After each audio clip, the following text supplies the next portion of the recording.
In January 1920, the Third All-Russian Congress of Sovnarkozy at length faced this issue. It accepted a thesis which declared that, in view of the excessive instability of the monetary unit and unit of account, it was desirable to establish a new unit of economic accountancy adopting as a basis of measurement the unit of labor. This proposal was referred to a commission. It occupied for many months the best economic brains of the country, and the term labor unit became familiar enough to be known by a current abbreviation as THIRD. Robert Owen had issued labor money for his model settlements, and the adoption of labor as the source of value seemed a tribute to orthodox Marxism. It also seemed to be based on sheer common sense. Lenin had proposed 11 DED, the underlying principle, as long ago as December 1918.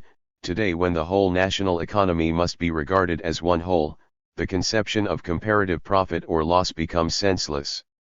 Today the only question can be how many days must be spent to produce how many articles in a given branch of production.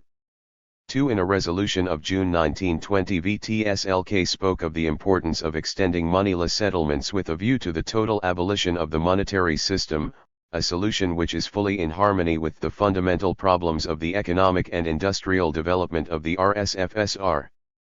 3. But this contributed nothing to the practical problem of finding an alternative unit of account, and accountants continued to work in terms of the declining ruble, however inconvenient and misleading their calculations might appear. On July 15, 1920, a decree of Sovnarkom yet again provided that all settlements between state institutions or undertakings and cooperatives should be conducted through the National Bank by way of book entries and should not involve the passing of currency, drafts or checks from one institution to another. 4. But this was a mere repetition of what had been prescribed in previous decrees and still took for granted the survival of money as the unit of account.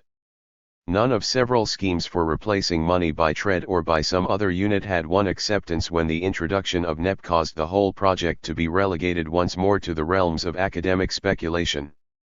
1. Chapter 18. From War Communism to NEP.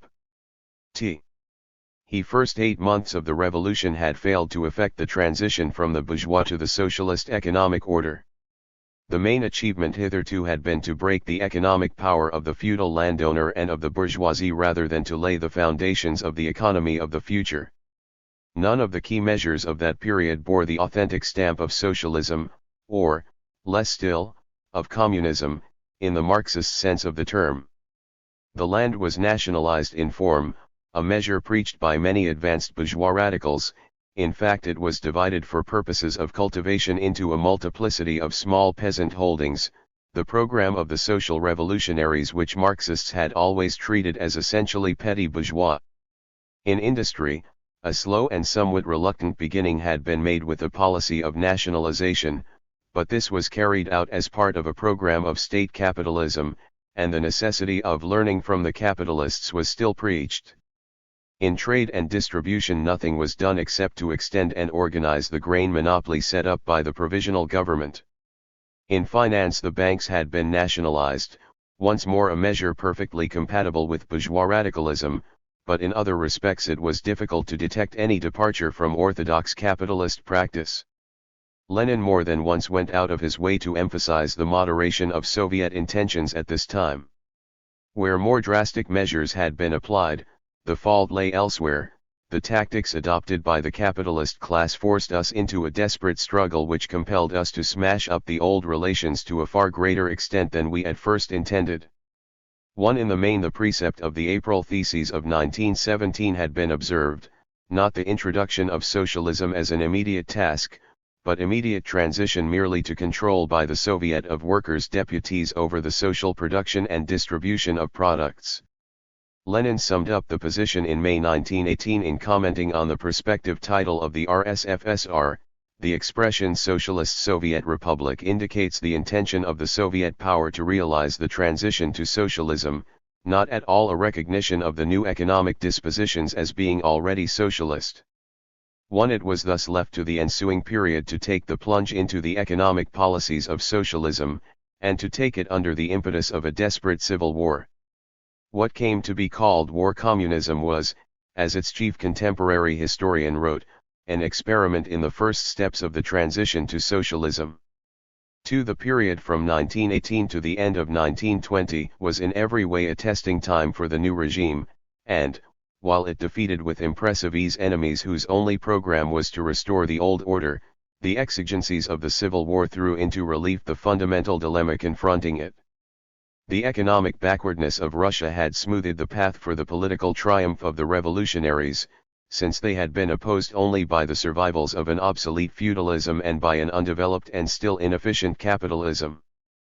But the same fact made the subsequent work of socialist construction infinitely difficult, since they were called on to build a new socialist order without the solid democratic and capitalist foundation which Marxist theory had treated as indispensable.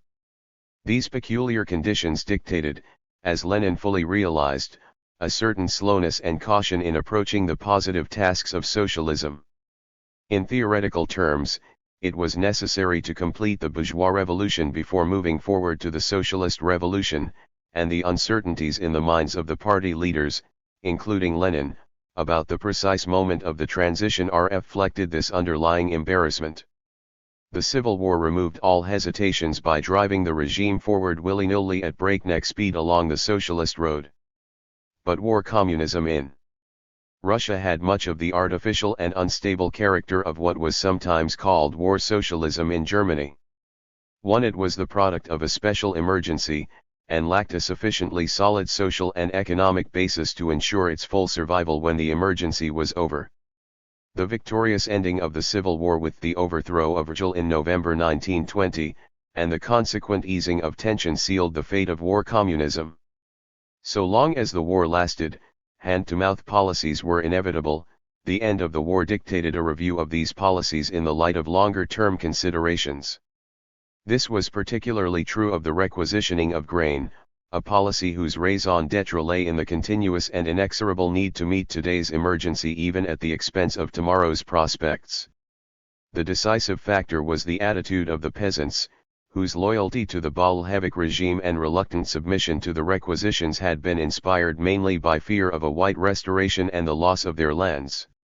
Once this fear was finally removed, the way was open for a revival of normal resentments at oppressive exactions whose only justification had now disappeared.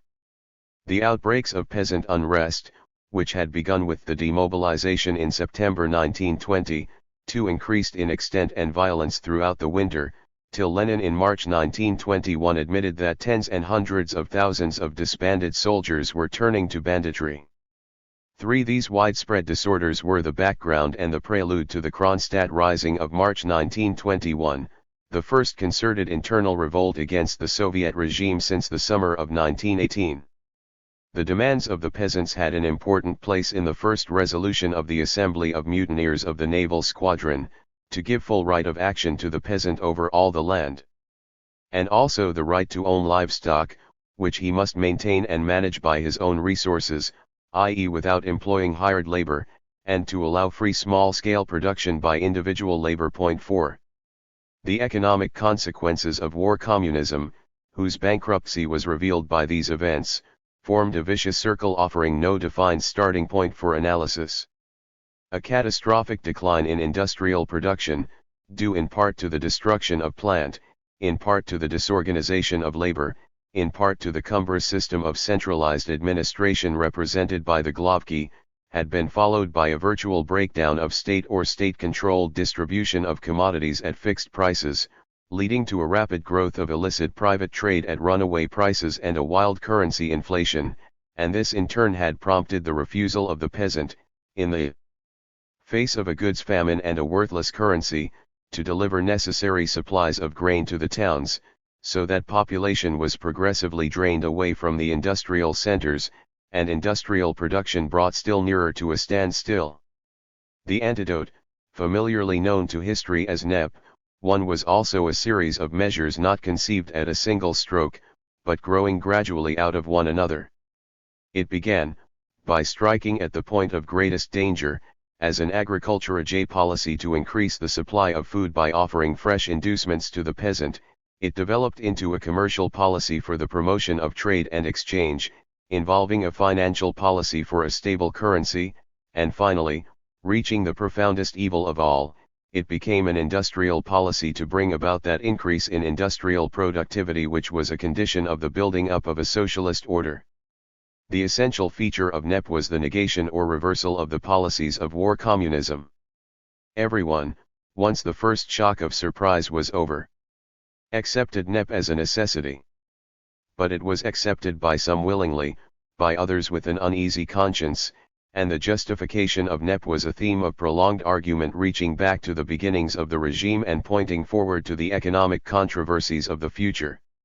War communism was made up of two major elements: on the one hand, a concentration of economic authority and power, including centralized control and management, the substitution of large for small units of production and some measure of unified planning; on the other hand, a flight from commercial and monetary forms of distribution, including rationing and supply of basic goods and services free or at nominal prices, payments in kind, and production for direct use rather than for a hypothetical market.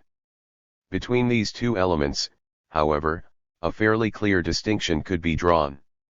The processes of concentration and centralization, though they flourished exceedingly in the forcing house of war communism, were a continuation of processes already set in motion during the first period of revolution. Lenin had long ago insisted that socialism was the logical next step forward from state capitalism, one, and that forms of organization inherent in the one were equally indispensable for the other.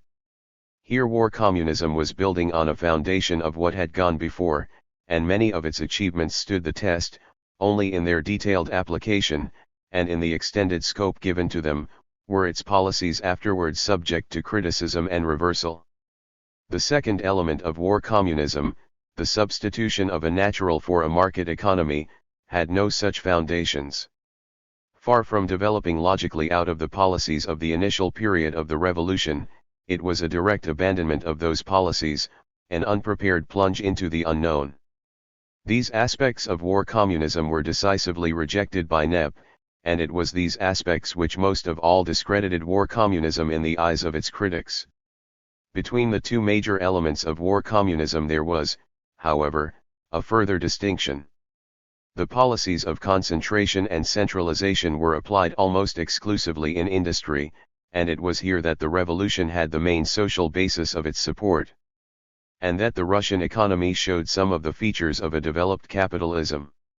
The policies of the flight from money and the substitution of a natural economy arose from inability to solve the problems of a backward peasant agriculture which occupied some 80% of the whole population. They were the expression of the fundamental difficulty of the attempt to run in double harness the anti-feudal revolution of a peasantry with petty bourgeois aspirations and the anti-bourgeois, anti-capitalist revolution of a factory proletariat, and of the conflict between town and country inherent in the attempt. These were the incompatibilities which eventually brought the revolt against war communism and destroyed it. These differences within the conglomeration of policies collectively known as war communism go far to explain the divergent interpretations of it current in the party. According to one school of thought, it was a logical development of the policies of the preceding period, a series of steps correctly conceived though unduly hastened as a result of the Civil War. The error inherent in war communism was one of degree and timing rather than of substance. This was the view of those who had hailed even the most extreme measures of war communism as victories for socialist principles. According to the other school of thought, war communism constituted a rash and dramatic reversal of the policies of the first period of the regime, and a plunge into untried and utopian experiments which objective conditions in no way justified.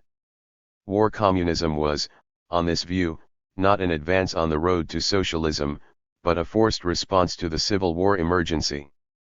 The distinction between the two schools was neither rigid nor constant. The first view tended to be identified with the attitude of the former left opposition and the recently founded workers' opposition, which deplored the increasing pressures on the proletariat and stressed the overriding importance of industry in a revolutionary economy. It received some support from Bukharin who, in his Economics of the Transition Period, had treated war communism as a process of transition, appropriate to the special Russian conditions from capitalism to socialism. The second view was taken by the other principal party leaders, including Lenin and Trotsky, who had become convinced of the necessity of giving greater weight to the wishes and interests of the peasantry. But Lenin was not wholly consistent in his diagnosis of the driving forces behind war communism. In one of the two speeches which introduced NEP to the 10th Party Congress, he ascribed war communism to dreamers who supposed that it would be possible in 3 years to transform the economic base of the Soviet order. In the other, he described war communism as dictated not by economic, but by military needs, considerations, and conditions. When, in the crisis atmosphere of March 1921, the substitution of NEP for the more extreme policies of war communism was unanimously accepted as a welcome and necessary relief, these underlying divergencies were shelved, but not wholly reconciled. Insofar as war communism was thought of as an aberration dictated by military and not by economic necessities, by the requirements of the Civil War and not by those of socialism, NEP was a retracing of steps from a regrettable, though no doubt enforced, digression and a return to the safe path which was being followed before June 1918. Insofar as war communism was treated as an over-rash, over-enthusiastic dash forward into the higher reaches of socialism, premature, no doubt, but otherwise commendable, NEP was a temporary withdrawal from positions which it had proved impossible to hold at the moment, but which would have to be regained, and regained sooner rather than later. The unspoken premise of the first view was the practical necessity of taking account of a backward peasant economy and peasant mentality. The unspoken premise of the second was the need to build up industry and not further depress the position of the industrial workers who formed the main bulwark of the revolution. Both views left their traces in Lenin's speeches and writings as well as in the policies of NEP. The first was strongly argued in a pamphlet, on the food tax, which Lenin published early in April 1921. Here, dropping the faintly apologetic tone which had occasionally crept into his exposition of NEP at the 10th Congress, he boldly described NEP as a resumption of the true line laid down by him in the spring of 1918 and interrupted only by the Civil War emergency. He began with a long quotation from On Left INF Anti-Slashism and the Petty Bourgeois Spirit, his broadside of May L9-L8 against the left opposition. He reiterated that, in the backward Russian economy, state capitalism was an advance on the straight road to socialism. The food tax is one of the forms of transition from a peculiar war communism dictated by extreme need, destruction, and war to a correct socialist exchange of goods. And this last is one of the forms of transition from socialism, with the peculiarities called for by the predominance in the population of a small peasantry, to communism. The restoration of freedom to trade was a return to capitalism. But what he had said in 1918 he repeated now in italics: there is much that can and must be learned from the capitalists. This suggested a comparatively long interval before the transition to socialism could be safely and successfully completed. At the party conference of May 1921 summoned to expound a new course to party workers, Lenin insisted that NEP had been adopted seriously and for a long time, and the conference resolution described it as established for a long period to be measured in terms of years. On the other hand, Lenin on the same occasion referred to it as a retreat. A few months later he called it a defeat and retreat, for a new attack, and such descriptions seemed to encourage the view of NEP as a temporary evil to be overcome as quickly as possible, a blot to be erased from the party scutcheon. At the end of 1921 Lenin was still speaking of the need for further retreat. In February 1922 he suddenly announced that this retreat, in the sense of what concessions we make to the capitalists, is at an end, and the same declaration was repeated more formally to the 11th Party Congress a month later, when it was stated to have received the approval of the Central Committee. But the declaration had no immediate effect on policy, and can perhaps be best understood either as an attempt to strengthen wavering morale within the party or as an intimation to the world at large that Soviet Russia would not come cap in hand to the impending international conference at Genoa. These uncertainties and inconsistencies in the attitude of the party and of Lenin himself towards NEP reflected the persistent duality of aims that lay behind it: the need at all costs to create a workable economy by way of agreement with the peasantry, and the desire to effect the long-delayed transition to a socialist order, which could be realized only through a radical transformation of the peasant economy. It involved the fundamental problem which had dogged the Bolshevik Revolution from the outset, the problem of building a socialist order in a country which had missed the stage of bourgeois democracy and bourgeois capitalism. When Lenin introduced NEP to the 10th Congress, he reverted to the two conditions for the transition to socialism which he had first propounded as long ago as 1905. 3. Only in countries of developed capitalism was it possible to make an immediate transition to socialism. In Russia there was still a minority of workers in industry and a vast majority of small cultivators. Lenin went on, a socialist revolution in such a country can be finally successful only on two conditions. First, on the condition of its support at the right moment by a socialist revolution in one or several leading countries. As you know, we have done very much compared with what was done before to bring about this condition, but far from enough to make it a reality. The other condition is a compromise between the proletariat which puts its dictatorship into practice or holds the state power in its hands and the majority of the peasant population. 4. Neither now nor later did Lenin discuss the relation between the two conditions or hint that either one or the other of them could be dispensed with. But the introduction of NEP, coming at a moment when the high hopes of the summer of 1920 had been rudely dashed, and when faith in an early international socialist revolution was dimmer than at any time since 1917, seemed inevitably to portend a certain shift of emphasis from the first condition to the second. It was because the international revolution still tarried, because the proletariat of Western Europe had failed to come to the rescue, that the Russian Revolution was still at the mercy of the peasant, and that NEP had become necessary. Only an agreement with the peasantry can save the socialist revolution in Russia until the revolution has occurred in other countries, said Lenin at the 10th Congress, and Ryazanov neatly reminded the Congress of an earlier context of the same argument when he called NEP a peasant breast. 1. The essence of NEP was to keep in being the link between peasantry and proletariat by which the Civil War had been won. The proletariat is the leader of the peasantry, but that class cannot be driven out as we drove out and annihilated the landowners and the capitalists. It must be transformed with great labor and great privations. 2 months later he expounded the same view in an international setting to the Third Congress of Comintern. Apart from the class of exploiters, nearly all capitalist countries had their small producers and their small cultivators. In Russia these formed a large majority. The chief question of the revolution now consists in the struggle against those two last classes.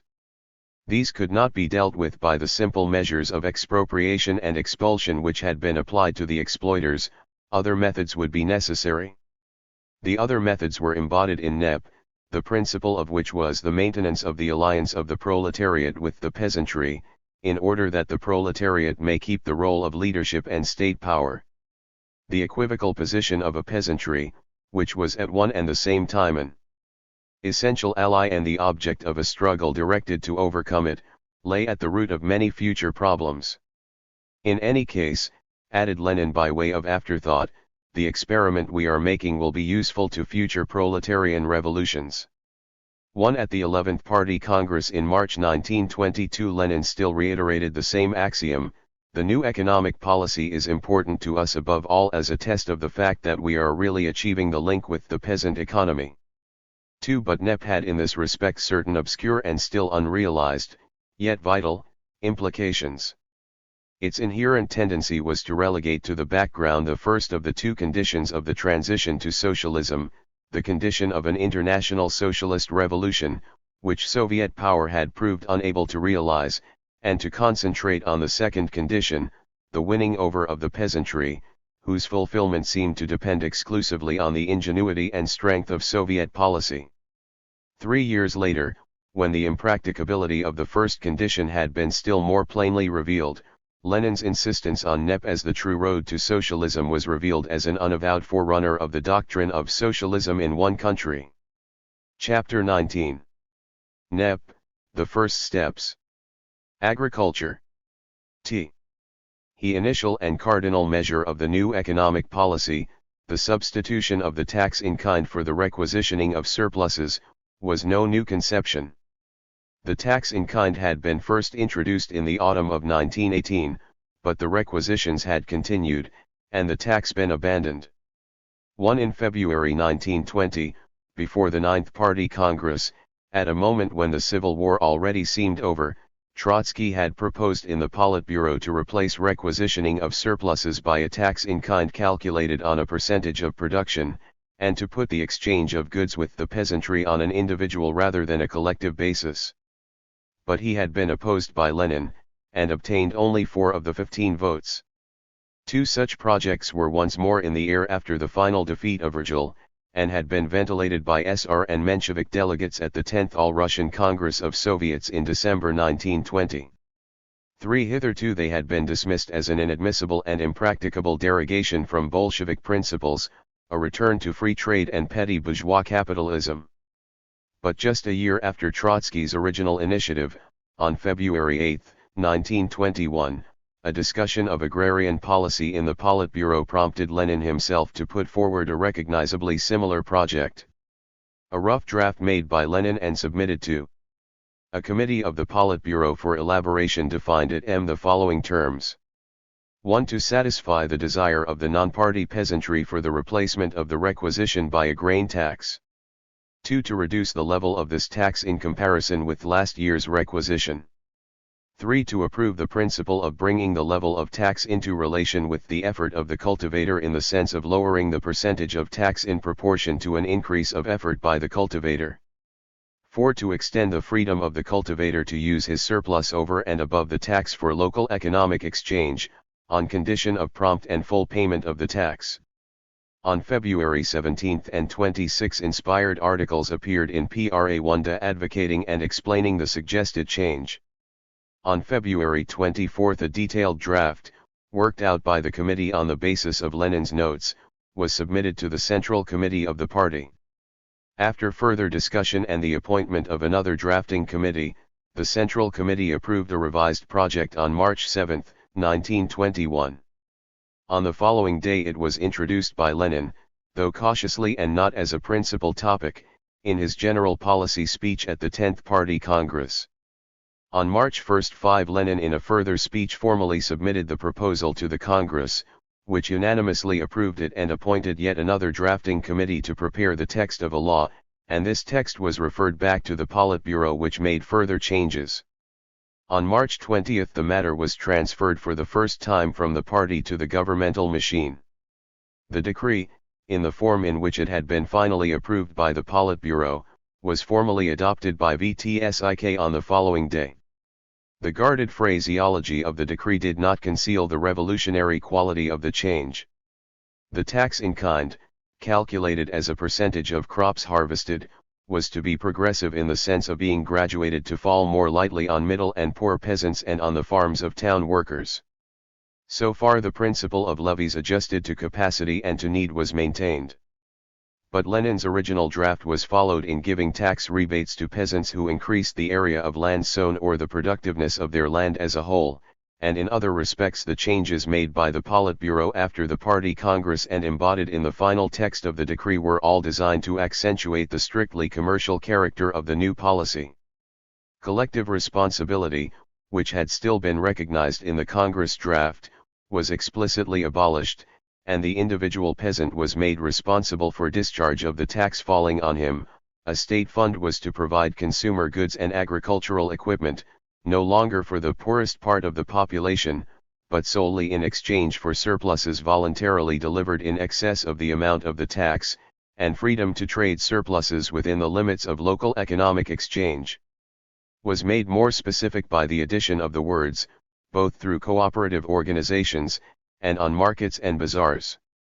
A few days later a decree of Sovnarkom cancelled whatever limitations were implicit in the term local exchange by authorizing free trade, sale and purchase and removing restrictions on the movement of foodstuffs by road, rail and water. 1. In May 1921 a party conference solemnly declared that the new economic policy had been established for a long period to be measured in terms of years, and that its fundamental lever was the exchange of goods.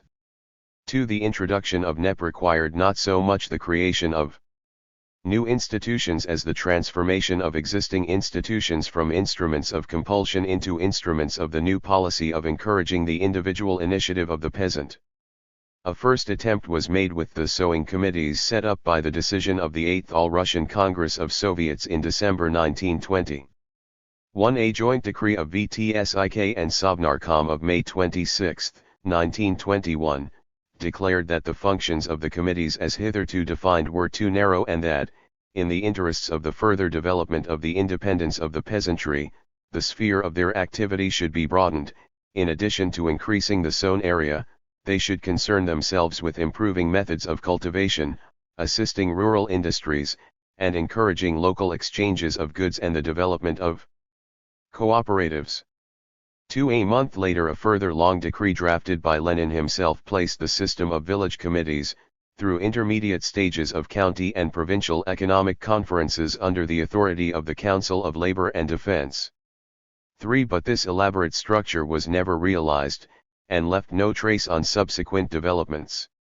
Centralized control smacked too much of war communism to be compatible with the spirit of NEP, which purposed to limit the relation of the state to the peasant to the role of tax collector.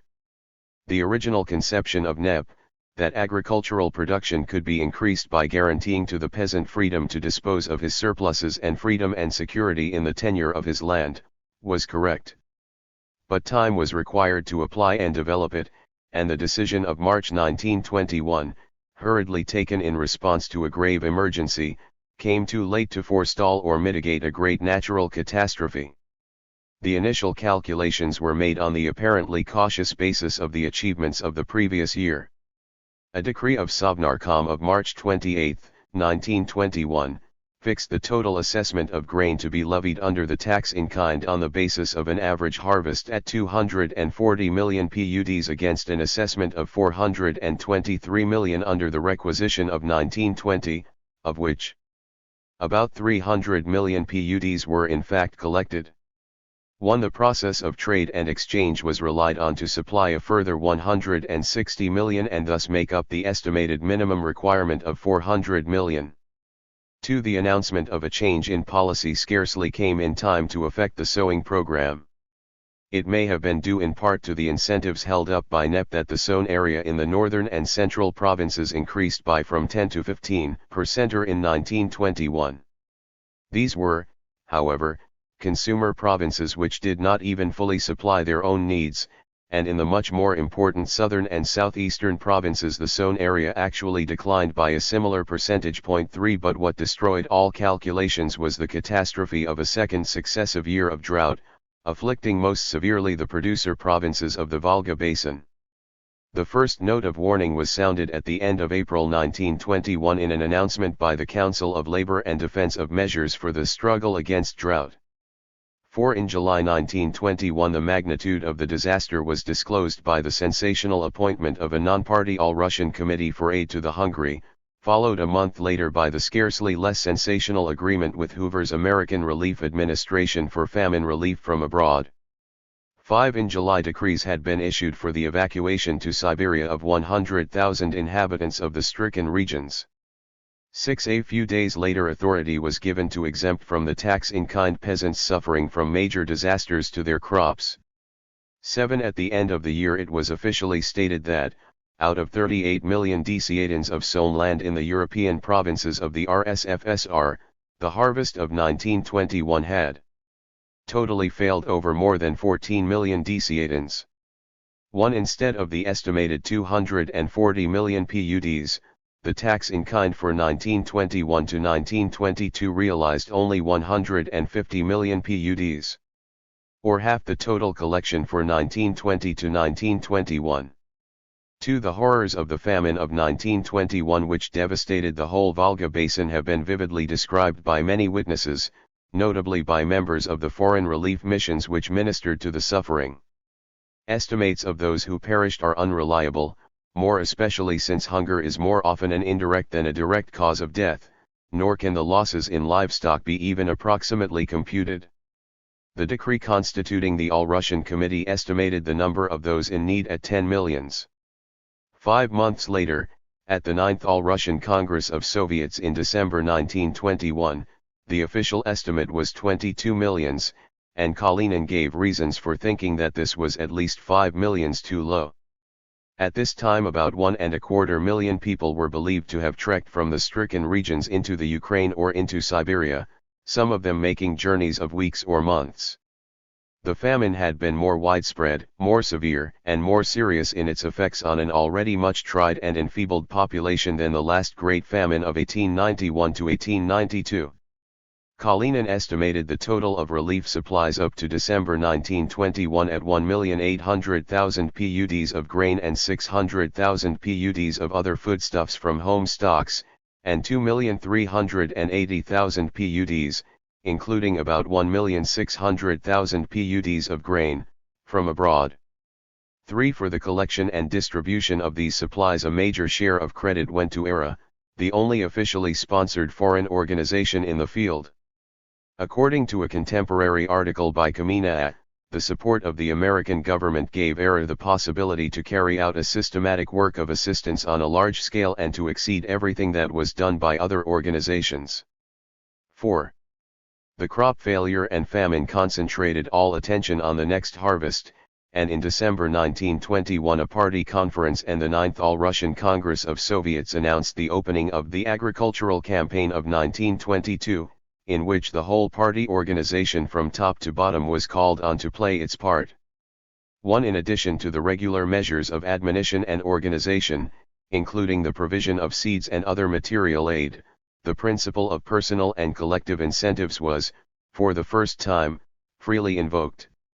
An All-Russian Agrarian Congress at the beginning of December, no longer a Congress of peasants, as in the early days of the Revolution, but a Congress of agrarian officials, had urged that every achievement in raising the level of the economy should in particular be more regularly rewarded with the Order of the Banner of Labor and with money prizes. 2. The 9th All-Russian Congress of Soviets later in the month decided that in order to record the successes and failures of the agricultural campaign of 1922 and to give public encouragement to provinces, counties, and districts, an agricultural exhibition should be held in Moscow in the autumn of 1922 with economically useful rewards for the most successful. 3. By this time the stimulus of NEP had begun to work, though it is difficult to know whether to attribute to NEP or to the consequences of the famine the new land hunger, the veritable struggle for land, which an official of Narkomzem described at the end of 1921. 4. By March 1922 the authorities had sufficient confidence in the prospects to announce a reduction of the tax in kind to a standard 10% of production, and to prohibit the seizure of livestock from peasants as a penalty for non-payment. 1. The spring of 1922, when the disaster of the famine had run its course and the new sowings were in progress, was the turning point of NEP in the countryside. Only a good harvest was now required to crown the recovery. The distribution of the former landowners' estates among the peasants had virtually come to an end in 1918, and, once this was completed, the period of war communism saw no further substantive changes in the system of land tenure. The official encouragement given to new forms of collective agriculture had been more important in theory than in practice. Even at the height of war communism no attempt had been made to impose measures of collectivization on the peasant. The Mir, with its periodical redistribution of land among its members and the individual peasant holding, continued to exist side by side without official discrimination between them. But the attitude of the authorities was equivocal. 2. The legal prohibition on the leasing of land and on the hiring of labor prevented the individual peasant holder from adjusting himself to changing family conditions, a function automatically performed by redistribution under the Mir system, and thus militate against the individual holding, nor under a regime of the requisitioning of surpluses had the enterprising peasant much inducement to set up on his own account. Broadly speaking, war communism had two different effects on the burning question of land tenure. On the one hand, it tended to fix existing forms of tenure through lack of any incentive or opportunity to change them. On the other hand, apart from the demoralizing consequences of repeated requisitions, it created a sense of complete insecurity, since the whole future of land tenure obviously depended on the issue of the Civil War, and Even the assumption of a Bolshevik victory provided no guarantee against further revolutionary changes. An important function of NEP was therefore to give to the peasant two things on which he set the highest value: freedom to choose the form in which the land should be cultivated, and security of tenure. This, however, at once raised the moot point of the prohibitions on the leasing of land and the hiring of labor, which, if enforced, would make the choice in large measure illusory. If these prohibitions had not been extensively evaded under war communism, this was because there was no sufficient inducement to do so. Now that commercial incentives began once more to operate under NEP, evasions were inevitable.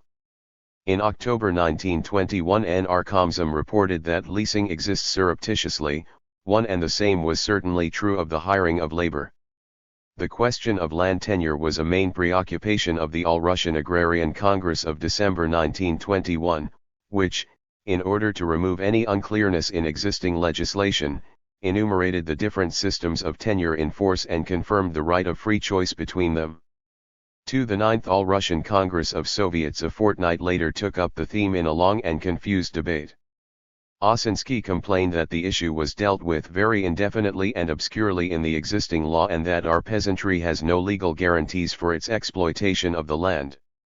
He admitted the anomaly of allowing the peasant to lease land given him not in ownership, but for use, and proposed by way of compromise to limit leases to 6 years, the equivalent of 2 rotations on the 3-year system. The Congress, conscious of the difficulties but divided or uncertain about the method of solving them, instructed VTSIK to embody these principles in a decree, and further commissioned Narkomzum to review existing agrarian legislation with a view to bringing it into full agreement with the foundations of the new economic policy and to prepare a coherent, clear collection of laws about the land, accessible to the understanding of every cultivator of the soil.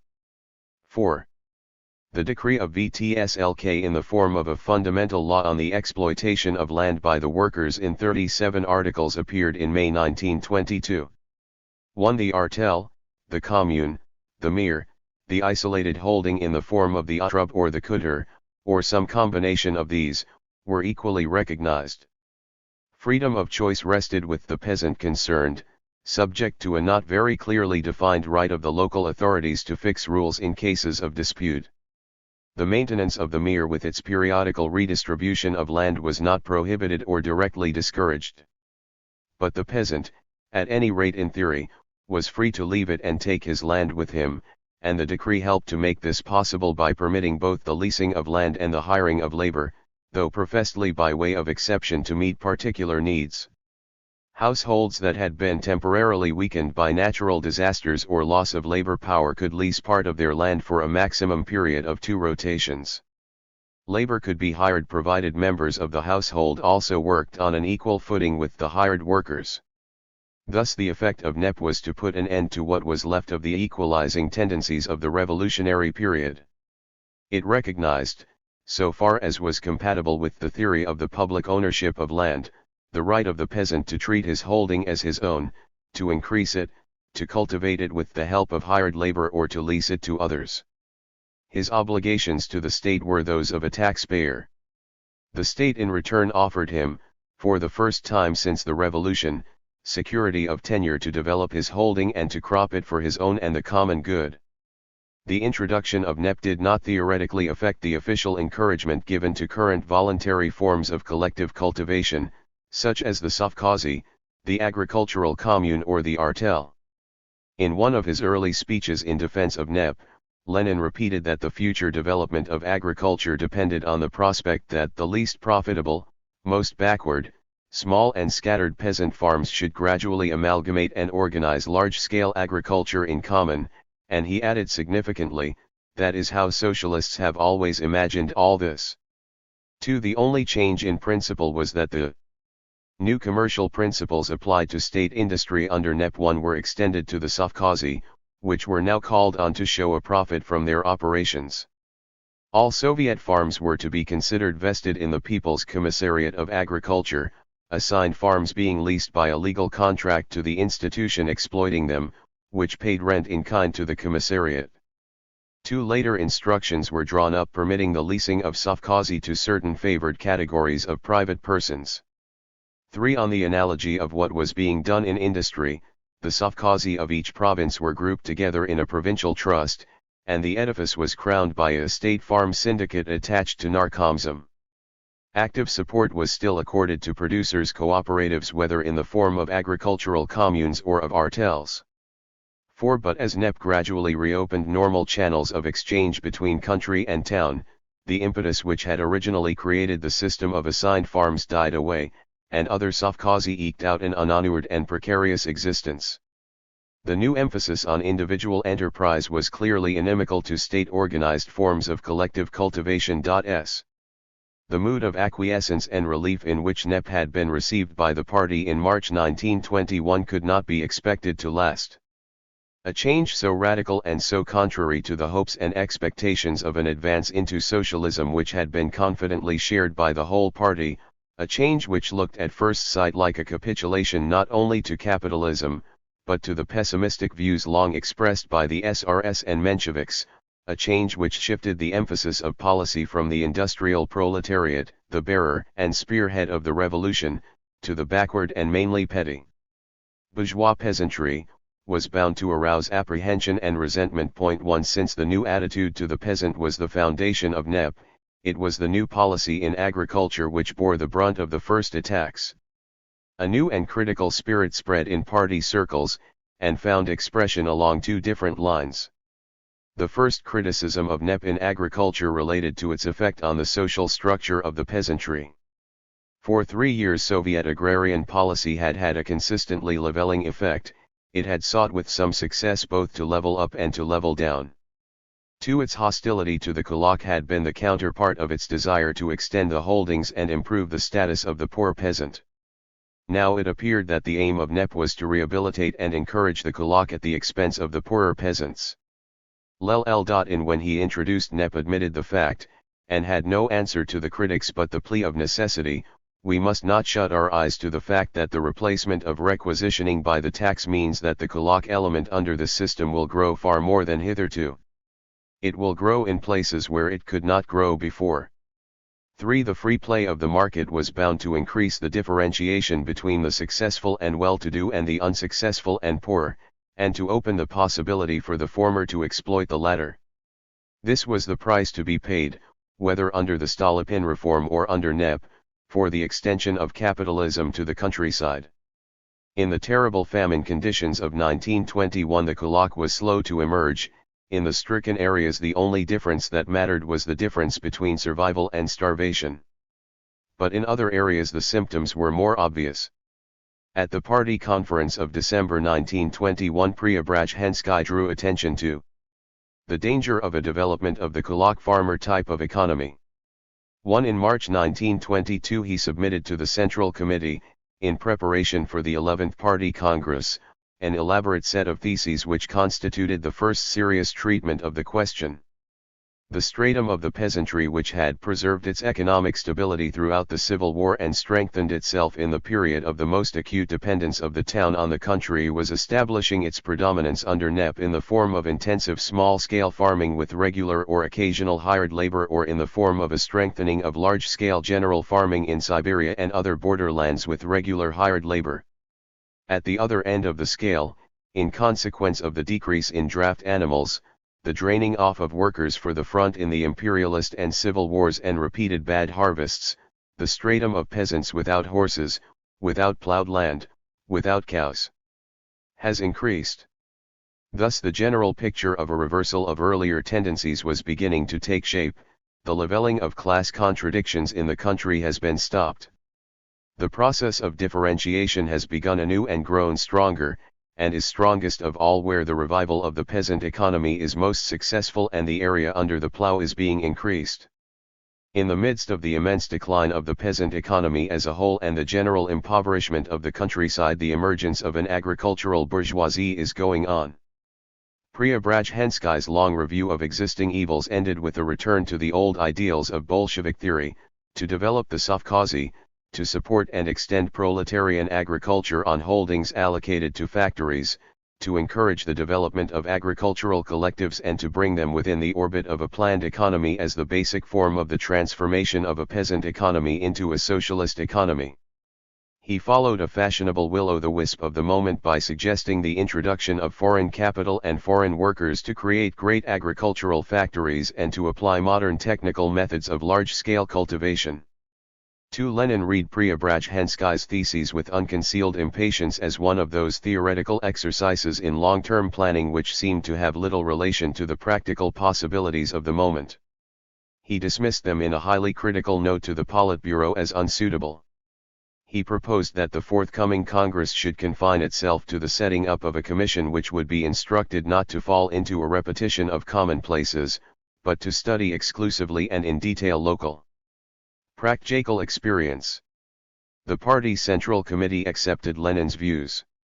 1. The proceedings of the Congress were organized on these lines, Preobrazhensky's request for a general debate on economic policy being rejected, and the short Congress resolution, adopted on the recommendation of the Commission, merely marked time, avoiding all reference to an evil for which, so long as the presuppositions of NEP held good, no remedy could be found. With the fate of the harvest hanging in the balance, it was no time to open a campaign against the kulak. The second criticism rested on a broader basis and was more immediately threatening. When NEP was introduced as a necessary concession to the peasant, nobody was in a hurry to raise the question from whom the concession was demanded. It could be plausibly and truthfully argued that any measure calculated to raise agricultural production and the supply of food to the towns was at least as imperative an interest of the industrial worker as of anyone else. But, as the year 1921 went on, concessions to the peasant were multiplied and the situation of the industrial worker, threatened with the loss of guaranteed rations and with the hazards of unemployment, steadily deteriorated. The Party Conference and the 9th All-Russian Congress of Soviets in December 1921 continued to focus attention on the peasant to the neglect of the growing discontents of industry. The original workers' opposition, which was condemned at the 10th Party Congress, belonged to the days before NEP, and, when it complained of the predominance of non-proletarian elements in the party, the reference was not to the peasantry. But, now that complaints began to be heard that NEP meant the sacrifice of the industrial worker to the peasant, it was natural that they should be taken up by circles in which former members of the workers' opposition were active. It was Shlyapnikov who blurted out at the 11th Party Congress in March 1922 that the purpose of NEP was to provide a cheaper government for the peasant, and that this was being done at the expense of the workers. 1. Lenin avoided any direct retort to the criticism of Shlyapnikov as he had done to that of Preobrazhensky. He reiterated the argument of the indispensable link with the peasantry, and specifically added that everything must be subordinated to this consideration. He spoke briefly and confusedly about industry, and apologized for his failure for a variety of reasons, in large part through illness, to elaborate this section of his report. He announced the ending of the retreat. 2. But nothing in the speech suggested any vital change of policy. The fundamental issues that lay beneath the surface of NEP were not yet ripe. The waiting policy which Lenin was content to follow at the 11th Party Congress was amply justified by the sequel. Thanks in part to the incentives to peasant production offered by NEP, in part to the favorable season, the harvest of 1922 was by far the most prolific since the Revolution and provided a complete vindication of the new relation of the Soviet power to the peasant. Not only had the peasant for the first time since the Revolution a surplus to sell and legal authority and encouragement to sell it, but the terms of trade were exceptionally favorable to him. The towns, after years of semi-starvation, were hungry for food, and compulsion was simultaneously placed on industry, for quite different reasons, for to liquidate a high proportion of its stocks of finished products. Thus prices moved in the summer and autumn of 1922 to an unprecedented degree in favor of agriculture and against industry. Both the avowed purposes and the hidden implications of NEP were suddenly realized to an extent which had scarcely been foreseen. Partly by design, partly by accident, the peasant had become the spoiled child of the proletarian dictatorship. Lenin was fully justified in his boast to the Fourth Congress of Comintern in November 1922 of the success of NEP. The peasant risings which formerly, before 1921, were, so to speak, a feature of the general Russian picture, have almost completely disappeared. The peasantry is satisfied with its present position. The peasantry may be discontented with this or that side of our governmental work, it may complain. That is of course possible and inevitable, since our administrative machine and our state economy are still too defective to prevent that, but any serious disaffection against us on the part of the peasantry as a whole is in any event completely excluded. This has been achieved in the course of a single year. 1. It was true that what happened in the summer of 1922 added point both to the criticism of Preobrazhensky and to the criticism of Shlyapnikov. The flow of merchandise from towns and factories to the countryside, now resumed in however limited a volume after an almost total interruption of 6 or 7 years, was primarily directed to the most efficient and most prosperous peasants, who had acquired the largest and most fertile holdings and contributed most to the success of the harvest. The revival of prosperity which NEP was bringing to the countryside was accompanied by no comparable advance in heavy industry, and was achieved to some extent at the expense of the industrial worker. But, though these arguments were theoretically correct, the impetus given by NEP to the whole economy was for the moment strong enough to outweigh them. If the major profits of the revival of agriculture flowed into the pockets of the kulak and would-be kulak, the poorer peasant was at least relieved of some of the intolerable pressures of the past few years. If the country was profiting at the expense of the town was deriving visible benefits, however unequal the distribution and however high the eventual cost, from the greater abundance of supplies. The reanimating influence of NEP spread over every part of the economy, and, while on the long view it was bound to create new stresses and inequalities, these were for the present eclipsed by a general sense of increased welfare. In the autumn of 1922, when NEP seemed to have reached the summit of its achievement, and before fresh clouds began to gather, the Soviet government decided to stabilize the situation in the form of a series of legal codes. The Agrarian Code, which was formally approved by VTSIK on October 30, and came into effect on December 1, 1922, contained no innovations. Indeed, its purpose was to give the peasant a sense of security in existing arrangements. The principle of the nationalization of the land was solemnly reaffirmed, the right of private property in the land, in deposits under the soil, in waters, and in forests within the territory of the Russian Socialist Federal Soviet Republic is abolished forever. All land which was used, or could be used, for agricultural purposes constituted a single state fund. The right of exploitation by the workers could, however, be exercised in any of the familiar forms, the rural community of the mere, with or without strip cultivation and periodical redistribution, the individual peasant holding, the voluntary association in the form of agricultural commune, the artel, or the sovkhoz.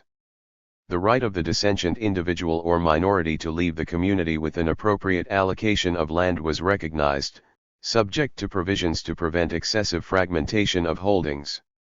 Apart from these restrictions, serious practical limitations on the rights of the peasant landholder were almost entirely removed. The crucial rights to lease land and to employ hired labor were conceded in terms virtually identical with those of the law of May 1922. The right to the exploitation of land for agricultural purposes was enjoyed equally by all citizens desirous of working it with their own labor. The code recognized no rights in perpetuity, but implied that the rights accorded by it were of indefinite duration. In the struggle to retain the principle of small peasant agriculture and the traditional pattern of cultivation by the rural community against the threatened encroachments of the large-scale modernized collective unit, the peasant seemed to have won as striking and complete a victory as for the right to dispose of his surplus products on the open market. In the autumn of 1922 NEP was still unchallenged in the countryside, and it seemed unlikely that, in this respect at any rate, it could ever be seriously altered. But the Agrarian Code of December 1922 set the pattern of rural Russia for rather less than 10 years, and these were years of almost unceasing controversy on the fundamental issue on the relations between peasant agriculture and large-scale industry in the Soviet economy. The scissors crisis of 1923 already marked a beginning of this controversy. Industry. The new economic policy was, in its inception, a policy for agriculture, and, by implication, for internal trade, but not for industry.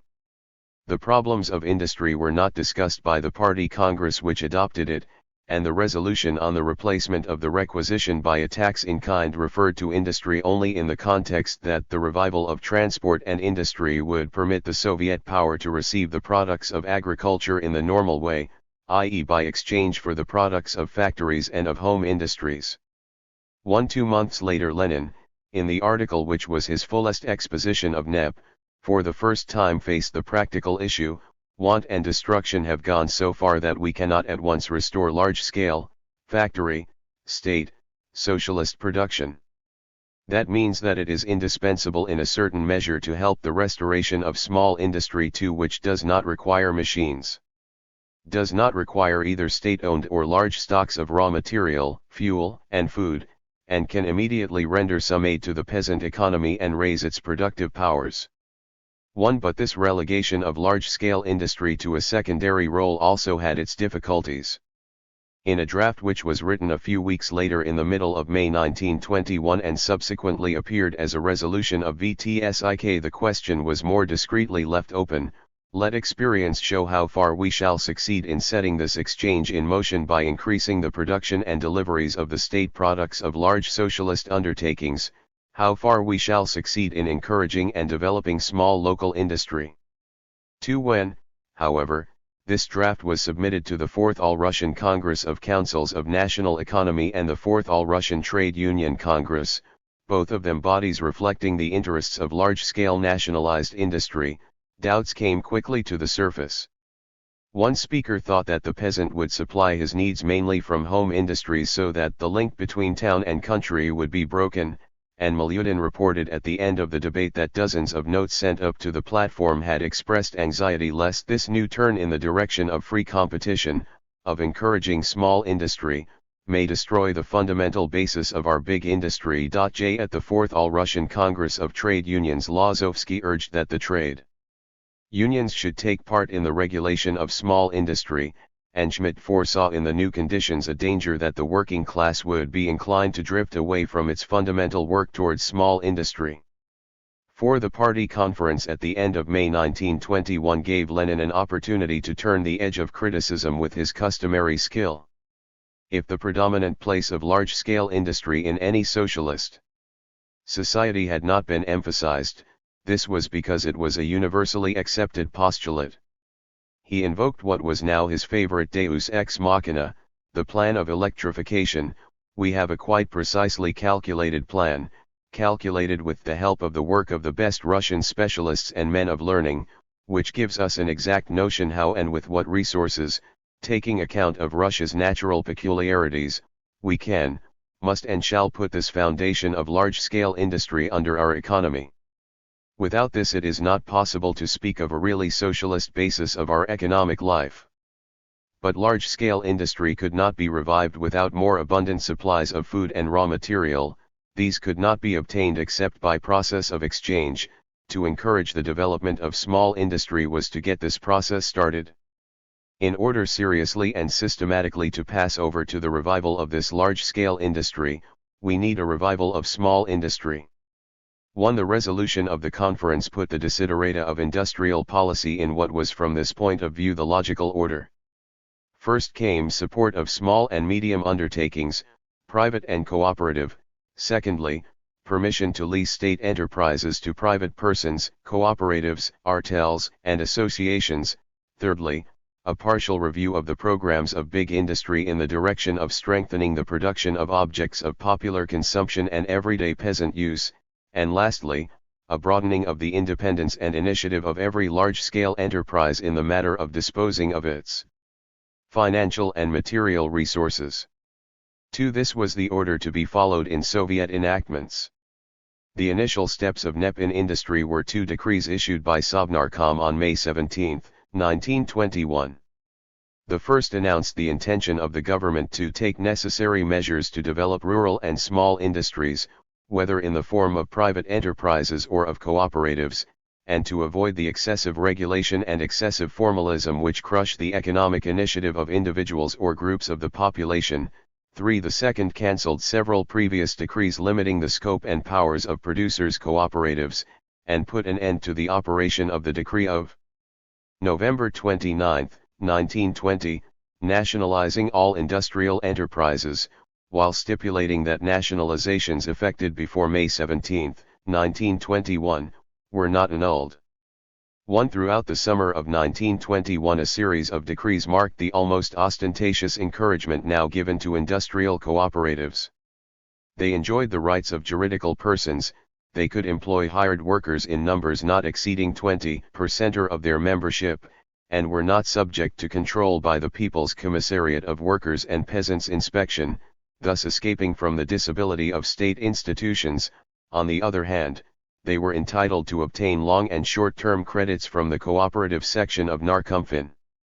2. Rural industries and small industrial enterprises, defined as those in which not more than 10 or 20 hired workers are employed, including workers at home, received substantial, though less signal tokens of favor, being promised freedom from nationalization or municipalization and the cooperation of the organs of Vysenka.j. The broad result of these measures was to accord to the small artisan and the petty industry of the countryside the same legal security and the same opportunity to trade which NEP offered to the peasantry.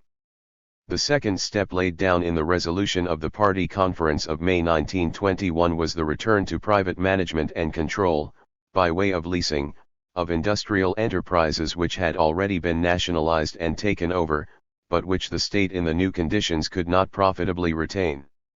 Rumors of an impending restoration of such concerns to their former owners were so strong that a brisk business was done in Moscow in the form of a sale of titles by these owners or their heirs. The resolution of the Party Conference recognized the right of local economic organs to lease enterprises under their administration without permission of the higher authorities.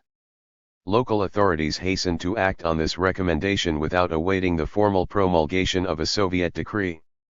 Provincial councils of national economy began to unload the unwelcome responsibility of administering nationalized enterprises of the third category too by leasing them to any applicant on whatever terms could be secured. 3. It could probably have been pleaded that these proceedings, rough and ready though they may have been, were a means of resuscitating many concerns that had come to a standstill. But thus challenged, Sovnarkom issued a decree on July 6, 1921, laying down the conditions on which the leasing of nationalized enterprises was desirable. Preference was given to cooperatives, though leasing to private persons was not ruled out. The lessees were answerable under both civil and criminal law for the maintenance of the leased properties, and took over sole responsibility for supplying the enterprises and the workers in them. 4. Leases were generally granted for periods of from 2 to 5 years, and rent was paid in kind in the form of a percentage of goods produced. The fact that the decree resulted from local initiative suggests that it was applied mainly to small local enterprises. This is confirmed by statistics for September 1, 1922, when the scheme had been working for a year. The industries showing the highest number of leased enterprises were the food and leather industries. Of 7,100 enterprises scheduled at this time for leasing, 3,800 had been leased. These employed altogether 6,800 workers, an average of less than 20 each. Figures which cover only about half the leased enterprises show that rather less than 50% were leased to private persons, the majority of whom were the former owners. The rest were leased to cooperatives, to artels of workers and to state institutions. It is clear that they were, for the most part, small concerns working with little capital for a limited and mainly local consumers' market. 1. These proceedings continued to cause perturbation in Orthodox Party circles where the return of some industrial enterprises to private ownership and the leasing of others was regarded as a betrayal of the stronghold of socialism. How strongly this attitude was reflected even in the inner councils of the party is suggested by an instruction to provincial party committees issued in November 1921 over the signature of Molotov as secretary of the Central Committee. Members of the party were warned that it was inadmissible for a communist to become the owner or lessee of any economic organization employing hired labor or to participate in any private economic organization working for profit. Communists might participate in an artel or other collective economic organization, but only if it was working for the state or for the cooperatives, not if it was pursuing specific aims of enrichment. 2. The question of principle was more important than the issue of substance.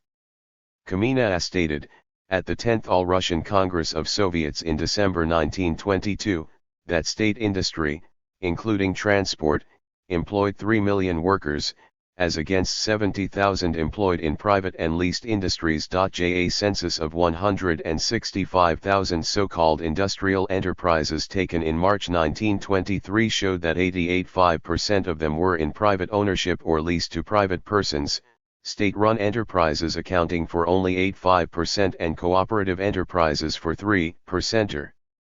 But 84.5% of all industrial workers were employed in the state enterprises, which employed an average of 155 workers each, while the cooperative enterprises employed on an average 15 hired workers each and privately run enterprises only 2. Moreover, since the productivity of labor was highest in the state enterprises, these accounted for 92.4% of all production by value, leaving only 4.9% for private concerns, and 2.7% for the cooperatives. 1 Lenin, many months later, defending NEP from attacks at the 4th Congress of Comintern, boasted that all the commanding heights had remained in the hands of the state.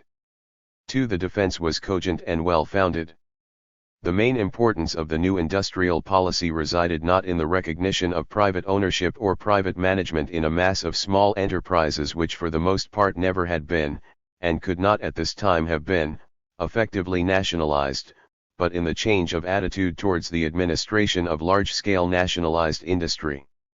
This change followed the third and fourth of the industrial directives of the Party Conference in May 1921, to strengthen the consumer goods sector of large-scale industry, and to develop the independence and initiative of industrial enterprises. A so-called Instruction of Sovnarkom of August 9, 1921, on the carrying into effect of the principles of the new economic policy, was the first major NEP decree devoted primarily to large-scale industry. It recognized rural and small industry as subsidiary to large state industry and sought to establish a systematic classification of enterprises. The state, in the person of Vysenka and its local organs, concentrates under its direct administration separate branches of production and a limited number of individual enterprises which are either large or for some reason important to the state, or subsidiary to such enterprises, mutually complementing one another. Enterprises which did not fall into any of these categories were to be leased to cooperatives or other associations, or to private persons. Those for which lessees could not be found were to be closed. But enterprises brought under the direct administration of state organs were to be conducted on principles of precise economic accounting. J2 principles were simultaneously recognized, one of centralization, the other of decentralization. Enterprises engaged in the same branch of production were to be concentrated in what were known at this time as unions and later as trusts. On the other hand, both these unions and such industrial enterprises as were large or important enough to escape unification were to be separated in the sense of being made independent and released from the direct administrative control of Vysenka and its organs. These were the twin themes of a resolution of STO of August 12, 1921. The largest technically equipped, practically organized, and suitably situated enterprises in a given branch of industry may be united into a special union, organized on the principles of Ozrisket. Individual enterprises may also be separated on the same principles. 1. The separation of large-scale nationalized industry from direct state management and its independent operation on commercial principles was the counterpart of the encouragement given to all forms of small industry, non-nationalized or leased, and formed the cornerstone of the industrial policies of the new economic order. Separation had vital consequences in labor policy, where industrial enterprises became directly responsible for the maintenance of the workers employed by them, and where all forms of maintenance, whether in kind or in money, were henceforth treated as wage payments. 2. In the field of trade and distribution, where the major part of industry, instead of relying on state organs as its suppliers and its customers, became a buyer and seller on an open market.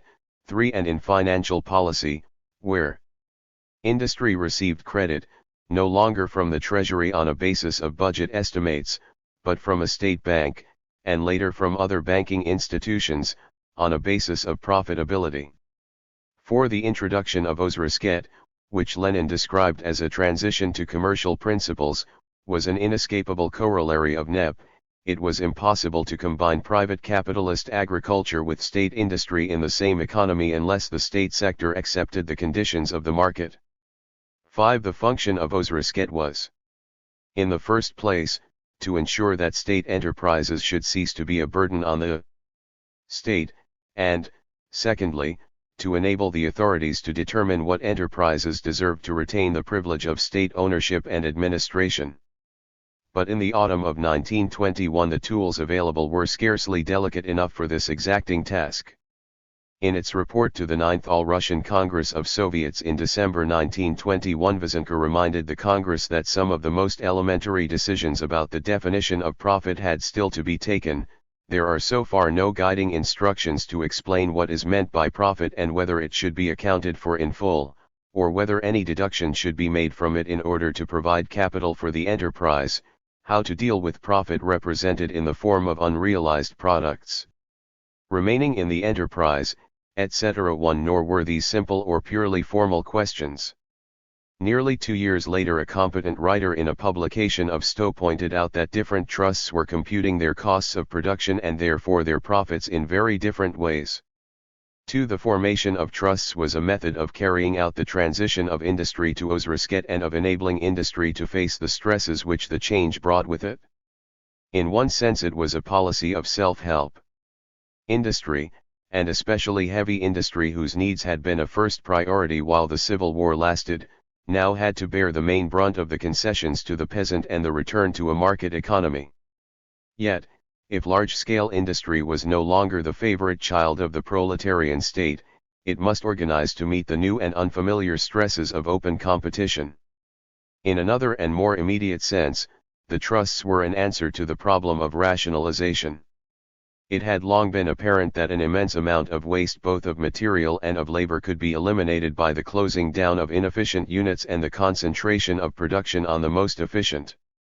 Under the system of Glavki administering each enterprise separately, and subject to a strong trade union influence which did nothing to mitigate managerial conservatism in this respect, hardly anything had been achieved. Attempts to group together small enterprises in the same line of production in what was sometimes called a trust and sometimes a kust or bundle had enjoyed little success. In May 1921, in the first flush of NEP, the Central Committee of the party had recommended to the Fourth All-Russian Congress of Trade Unions an extremely rapid contraction of the number of enterprises and workers by concentrating the latter in a minimum number of the best and largest enterprises, and had repeated the recommendation in similar terms to the Fourth All-Russian Congress of Councils of National Economy. 1. But progress was slow. Only in one vital sector had the fuel crisis dictated drastic measures.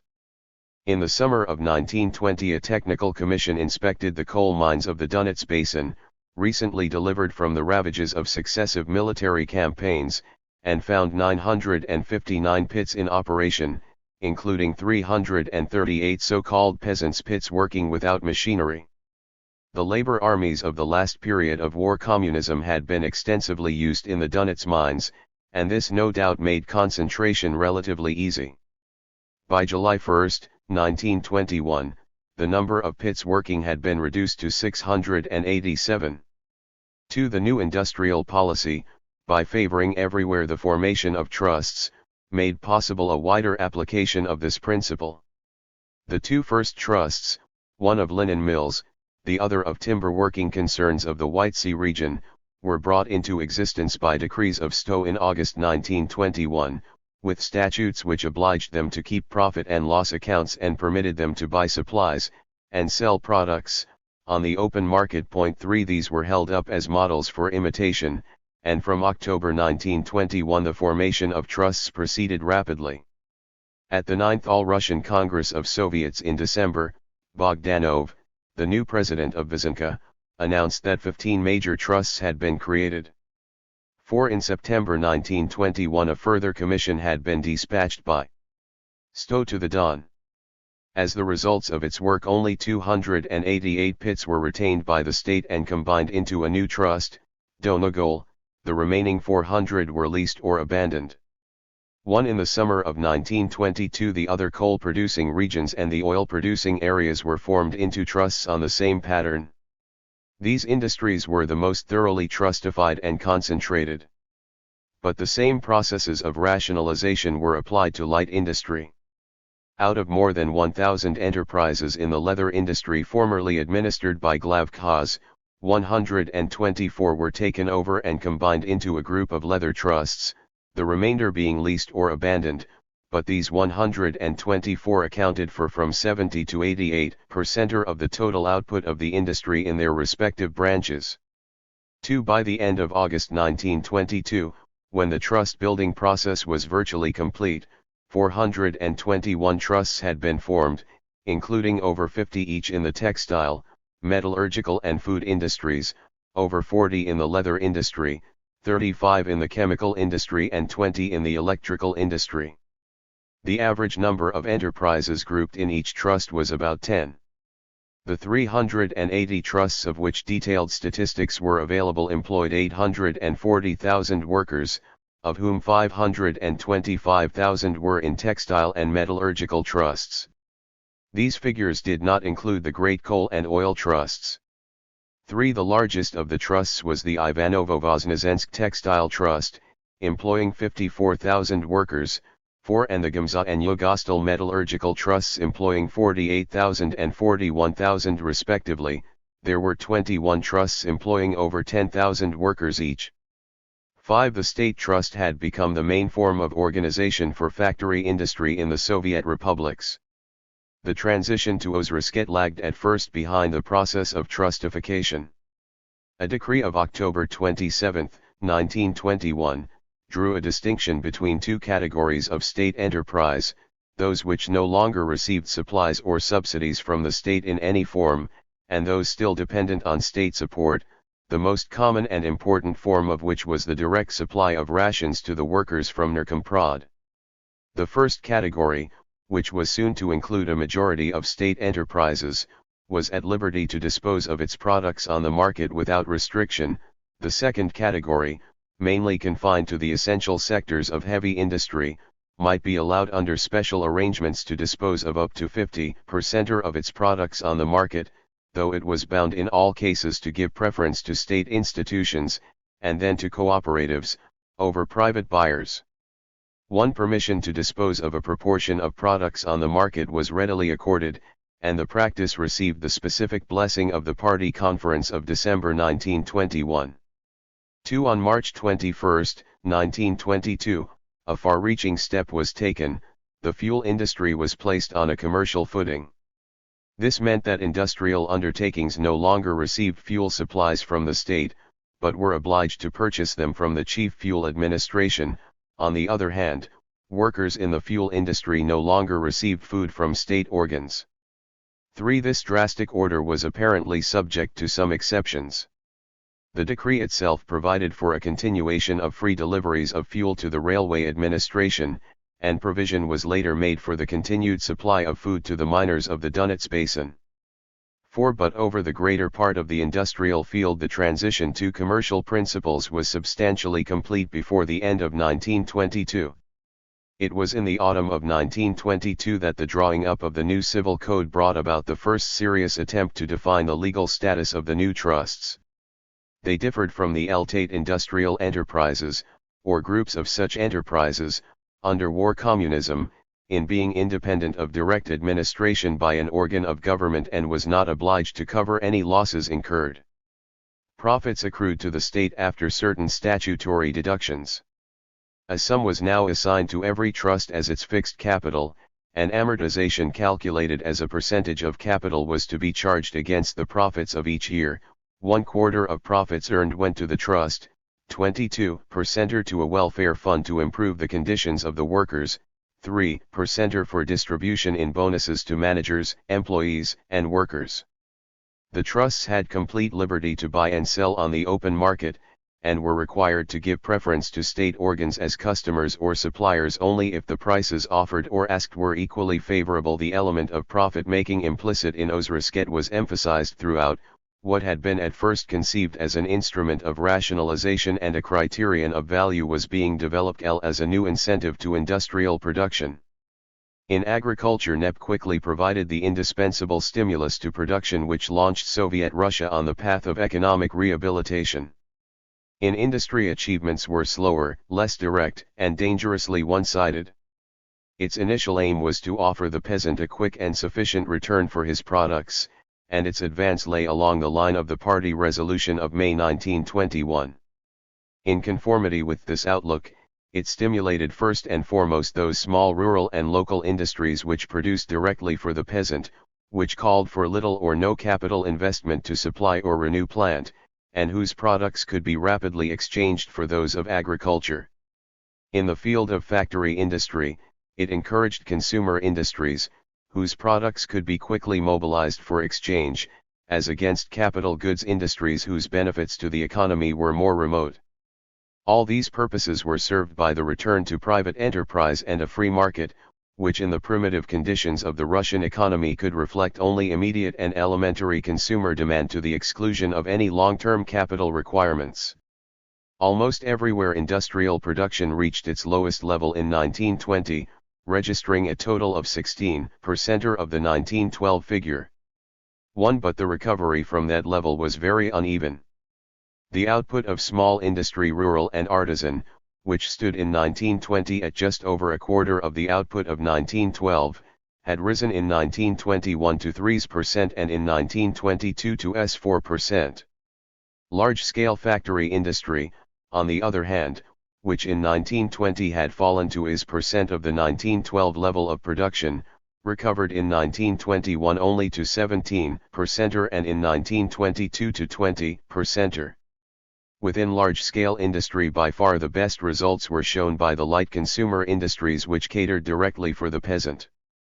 The leather industry was the one industry which throughout these years returned figures of output equal to those of 1912. But textiles also made a good recovery, woolen goods rising from 36% of the 1912 total in 1920 to % in 1922, linen goods from 3% in 1920 to 72% in 1922, and cotton goods from 6.5% in 1920 to 15.5% in 1922. Among the heavy industries, mining recorded 33% of the output of 1912 in 1920, fell to less than 30% in 1921 and rose only to 36% in 1922. Only the oil industry made a striking recovery from 16% of the 1912 output in 1920 to 39% in 1922, and here the low figure of 1920 was due directly to the military events of the two preceding years. But the most significant results were those of the metallurgical industry, the greatest of Russia's pre-revolution industries, and the foundation of all large-scale industry. Here the output in 1920 was no more than 6% of 1912, rose in 1921 to 9% and fell back again in 1922 to 7%. According to a statement at the 12th Party Congress in April 1923, industry as a whole, in spite of measures of rationalization, was still only working at 30% of capacity. One Soviet industry in the initial period of NEP was exposed to two adverse influences.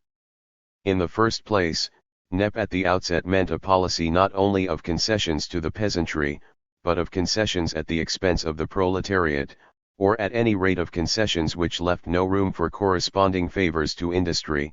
Its first impact on industry as a whole was therefore bound to be discouraging. Secondly, by stimulating the demand for consumer goods it disturbed the balance within industry itself. The first of these effects showed itself almost at once in a crisis of industrial prices. Throughout the period of war communism the official fixed prices had been consistently regulated in such a way as to favor the producer of manufactured goods. On the illegal free market, on the other hand, the acute demand for foodstuffs shifted the balance in the opposite direction, so that, say, a pud of rye exchanged for a larger quantity of leather or of cotton textiles than before the war. When, therefore, controls were abandoned, a tendency of prices to move in favor of the agricultural producer was to be expected.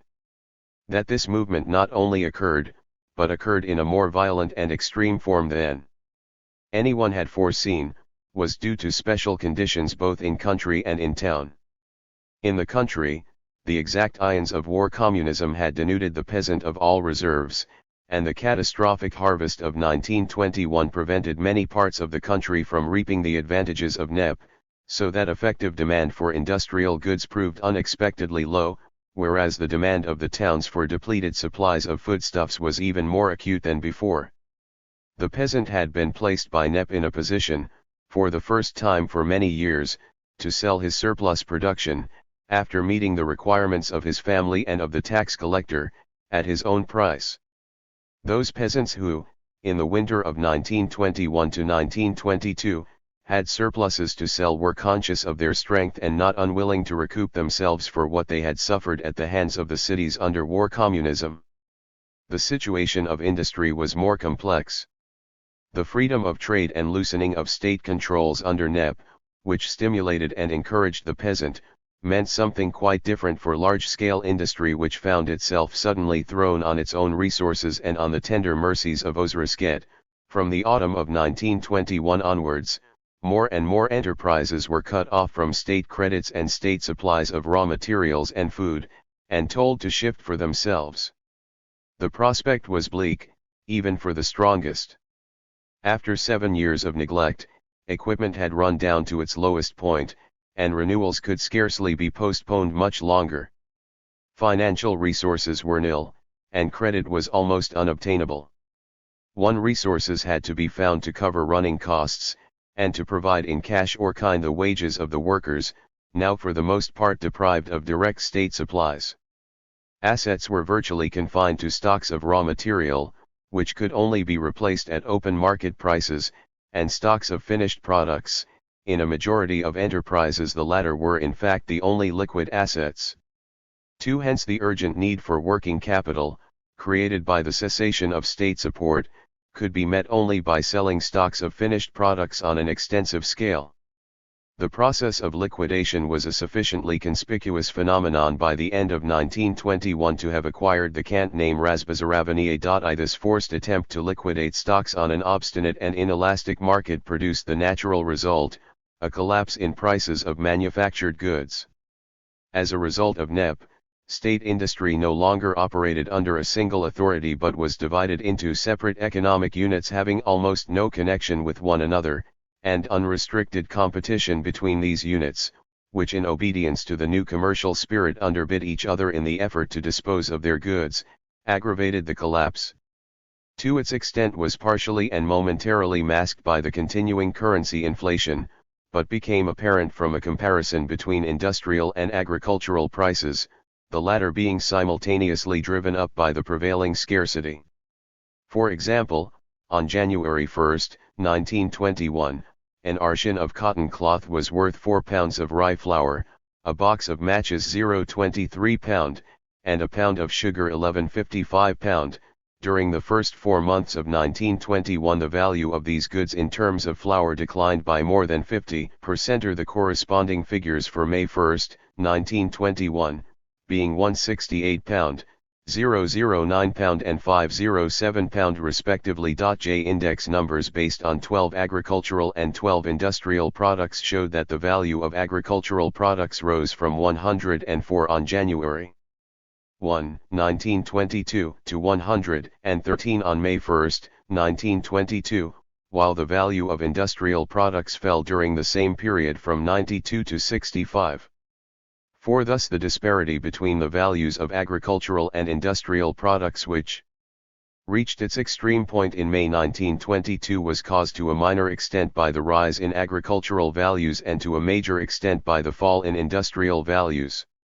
The plight of industry was voiced by Shlyapnikov at the 11th Party Congress in March 1922. The conjuncture of the market is such that it is beating us down, we cannot stand up to the flood of goods.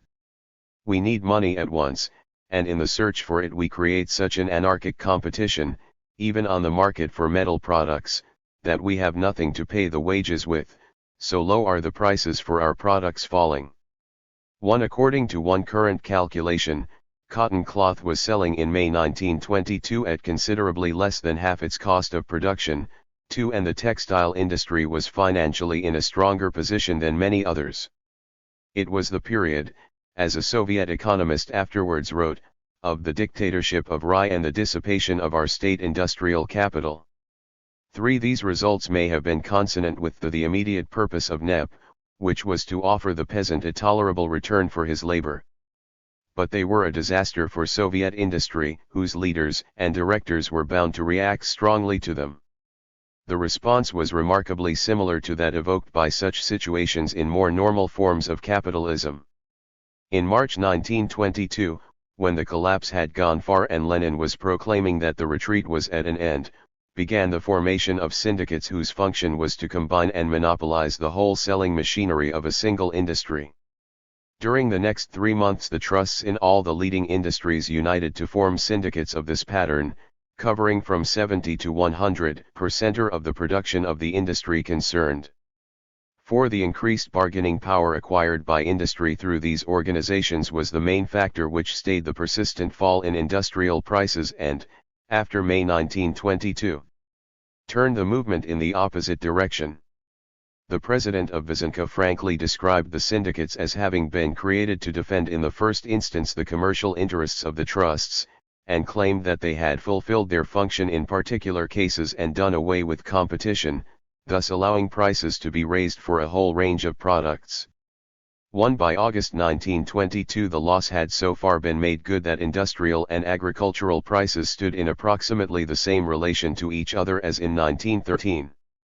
From that time, under the combined influence of the better organization of industry and an abundant harvest, prices once more began to move apart, but in the opposite sense, i.e. in favor of industrial and against agricultural products. The stresses set up by this fresh divergence were to become familiar in Soviet history as the scissors crisis of 1923. The second adverse influence of NEP in the industrial field was the encouragement given by the market to light consumer industries at the expense of heavy industry, and this, though less immediately disconcerting, carried graver long-term implications. The effect of NEP had been not only to expand those forms of small-scale or individual industrial production which remained in private hands and stood nearest to the petty bourgeois economy of the peasant and furthest from the large-scale industry of the factories, but also, within the domain of large-scale industry, to stimulate those light industries whose products were immediately consumed at the expense of the heavy industries which were the traditional stronghold of the industrial proletariat and the ultimate key to the industrialization of the country and to socialist reconstruction. Before the end of 1922 a note of alarm about the future of heavy industry was being sounded on all sides. The Fifth All-Russian Congress of Trade Unions in September 1922, while noting a revival in a number of branches of production that rely on a free commodity market, recorded that the basic branches of industry which by themselves determine the course of development of the national economy as a whole, transport, mining, and the metallurgical, machine building and electrical industries were named, continue to experience a most severe crisis, and proclaimed the restoration of large-scale industry and transport as the immediate task of the Republic. 2 months later Lenin, devoting his speech at the Fourth Congress of Comintern to a defense of NEP, drew the same contrast between the general revival of light industry and the very difficult position of heavy industry, and pointed the moral. Russia cannot be saved only by a good harvest in a peasant economy, that is not enough, or only by the good condition of light industry which supplies articles of consumption to the peasantry, that also is not enough, Heavy industry is also indispensable. Heavy industry needs state subsidies. Unless we find them, we are lost as a civilized state, let alone as a socialist state.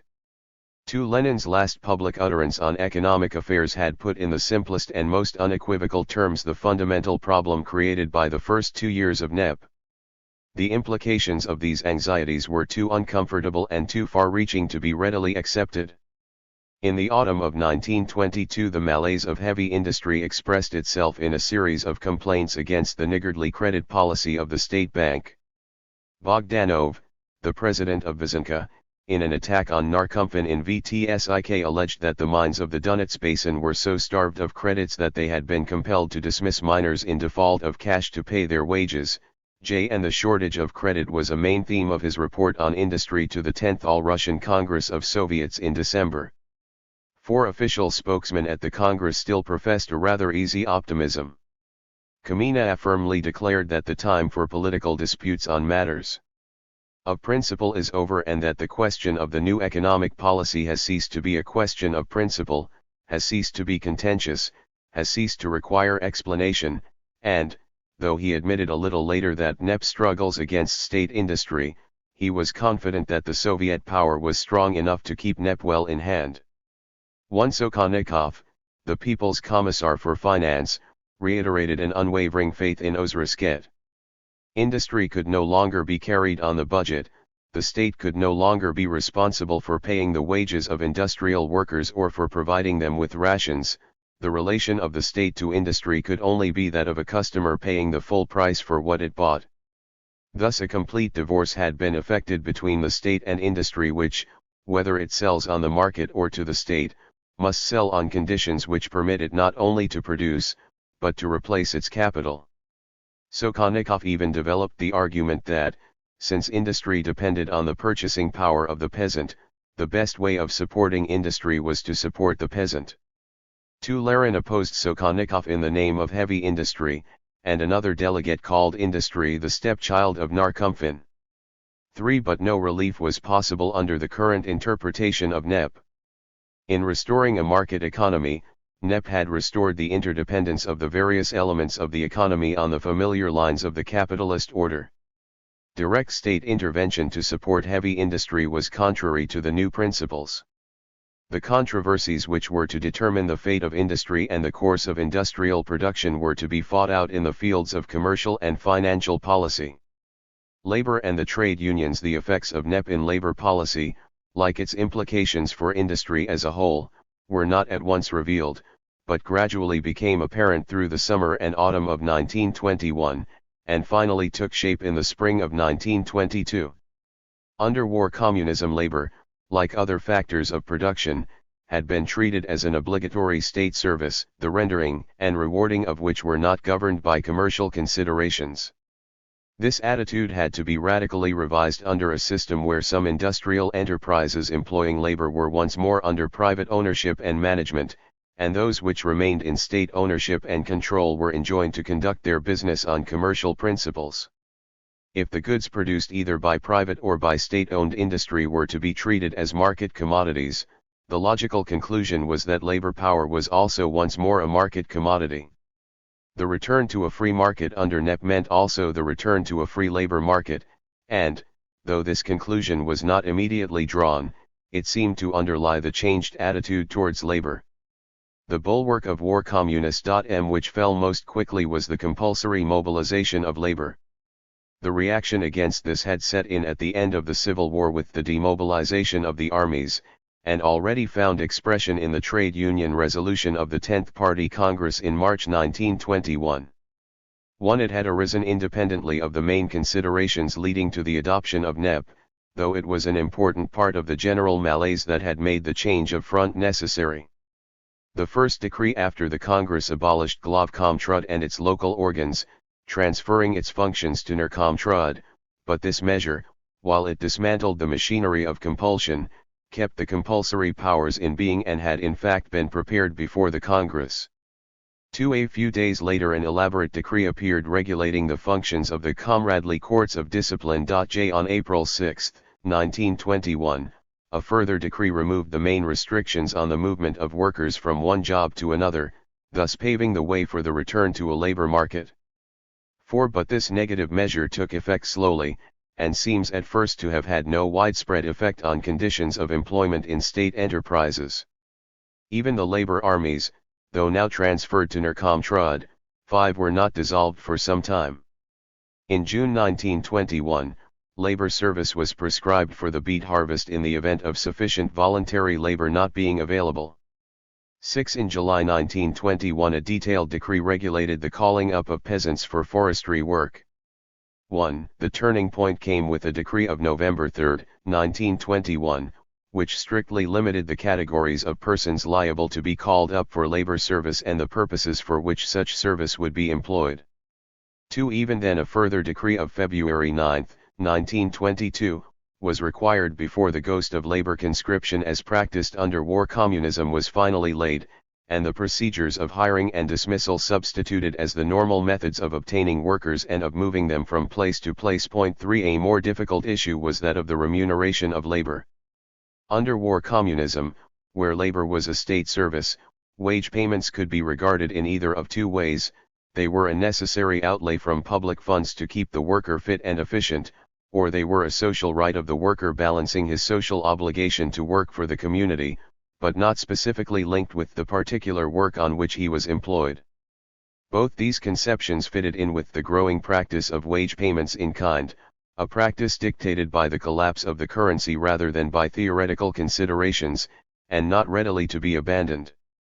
When the Fourth All-Russian Congress of Trade Unions met in May 1921, Schmidt still assumed that the workers cannot be compelled to part with the idea of guaranteed supplies to which the working class has grown accustomed.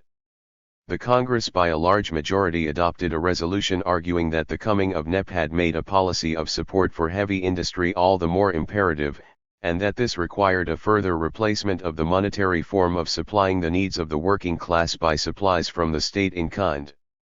4. Moreover, this form of wage payments, which amounted in the last days of war communism to a system of free rations, also fitted in with the broad concept of equality in distribution as an ideal to be aimed at.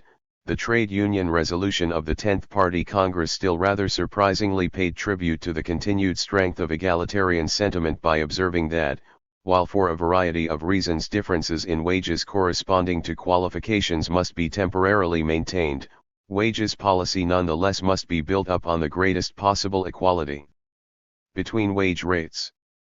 1. The Trade Union Congress of May 1921, while maintaining its formal recommendation of bonuses in kind, was once more obliged to record the impracticability of any such system in face of the chronic shortage of supplies. 2. It was some time before the introduction of NEP to industry produced its logical results. The application of Ausrisket required the return to a monetary economy and was incompatible with any conception of wages as a system of free rationing or as a social service rendered by the state to the citizen. The labor philosophy of war communism was obsolete. The Party Conference of May 1921 propounded the principle of appealing to the interest of the worker in production and insisted that the calculation of the part of the wages paid in kind should correspond to the monetary prices of the products. 3. But the carrying out of this difficult change was delayed for some months.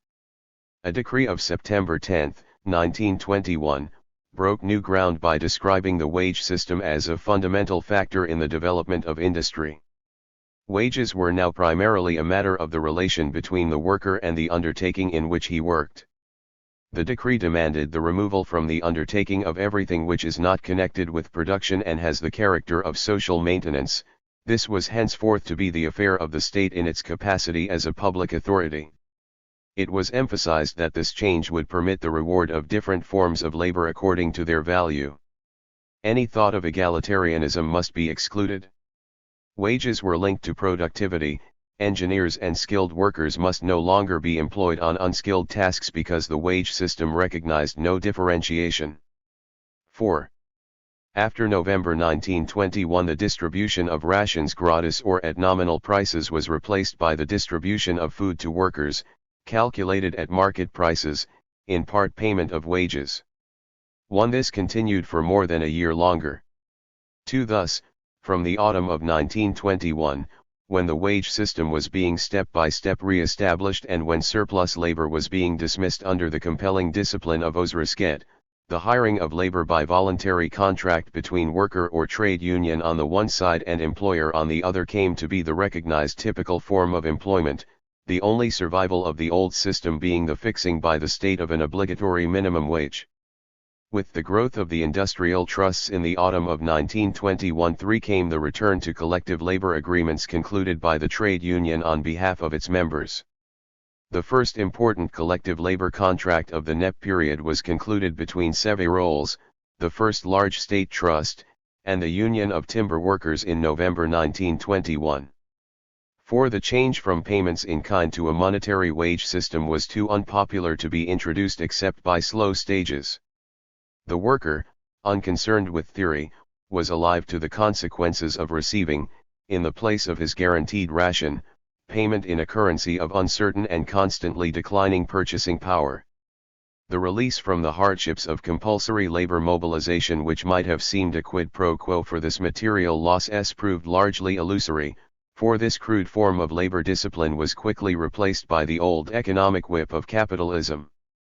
The end of the Civil War and the introduction of NEP inaugurated a period of serious and widespread unemployment, due to drastic dismissals of workers both by public services and by industrial enterprises reorganizing themselves in response to the dictates of Ausrisket. It was a sign of the times when, in the autumn of 1921, a decree was issued bringing up to date the half-forgotten legislation of 1918 on unemployment insurance, and provision was made in a further decree to pay half a month's salary by way of compensation to workers dismissed from state enterprises and institutions through no fault of their own. 1. The process of dismissing superfluous staffs proceeded at a cumulative rate. The number of railway workers was reduced from 1 to 40,000 in the summer of 1921 to 720,000 in the summer of 1922. 2. The number of workers and employees per 1,000 spindles in a leading textile factory was reduced from 30 in 1920 to 1921 to 14 a year later. J. In the first half of 1918, unemployed industrial workers had flowed back to the country and were easily absorbed, so that unemployment merely took the form of a decline in the members of the proletariat. In 1921 famine had overtaken the countryside, and surplus industrial workers congregated in the cities, creating for the first time an unemployment problem of the kind familiar in Western industrial countries. The creation in this way of the reserve army of labor of classical economics set up pressures sufficiently strong to direct labor to the points where it was required, and made further legal regulation superfluous. Work as a legal obligation was succeeded by work as an economic necessity, fear of legal penalties replaced as a sanction by fear of hunger. When the decree of February 9, 1922, finally substituted hiring and firing for the compulsory mobilization of labor, for it was abandoning an already obsolete weapon. The 11th Party Congress of March 1922 even heard from Shliapnikov the complaint, long familiar in capitalist countries, of workers being put out of work at home owing to imports from abroad. In less than a year NEP had reproduced the characteristic essentials of a capitalist economy. 1. The status of the trade unions was logically affected in two ways by the abandonment of war communism and compulsory labor service. In the new conditions of licensed private enterprise and Ausrisket in public concerns, the duty of trade unions to protect the interest of worker against employer seemed unequivocal, and the movement to incorporate the unions in the state lost its most plausible justification. When the Fourth All-Russian Congress of Trade Unions met in May 1921, the first of these issues was not yet ripe for discussion. The organization of industry under NEP had scarcely begun, and the resolution of the Congress was vitiated by the assumption, which subsequent developments did not justify, of a sharp distinction between the attitude of the trade unions towards state-owned industries and towards those reverting to private management. 2. The second issue, the relation of the unions to the state, had been closed for party members by the decision of the 10th Party Congress 2 months earlier. But this decision automatically gave new significance to an old, but hitherto subsidiary, issue, the relation of the party to the unions. The independence of the unions from the state was a logical consequence of NEP. But this made it all the more essential to leave no doubt about the control of the unions by the party. This had been firmly, if cautiously, asserted by the resolution of the Party Congress. The Russian Communist Party, through its central and local organizations, as before unconditionally directs the whole ideological side of the work of the trade unions. The choice of the leading personnel of the trade union movement must, of course, take place under the directing control of the party. But party organization should be particularly careful to apply normal methods of proletarian democracy in the trade unions, where most of all the choice of leaders should be made by the organized masses themselves. The Fourth All-Russian Congress of Trade Unions was convened for May 17, 1921, and the usual theses on the role and tasks of the unions had been prepared by the Central Committee of the party for consideration and adoption by the Congress. These theses did not, however, repeat the emphasis on the use of normal methods of proletarian democracy in the trade unions which had appeared in the resolution of the Party Congress, and when they were submitted, a few hours before the Congress met, to the Bolshevik fraction, Ryazanov proposed an amendment recalling the terms of this resolution. Tomsky, taken aback by the amendment or not regarding it as important, did not resist it with sufficient vigor, and it was carried by a large majority of the fraction. The Congress was duly opened the same evening with a formal speech from Tomsky. But, when the Central Committee discovered what had taken place, a severe reprimand was administered to Tomsky for his failure to carry the theses through the fraction, and he was suspended from further participation in the Congress. The regular report on the work of the All-Russian Central Council of Trade Unions since the previous Congress was made by Schmidt, and the theses on the role and tasks of the unions, restored to their original form after a further meeting of the fraction attended by Lenin in person, were presented by Lozovsky I. Neither Tomsky nor Rudzutak, who was made to share the responsibility for his mistake, was elected to the Presidium of the Congress at the opening of the second session, and at the elections for the Central Council which took place at the end of the Congress, while Rudzutak was re-elected a full member of the Council. Tomsky was relegated to the status of a candidate. Within a few weeks Tomsky and Rudzutak found themselves appointed members of a special commission to proceed to Tashkent to supervise the affairs of the newly formed Turkestan SSSR. One surprising sequel of these changes was the reinstatement of Andreev, who had been a supporter of Trotsky's platform at the 10th Party Congress and had not been re-elected to the Central Committee. Andreev was now chosen to make the official report on the question of organization, which turned out to be the most controversial business of the Fourth Trade Union Congress. Now that the independence of the trade unions had become a recognized part of NEP, it was necessary not only that the party should be in full control of the central trade union organization, but that the central organization should be able to control individual unions. This purpose was subtly achieved by Andreev's resolution. Under cover of a necessary measure of decentralization in trade union organization, precisely the opposite result was achieved. Under the guise of a measure of devolution, local inter-union organs which were directly dependent on the All-Russian Central Council of Trade Unions were to have authority over the local organs of particular unions. The resolution, taking up an idea already launched at the Third Congress, even looked forward to the day when the unions and their organs would be combined into a single union with industrial sections. These proposals were bitterly contested.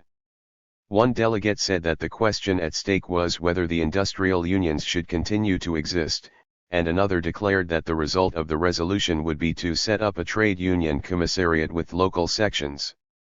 In a Congress where there was only a tiny handful of non-Bolshevik delegates, an amendment of substance to Andreev's resolution nonetheless secured 453 votes against 593. The majority, though relatively narrow, was decisive. The control of the party over the All-Russian Central Council of Trade Unions, as over the organs of the Soviet state, was absolute.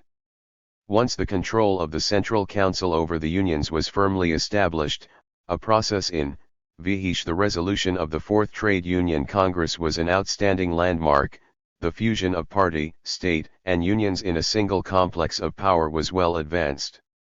The issue of the statization of the trade unions was dead. But every fresh step in economic policy helped to deprive the trade unions of a little more of the importance and independence which they had formerly enjoyed. Under war communism they had at least been indispensable and partially autonomous organs of state power. Under NEP they could no longer occupy this position, and, since it was necessary to curb any potential tendency under the new conditions to pit themselves against the authority of the state, the precaution was taken to tighten the already strict control of the party over the trade union apparatus. After the Fourth Trade Union Congress, Andreev succeeded Tomsky as president of the Central Council. Towards the end of 1921, as the industrial aspects of NEP Raduali unfolded themselves, symptoms of restiveness reappeared in the trade unions. About this time Tomsky and Rudzutak were recalled from Turkestan and an agreement effected between them and Andreev, apparently not without the intervention of the highest party authorities. On December 28, 1921, the Central Committee of the party listened to reports on the role of the trade unions presented by Rudzutak, Andreev, and others. On January 12, 1922, the Politburo adopted a detailed resolution drafted by Lenin on the basis of the theses submitted by Rudzutak and Andreev, and this was published 5 days later in Pravda. The resolution diagnosed a series of contradictions between different tasks of the trade unions. These contradictions were not accidental and would not be removed for several decades, so long, indeed, as remnants of capitalism and of small-scale production persisted. Thus there was contradiction between the usual trade union methods of persuasion and education and the occasional acts of compulsion to which, as sharers of state power, the unions were committed, between the defense of the interests of the toiling masses and the pressure which they had to exercise as sharers of state power and builders of the national economy as a whole, between the rigors of class warfare and the measures of conciliation proper to trade unions. These contradictions reflected the contradictions of the period of transition to socialism. But the practical paragraphs of the resolution were more significant. Since the application of Ozrisket to state enterprises inevitably led to an opposition in the consciousness of the masses between the administrations of these enterprises and the workers employed in them, Soviet trade unions under NEP performed a function, and enjoyed a status, in some respects analogous to those of their prototypes under capitalism. The obligation rested on them unconditionally to protect the interests of the workers. On the other hand, membership of the trade unions must be voluntary, and the unions must not interfere in factory administration. Both these points were concessions to what might be called an out-and-out capitalist view of trade unions. Even strikes in socialized enterprises, and a fortiori in private enterprises, were not prohibited, though the trade unions were to make it clear to the workers that strike action in a state with a proletarian government can be explained and justified only by bureaucratic perversions in that state and by survivals of capitalism. The normal way to settle disputes was by negotiation between the trade union and the economic administration concerned, and the establishment of conciliation commissions was recommended for this purpose. The resolution of the Politburo was, of course, mandatory to the overwhelmingly Bolshevik membership of the All-Russian Central Council of Trade Unions, and in February 1922 the council met to give effect to it. This occasion was afterwards referred to by Tomsky at the Fifth Trade Union Congress as our Trade Union Revolution and the beginning of a new course in the trade union movement. It was in fact the first consistent application of the principles of NEP in labor policy. The dependence of wages on productivity was confirmed, and the collective contract approved as the normal basis of employment.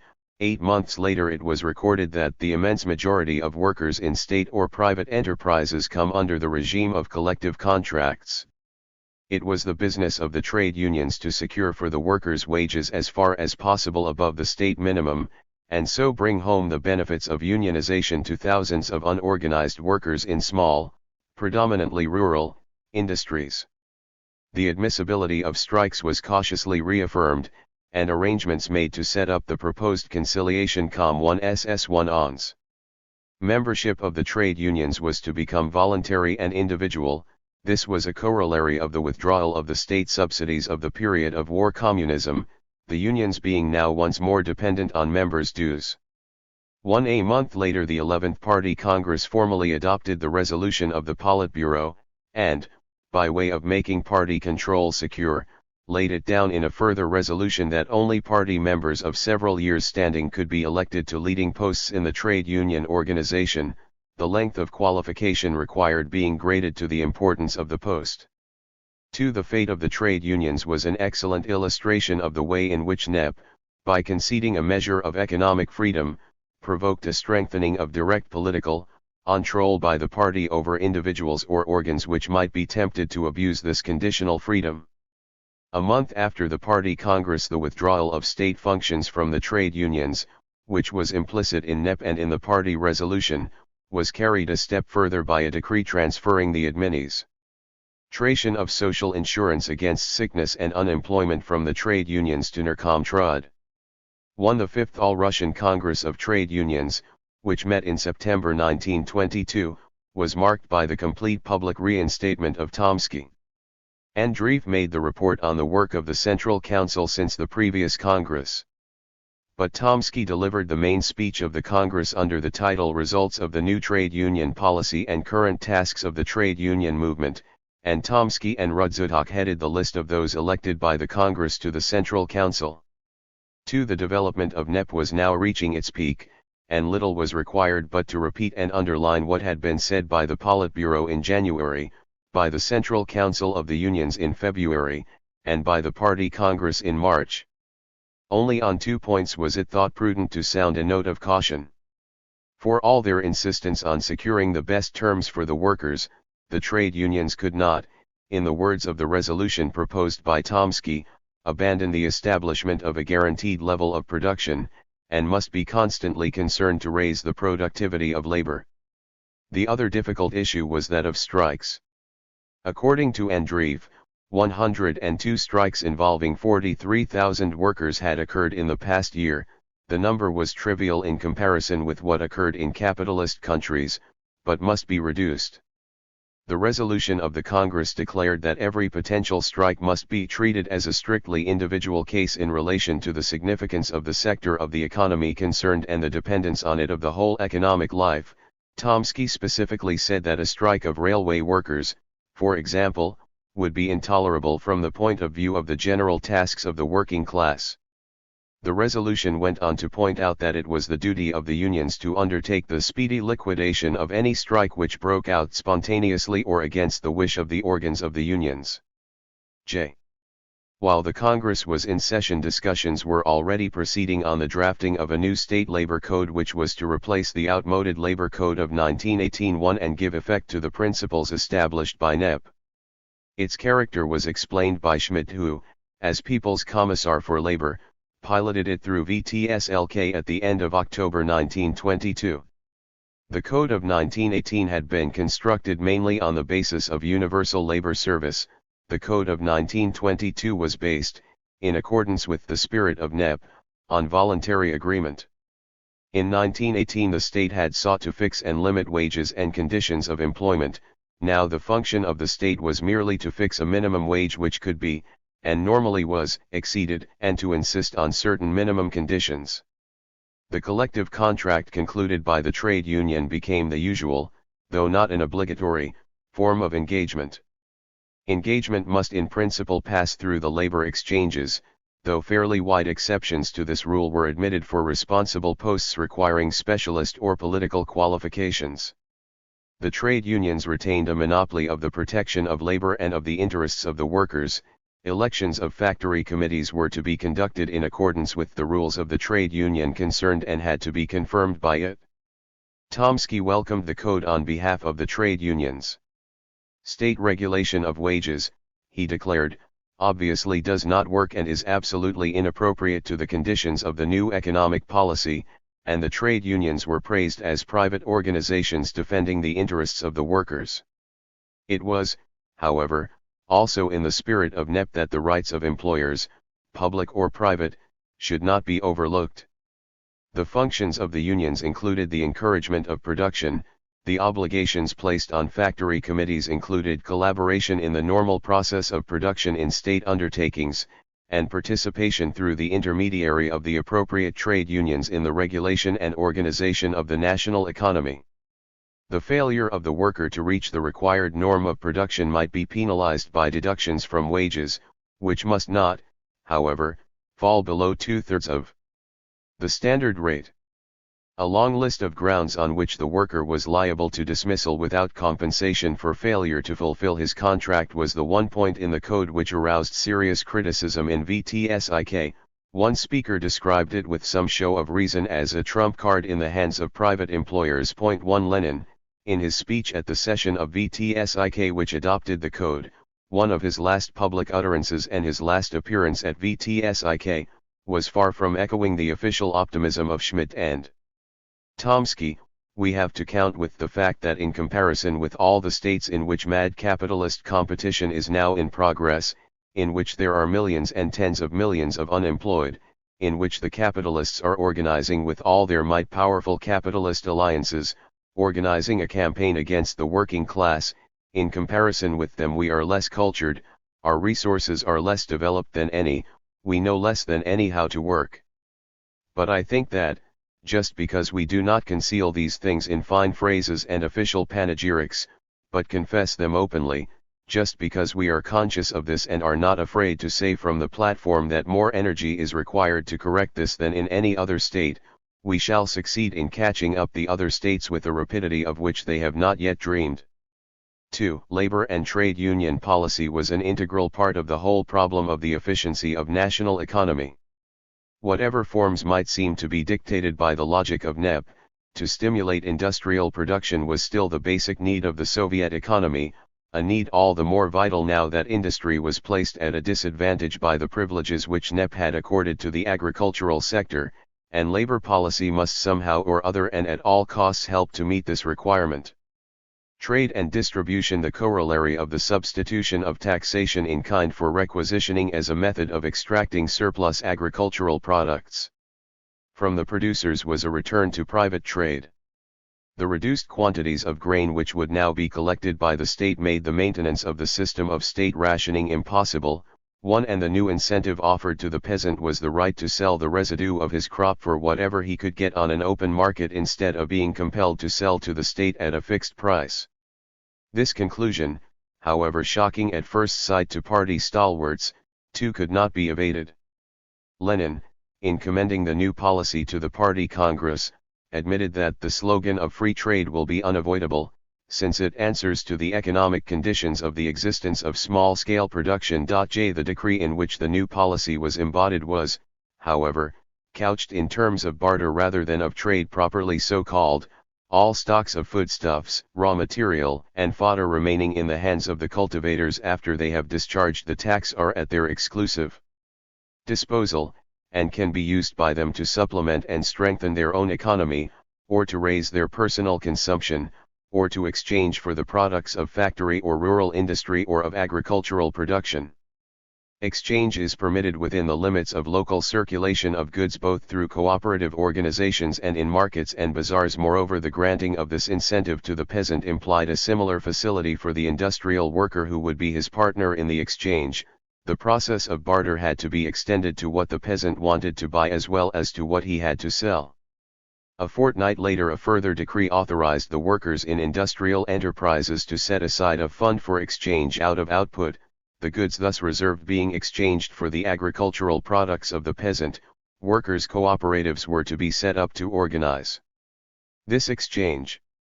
Industrial workers were likewise allowed to set aside a portion of their output for their own personal consumption, allocating to this purpose a proportion of their working time or, alternatively, the full time of a certain proportion of the workers in a given enterprise.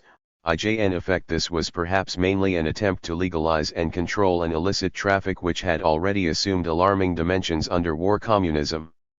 2. It was described at the Fourth All-Russian Congress of Trade Unions as an experiment. 3. And Lenin called it a concession prompted by psychological reasons. A privilege has been given to the peasants, it is necessary on the same ground to treat the workers in the same way. For this exchange of goods was not only the chief method of collecting foodstuffs, but the test of a correct mutual relation between industry and agriculture. 5. It was, declared the party conference at the end of May 1921, the fundamental lever of the new economic policy. 6. What was often spoken of as a return to private trading was in fact not so much an innovation as an official recognition and encouragement of what had never ceased to exist, the legalization of a common, though hitherto illegal, practice. The chief function of the government in the early stages of NEP was not merely to stimulate a desired volume of internal exchange, but to regulate and, if necessary, to dam its flow in such a way as to avert a threatened submersion of all socialist construction and a restored ascendancy of private capital throughout the whole economy. Lenin had recognized frankly that freedom of trade means in a certain measure a development of capitalism, but had added that this capitalism will be under the control, under the supervision, of the state. 7. The first attempts at regulation were, however, unsuccessful. What exactly had been intended by the permission given in the original NEP decree of March 21, 1921, to trade within the limits of local circulation of goods, is not clear. But, whatever the intention, it was quickly defeated. An attempt was made in a decree of Sovnarkom of March 28, 1921, on trade in grain, forage, and potatoes to maintain the principle of regulation by provinces. But, since the decree cancelled all restrictions on transport, it acted in effect as a removal of local barriers. Once the principle of private exchange had been admitted, the attempt to restrict it to local markets or to exchange in kind was bound to break down. A decree of May 24, 1921, accorded to individual citizens and the cooperatives the right of exchange, purchase, and sale of agricultural products remaining after the payment of the tax in kind. 2. By the autumn of 1921 Lenin frankly admitted defeat on this point. It was intended throughout the state to exchange the products of industry in a more or less socialist manner for the products of agriculture and, through this exchange of goods, to restore large-scale industry as the only possible basis of a socialist organization. What was the result? The result was, you now understand all this perfectly well in practice, and you can even see it in the whole of our press, that the exchange of goods broke loose. It broke loose in the sense that it turned into buying and selling. And we are now obliged to confess it, if we do not want to pose as people who do not see their own defeat, if we are not afraid to look danger in the face. We must confess that our retreat turned out to be not enough, that it is indispensable for us to carry out a supplementary retreat, another step backwards, when we pass from state capitalism to the setting up of state regulation of buying and selling, of monetary circulation. Nothing came of the exchange of goods. The private market turned out stronger than we, and instead of exchange of goods we have got ordinary buying and selling, ordinary trade. Be so good as to adapt yourselves to it, otherwise the element of buying and selling, of monetary circulation, will overwhelm you. 3. The Conference of Communists of the Moscow province, to which Lenin addressed this warning, passed a resolution which declared it urgent, starting from the existence of a market and taking account of its laws, to master it and, by means of systematic and carefully considered economic measures founded on an accurate appreciation of market processes, to take control of the regulation of the market and of monetary circulation. 2 months later, the 9th All-Russian Congress of Soviets heard Lenin explain once more that trade was the touchstone of our economic life, and that the essence of the new economic policy was to learn from the private merchant who was clever enough to do for 100% profit what no communist Oregon trade unionist could do at all. 2. Kamina repeated once more the plea of force majeure, having, thanks to the tax in kind, created a market. Having accorded the possibility of trading in grain, we have created an environment which will keep on changing. The market is not a logical phenomenon which can be fixed in its existing form. It is a phenomenon which develops and continually begets new and ever new phenomena. J. And the resolution of the Congress, noting that the formation of an internal market and the development of monetary exchange were the characteristic features of the economic landscape, contain the first of those paradoxical panegyrics of free competition which became familiar in the NEP period. Now the struggle between communist and private management is transferred to the economic plane, to the market, where nationalized industry, concentrated in the hands of the workers' state, must, by applying itself to the conditions of the market and to methods of competition in it, win for itself the decisive mastery. 4. The institutional organization of trade under NEP was threefold. Trade was conducted by private traders, by cooperatives, and by state organs. While all professedly competing against one another on equal terms, a certain division of competence naturally established itself. The private trader was mainly active in retail trade, though he also appeared, as time went on, in wholesale trade as an agent of state trusts or other state organs. State organs confined their main commercial activities to wholesale trade, though state retail shops were also set up. The cooperatives followed their old tradition in combining the functions of wholesale and retail traders. The encouragement of retail trading by private individuals was a conspicuous reversal of previous policy.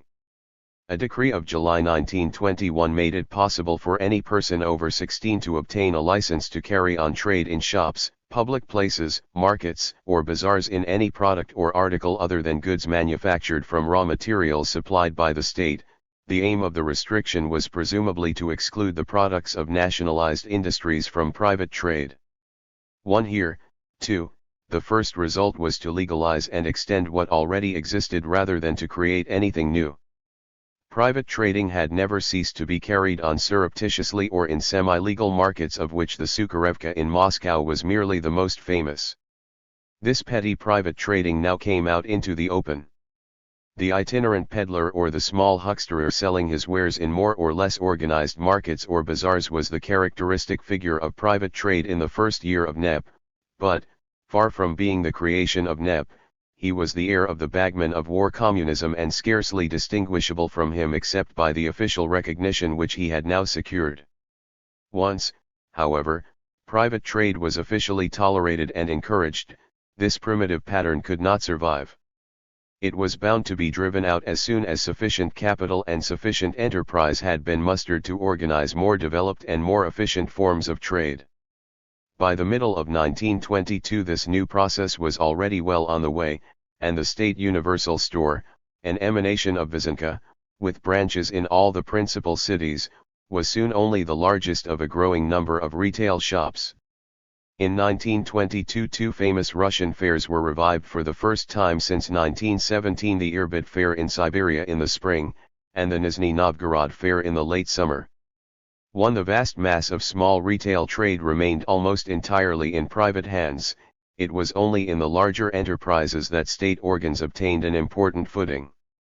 2. The introduction of NEP had been designed to favor the cooperatives even more than the private trader, for the organization of the cooperatives was at any rate founded on a collective principle which seemed less antipathetic to Bolshevik orthodoxy than competitive individualism. 3. Lenin, in commending NEP to the 10th Party Congress in March 1921, briefly proposed to annul the resolution of the preceding Congress which had insisted on the strict subordination of the cooperatives to Narkomprod, for now that agricultural surpluses, after the collection of the tax in kind, were to be extracted from the peasant by processes of barter and trade.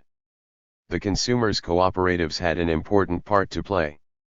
A decree of April 7, 1921, restored to them a measure of the formal independence which they had lost 2 years earlier, subject only to the right of Narkomprod to direct the carrying out by them of their obligatory state tasks and of VTSIK to appoint members of the administration having equal rights with elected members. The following month saw a series of agreements between government and cooperatives, including what was referred to as a general treaty with the consumers' cooperatives of May 17, 1921, under which Centrosoyuz became the sole agent of the government for the wholesale distribution of consumer goods throughout the country. 2. The conception prevailing in the first months of NEP emerged clearly from these arrangements. Food was to be extracted from the peasants by 2 levers, the tax in kind and exchange of goods. The first of these was to be operated directly by the Soviet authorities, the second by the cooperatives acting as agents for Nerkomprod. This conception failed to work. It failed partly because Nerkomprod 3 was not in a position to furnish the promised supplies of consumer goods for purposes of exchange, so that recriminations quickly began between Nerkomprod and Centrosoyuz, but mainly because, in the absence of a highly organized machinery, the whole clumsy process of an exchange of goods broke loose, in Lenin's phrase, and turned into buying and selling. The forces of NEP, overwhelming its creators and sweeping away the plan of an orderly state-marshaled system of exchange in kind, forced a reconsideration of the status and functions of the cooperatives, and this revision, a further tribute to the hold of cooperative institutions on the loyalty of the masses, was undertaken in a decree of Sovnarkom of October 26, 1921.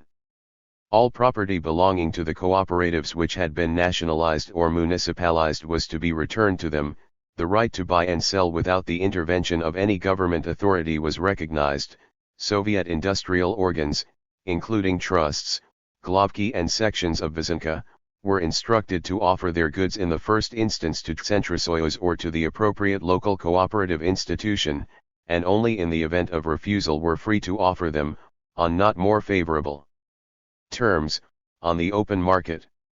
One simultaneously an instruction from the party Central Committee to all party members emphasized the new independent role assigned to the cooperatives under NEP and the obligation for communists to play an active part in this in order to master these organizations.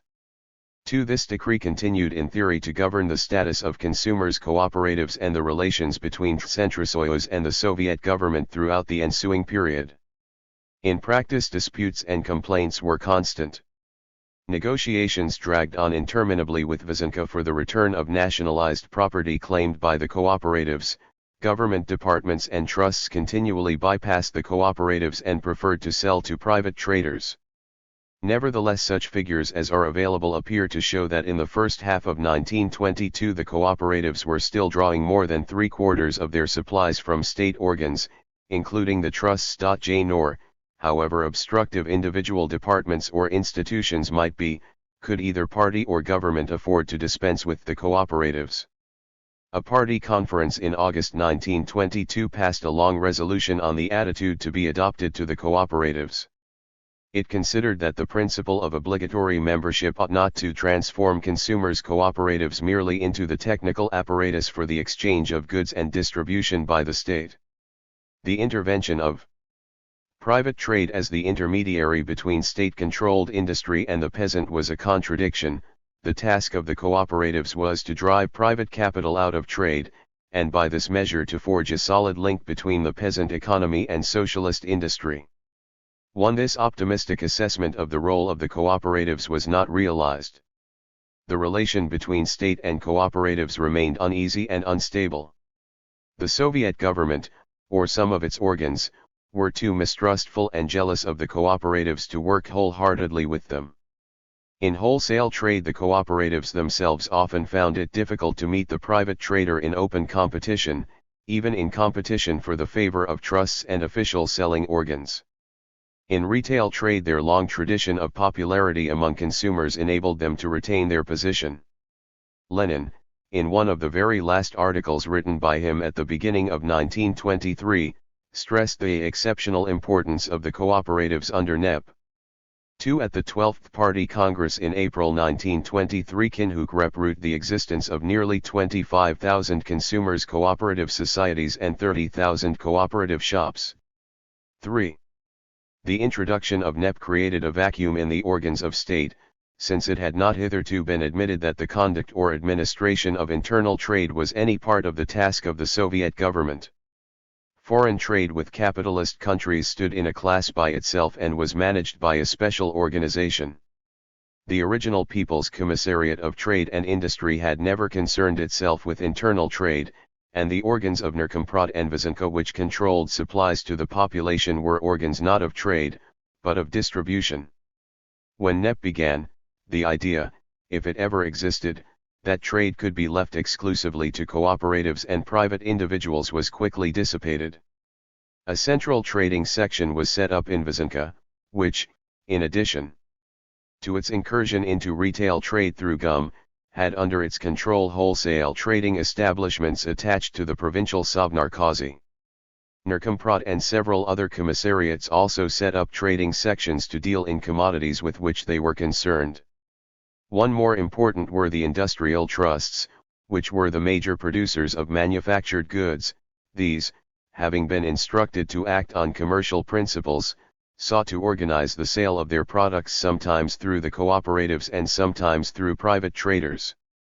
It had at first not been foreseen that state trading organs or state organs would purchase supplies required by them on the market.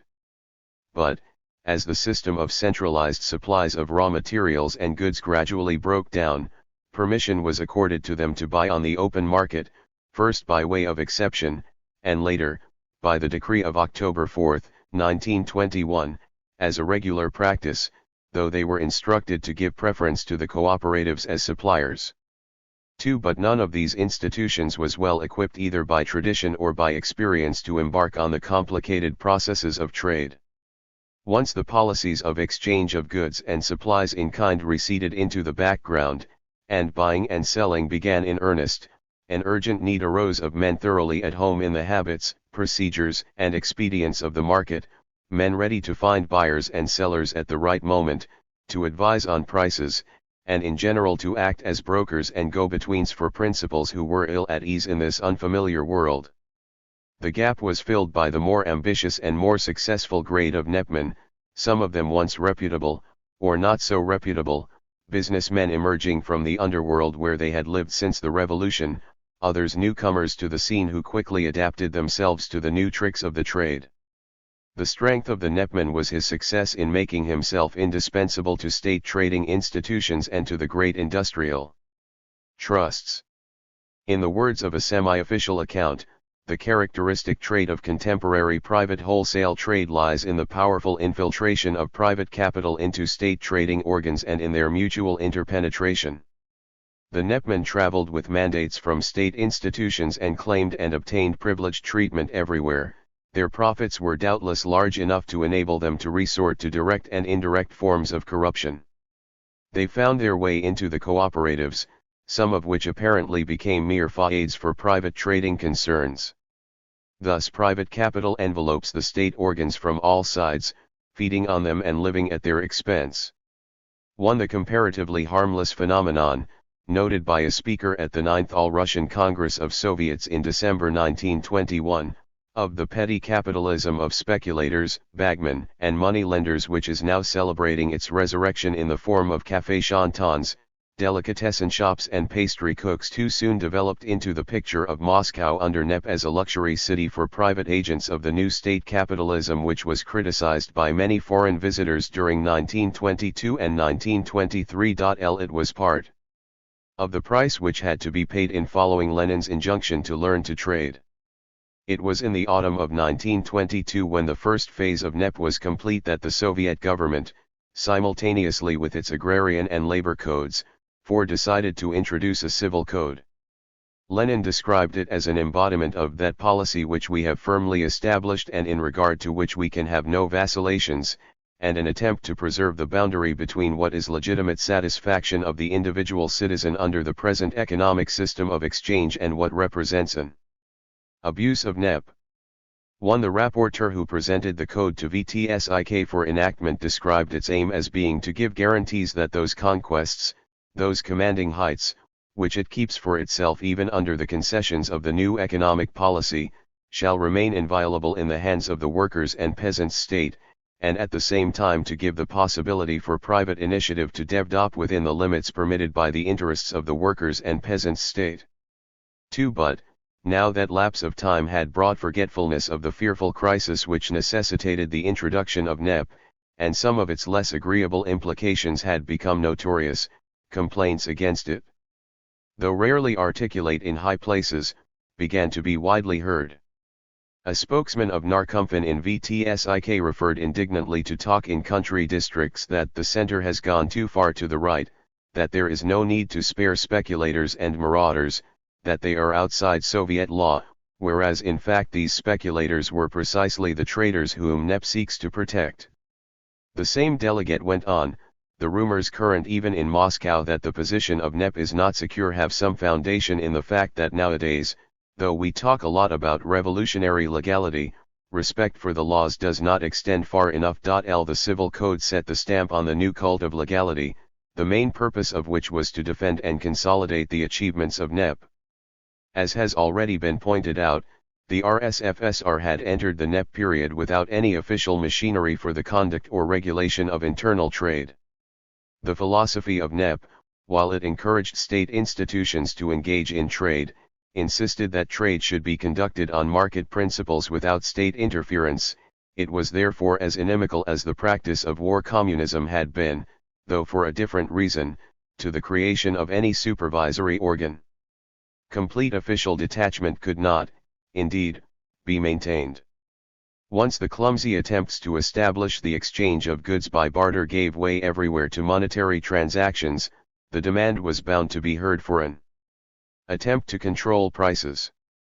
A price committee was set up by Narkomfin as early as August 5, 1921, to fix prices of all commodities dealt in by state organs or state enterprises. But this proved a complete fiasco and prices moved everywhere in response to market conditions.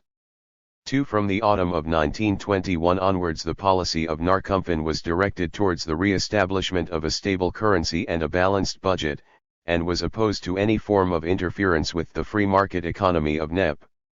Nor was any other department equipped to assume this role. An attempt was made to transform the central trading section of Vyzanka into an administration for the regulation of trade.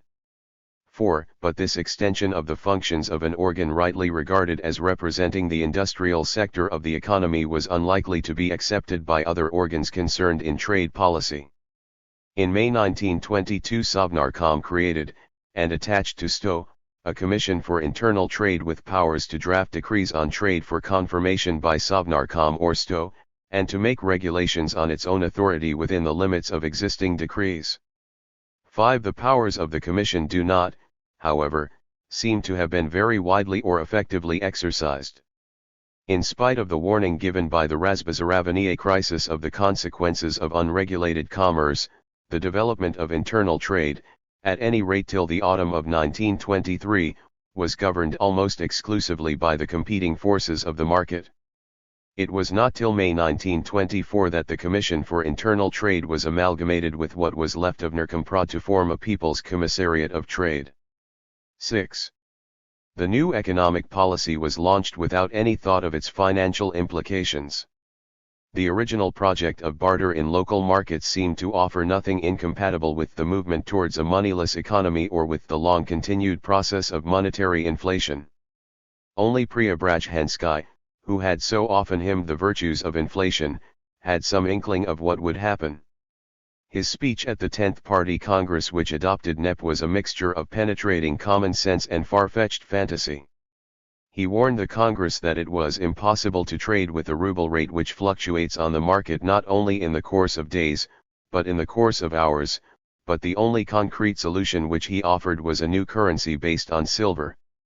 Neither his arguments, nor the sensible proposal with which he concluded for a committee to review the whole range of financial policy in its application to the new economic conditions on which we are entering, made any impression on the Congress.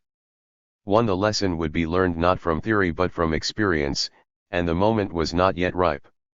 It occurred to nobody to foresee a return to orthodox banking to finance industry, or to the orthodox fiscal policy of a balanced budget to be achieved through the drastic curtailment of government spending. These conclusions were all reached in a piecemeal and roundabout way from the initial premise that the peasant was to be at liberty to trade his surpluses of agricultural produce for the goods which he might require. The course of financial policy under NEP provides an excellent illustration of the necessary interrelation of parts in a single economic structure. When the original conception of local barter broadened into buying and selling in a nationwide market, monetary policy became an indispensable part of NEP. The return to capitalism, even to state capitalism, made the return to a money economy inevitable. Party prejudices were strong enough to make the initial move slow and halting. On June 30, 1921, a decree of Sovnarkom, which expressed in its preamble the desire to remove the limitations which hamper economic exchange and to promote a healthy monetary circulation by way of a development of deposits and transfers, abolished all limits on sums which might be held by private persons or organizations. Deposits in the savings banks of Narkompan or of the cooperatives were not liable to confiscation and must be paid out to holders on demand, and no information would be disclosed about them except to the holders or to the judicial authorities. This measure, a first step on the long road back to financial orthodoxy, was evidently designed to rehabilitate money in popular esteem. But it thrust into the foreground the question, awkwardly raised by Preobrazhensky at the Congress, how to create a stable currency which would inspire confidence and perform the elementary functions of a medium of exchange. This could plainly not be done so long as the printing press continued to turn out an unlimited supply of rubles. The printing press could not be checked till the government could find some other way of making both ends meet, and to bring government expenditure within the limits of any revenue it could conceivably raise was unthinkable till the state relieved itself of the immense costs of maintaining state industry and the workers engaged in it. The need of a stable unit of account was still more urgent in an economy whose nationalized industry had been instructed to conduct its business on the principles of Ozrisket. The decree of August 8, 1921, setting up the linen factories trust prescribed that the value of the assets acquired should be taken into the accounts at 1913 to 1914 prices. A few days later a decree on the development of large-scale industry stipulated that stocks and raw materials are valued approximately at the middle prices of the West European market. But these surprising provisions were to be read as distress signals rather than as considered solutions of a problem. All these questions forced themselves piecemeal in the summer of 1921 on leaders who were still unwilling to draw financial conclusions from NEP, and isolated steps were taken in response to particular emergencies and without any coherent plan. The approach to the budgetary issue came from both sides. Under war communism the very notion of a budget had been allowed to lapse. Budget figures had been drawn up for the second half of 1919 and for 1920, but had never received formal approval. The incorporation of the balance sheet of industry in the state budget put an end to the conception of specifically governmental revenue and expenditure, and the draft decree of February 3, 1921, abolishing all monetary taxation would, if it had ever come into effect, have been a logical part of the advance towards a natural economy. Now under NEP all this was reversed.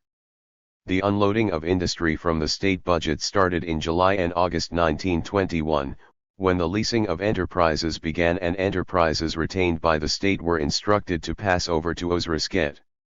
A tax on industry, comprising a licensing fee, varying with the number of workers employed, as well as a tax on turnover, was introduced in July 1921. A few weeks later a decree of Sovnarkom laid down the sweeping principle that all goods or services supplied by the state or state organs must be paid for in cash. Then, on August 21, 1921, Sovnarkom restored the principle of a state budget. It went through the formality of approving the almost meaningless figures of budgets for the second half of 1919 and for 1920, and went on to issue instructions to departments to prepare their estimates for 1921 not later than October, for 1922 not later than March of that year, and for 1923 not later than December 31, 1922. On the following day it took a first step towards restoring the financial autonomy of the local authorities, another measure designed to lighten the load on the central budget. It authorized the deduction of a percentage of the tax on industry to meet the financial requirements of the provincial executive committees. When, therefore, at the beginning of October 1921 VTSIK undertook the first systematic review of financial policy since the inception of NEP, much of the groundwork had been done. In a resolution of October 10 VTSIK instructed Narkompan to take measures to increase state revenues, to carry out a policy of restraint and the strictest economy in the expenditure of currency, and to develop the banking operations necessary to improve the national economy, and decided to abolish the unification of state and local budgets. These were desiderata which had already been settled in principle, and only required, It was a large requirement, to be carried out. But the resolution also contained a new and vital instruction to Narkomfin to contract the note issue. 2. The way was being pointed to the measure which was to crown the whole edifice of financial reform but was not as yet specifically mentioned, the establishment of a stable currency. The most spectacular of the financial reforms of October 1921, however, received its initial impetus from another source. The withdrawal of state credits left industry in a parlous condition, cut off from the source to which it had learned to look for its working capital. Initially, Soviet industry had received credits from the National Bank.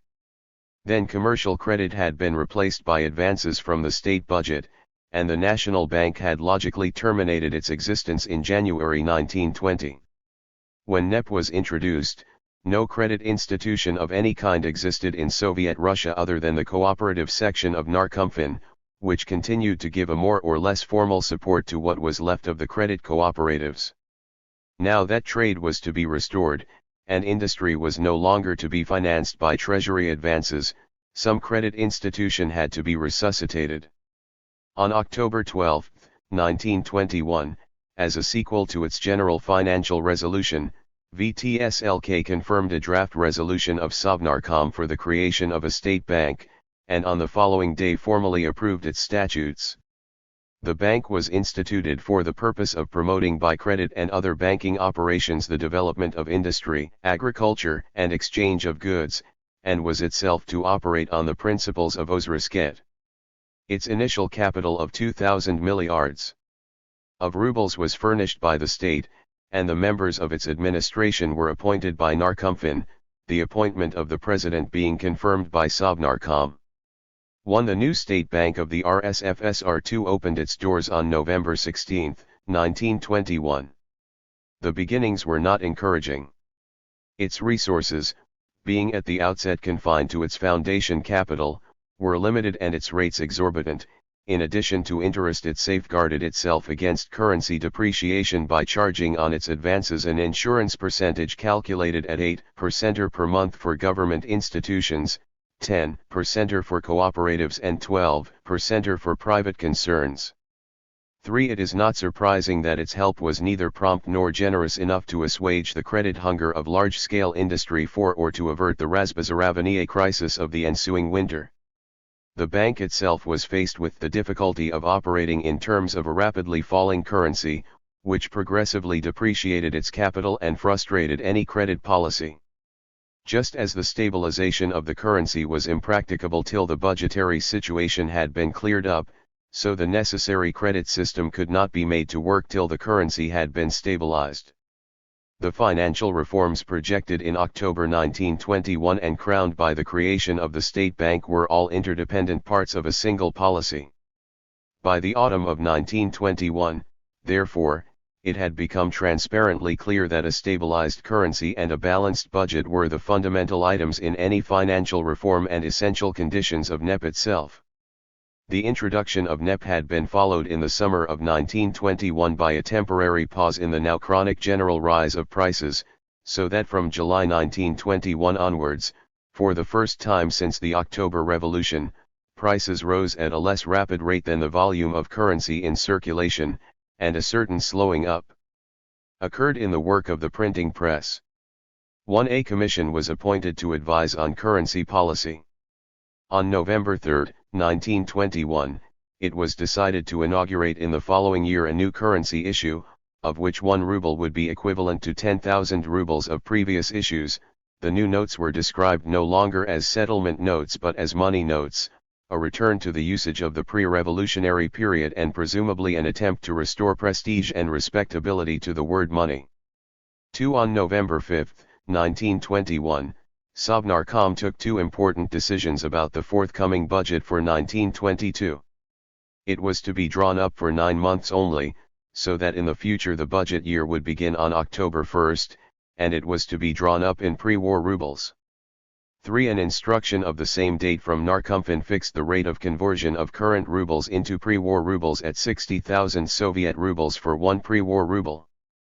4. The conversion rate was thereafter changed month by month to take account of rising prices, reaching a figure of 200,000 by March 1922. This was, in effect, a price index currency and was sometimes referred to as a goods ruble. But the inconveniences and the logical absurdity of using the fluctuating relation between the current and the 1913 price level as a permanent standard of measurement were quickly pointed out by economists, and in the controversy that arose on this point the goods ruble was gradually ousted from favor by the gold ruble. A decree of November 14, 1921, laid it down that the rental payable for leased enterprises should be calculated in terms of gold rubles. 6. A curious document of this phase in the evolution of policy was Lenin's customary article in Pravda on the anniversary of the October Revolution. On this, the 4th anniversary, the article bore the unexpected title on the significance of gold now and after the complete victory of socialism. It was devoted to NEP in general rather than to the question of gold in particular. It contained the F. Mao's prediction that, when we conquer on a world scale, we shall make the public lavatories in the streets of some of the greatest cities in the world out of gold, but it went on to insist that for the RSFSR in present conditions the important thing was to economize gold and to master trade. 1. The financial decisions of October and November 1921 concentrated the attention of the Soviet leaders on financial policy, and for a time made Narkomfin and Gazbank the most sensitive nerve centers of NEP. It was a curious reversal of the attitudes of the period of war communism, when it had been loudly proclaimed that finance could never be more than the handmaid of economic policy, and the spokesman of Narkomfin had apologetically looked forward to its early demise. The change was symbolized by a series of new appointments. Krestinsky, who had once been a member of the left opposition and had, since March 1919, combined the no longer very onerous duties of People's Commissar for Finance with the role of Secretary of the Central Committee of the party, had been disgraced at the 10th Party Congress in March 1921 for his failure in this second role. Too shortly afterwards he was dispatched on a mission to Germany, where he became Soviet ambassador, and was succeeded at Narkomfin by Sokhannikov. Sokhannikov, an old party member who had returned to Petrograd with Lenin in the sealed train, was also a practical man of business who had participated with authority and effect in early discussions of financial policy. 3. He now threw himself with vigor into the financial aspects of NEP, and especially the creation of a stable currency, and for the next few years made Narkomfin a key point of the conservative or right tendencies in Soviet policy. A hitherto little-known party member named Shimon, said to be the son of a banker, became director of Gazbank. But a far more sensational move was made early in 1922 when Cutler, a former financier and industrialist, who had held ministerial positions in Witt's cabinet and joined the Cadet Party after 1905, was appointed to the board of Gazbank. From this time till his death in 1924, Cutler was beyond doubt an influential force behind the scenes at Gazbank, and perhaps also at Narkomfin, and played an important part in the stabilization of the currency. 1. The foundation of Gazbank became the starting point for a campaign which, making the establishment of a stable currency its immediate and overriding goal, was directed to the re-establishment of the main principles of orthodox capitalist finance, with the state bank as the central regulator of the national economy. On November 20, 1921, a conference was held at Gazbank to consider the report of the Commission on the Currency Question, and adopted a set of theses which 6 months earlier would have made a sensation. It advocated free markets, support for light rather than for heavy industry as more likely to promote a rapid development of internal trade, a modification of the monopoly of foreign trade, a renewed attempt to obtain foreign loans, and an eventual return to a gold currency. 2. These were the views of the financiers and, though they had won the support of Narkomfin, were too far-reaching to command universal acceptance in the party. But the party conference of December 1921 proclaimed that the restoration of monetary circulation on a metallic basis, the first step towards which is the inflexible carrying out of a plan to limit the issue of paper money, must be the guiding principle of the Soviet power in the matter of finance. 3. And this program was repeated at the 9th All-Russian Congress of Soviets later in the month, where Kamina pointed out that neither an economic plan nor a state budget could be effectively drawn up so long as money consisted simply of colored pieces of paper. One at the 11th Party Congress, which met in March 1922, Sokhonikov made a detailed plea for the new financial policy, significantly noting that this was the first occasion on which a party Congress had occupied itself with matters of finance, too, and Lenin, in his only speech to the Congress, devoted a rather incoherent but remarkable passage to the coming financial crisis and its effects in industry, if it is too severe and overwhelming. We shall have once again to revise much, and to concentrate all our forces on one thing. But if it is not too overwhelming, it may even be useful, it will purge the communists from all sorts of state trusts. Only we must not forget to do this. A financial crisis shakes up institutions and enterprises, and the inefficient among them crack first. Only we must remember not to put all the blame on the specialists and pretend that the communists in responsible positions are very good, fought at the front and have always worked well. So that, if the financial crisis is not excessively severe, good can be extracted from it, and we shall be able to purge, not as the Central Control Commission or Central Verification Commission purges, but thoroughly purge, as should be done, all the responsible communists in economic institutions. For there was no doubt an element of conscious hyperbole in this eulogy, couched in terms of orthodox capitalist finance, of the salutary effect of a financial crisis, as well as in the defense of specialists as contrasted with communists. But the passage, taken from the same speech in which Lenin had proclaimed the ending of the retreat, was a symptom of the party mood of the moment on the financial issue. The Congress clinched the matter by a long resolution on financial policy which sought a broadening of the sphere of monetary circulation at the cost of a contraction of the natural part of the state economy, spoke of the struggle with the budget deficit, and thought it indispensable to establish firmly that our economic and financial policy is decisively directed to a restoration of a gold backing for money. The summer of 1922 saw the slow ripening of this policy. The budget estimates for the first 9 months of 1922 approved in December 1921, the first to be drawn up in pre-war rubles, showed a deficit which was only 40% of estimated expenditure. The corresponding percentages for the problematical budgets of 1920 and 1921 had been 86 and 84 respectively. Two vigorous efforts were made to cut expenditure by reducing the staffs of state institutions and taking more and more industrial enterprises and workers off the budget. The return to a monetary economy had as its logical corollary a transition from taxation in kind to monetary taxation. But this change in a primitive peasant economy came very slowly. A first step was taken in March 1922 when the series of taxes in kind which had been substituted a year earlier for requisitioning were reduced to a single uniform tax in kind calculated in terms of Ri.3, but taxation in kind on agricultural products continued throughout 1922. At the end of that year more than 1/3 of the total revenue was still being received in that form. For meanwhile new sources of monetary taxation were also tapped, taxes on wines, spirits, tobacco, beer, matches, honey and mineral waters all being imposed between August 1921 and February 1922.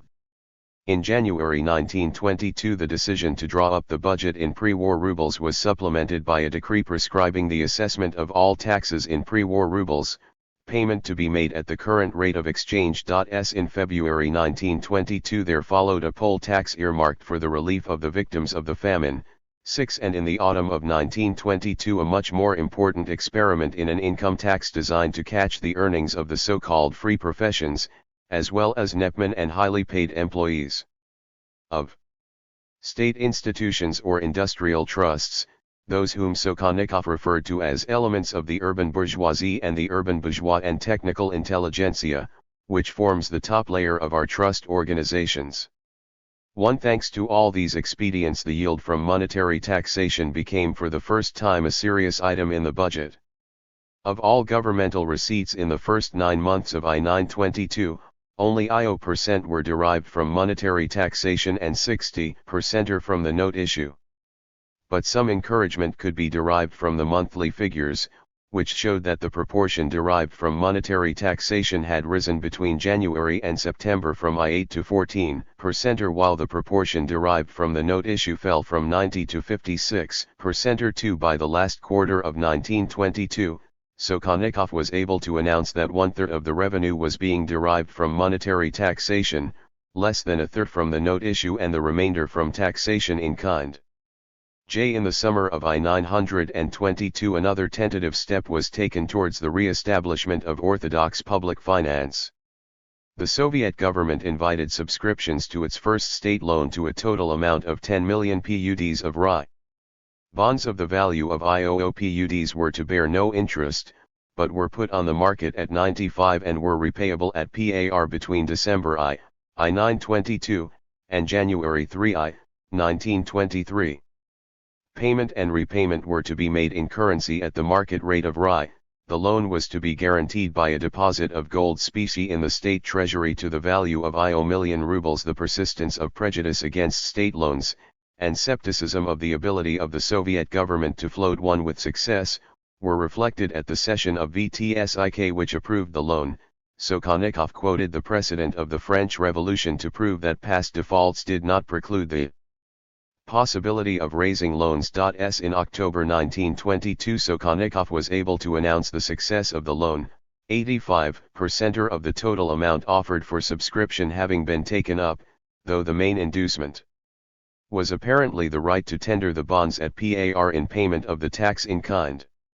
This was followed by the issue of a loan for 100 million gold rubles at 6% for the declared purpose of preparing the way for currency stabilization. The loan was probably taken up in the main by state institutions and state industrial trusts. But the intention was also to mop up some of the private wealth which was being accumulated under NEP, and moral pressure to subscribe was strongly exerted. 3 The return to a policy of public borrowing and the encouragement of private savings were further signalized by a revival of state savings banks which was approved by Sovnarkom on December 26, 1922. 4 The first two savings banks, in Moscow and Petrograd, opened in February 1923. The deposits were calculated at their equivalent in gold rubles and were repayable at the current rate. The savings banks were probably used at first rather as a method of insurance against currency depreciation than as a form of investment, but they were effective in recreating a habit and a tradition. By October 1923 there are said to have been 300 banks with 60,000 depositors, and more than 10 times that number 6 months later. The announcement of a state lottery to open in February 1923 was another return to the financial methods of the past. 6 The re-establishment of a state bank was naturally followed by an attempt to rebuild the whole banking system. Just as the first move for the creation of a state bank had been inspired by the need to provide a source of credits for industry when direct financing from the state treasury was withdrawn, so the first important move to extend the system came from Vasenka as the spokesman of industry at the beginning of 1922, and was strongly endorsed both by Gosplan and by the new industrial trusts. The project for a bank for industry, with powers to grant to industry both short-term commercial credit and loans up to 3 years duration, was approved by Sto on September 1, 1922. Its capital was subscribed by state institutions, including Vasenka and the People's Commissariats concerned, and state industrial enterprises. The initial impulse was beyond doubt to render industry independent of the state bank and of what was regarded as the niggardly policy of the financial authorities towards industry.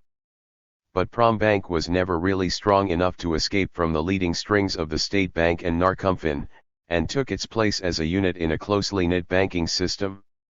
Meanwhile, in February 1922, the cooperatives had re-established a consumers' cooperative bank, which in January 1923 was enlarged into an all-Russian cooperative bank. Z municipal banks to finance local industries and local government projects. And mutual credit associations designed to meet the needs of the small private trader under NEP, also made their appearance during 1922.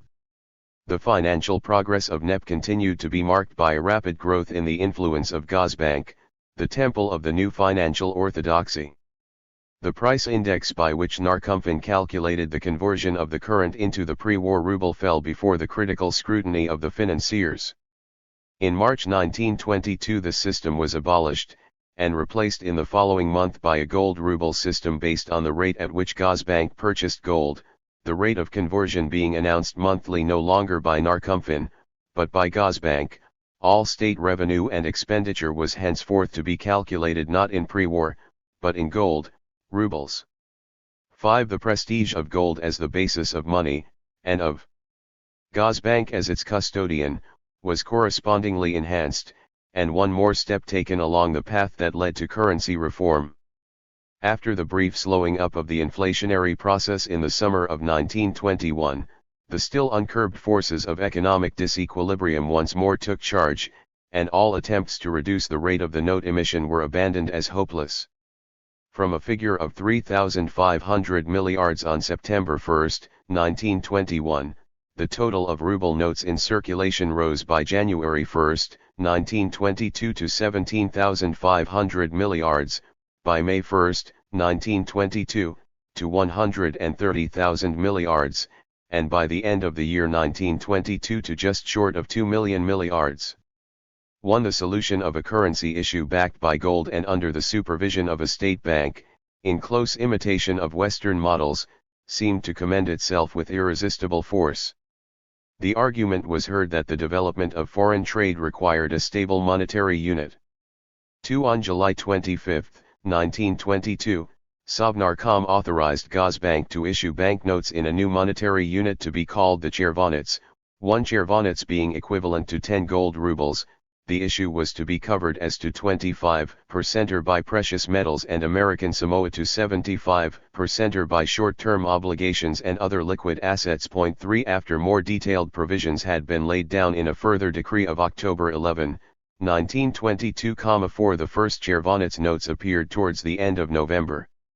After years of financial anarchy and a disordered currency, the attractions of stabilization seemed irresistible. Opposition was not formidable, and was branded by the spokesman of Narkomfin in VTSIK as a revival of the infantile disease of leftism. 5. The initial issue was extremely small, and for a long time the new chervonets served not as a medium of exchange, but rather as a store of value or a unit of account. For 15 months the stable but limited chervonets circulated side by side with the unlimited and constantly depreciating ruble currency. Major transactions were more and more regularly expressed in terms of chervontsy, but cash payments continued to be made in rubles at the current rate. Thus at the end of 1922 a short-lived and in some degree illusory equilibrium had been achieved in financial, as well as in economic, policy. The impetus given by NEP and confirmed by the good harvest of 1922 had opened up a prospect, still somewhat remote, of balancing the state budget and of replacing, if not revivifying, the almost defunct ruble. But these ambitions, so sharply at variance with those of the first revolutionary years, could be pursued only at the expense of severe shocks inflicted on other sectors of the economy. The fresh crisis of 1923 had to be surmounted before they were finally fulfilled. Chapter 20. The Beginnings of Planning. He Marxist analysis which contrasted the unplanned, irrational capitalist economy with the planned, rational economy of the future socialist order had had little or nothing to say of the process of transition from one to the other. Only Engels towards the end of his life, commenting on a passage in the Erfurt program of the German Social Democrat Party which referred to the lack of planning inherent in the existence of private capitalist production, let fall the pregnant remark that share companies had already put an end to private production, and that, if we pass from share companies to trusts which subordinate to themselves and monopolize whole branches of industry, there is an end not only to private production, but to the lack of planning. 1. The growth of planning was thus inherent in capitalism itself and in the constantly increasing size of the unit of capitalist production. Hilferding in his book Das Finanzkapital, published in 1909, carried the analysis a step further by showing how, in the early years of the 20th century, the major part of the capital of industry in leading capitalist countries had passed into the hands of the great banks, so that industrial capital had been still more closely concentrated in the form of finance capital. This strikingly confirmed the traditional socialist conception of the banking system as a central lever for the control and organization of industry, and appeared to demonstrate that capitalism had taken a further step on the path which would, according to the Marxist analysis, lead to its final breakdown under the impact of the socialist revolution. Lenin's imperialism as the highest stage of capitalism was a further elaboration of this text. The War of 1914 acted as a forcing house for all these processes. By subjecting the capitalist economies of the principal belligerent countries to intensive concentration and centralized planning, it was bound, in the eyes of Marxists, to hasten the disintegration of private capitalism and pave the way for a planned economy. These developments were most conspicuous in Germany, not so much because Germany was exposed to the most drastic economic stresses, but because the Germans had advanced furthest in these directions before the war.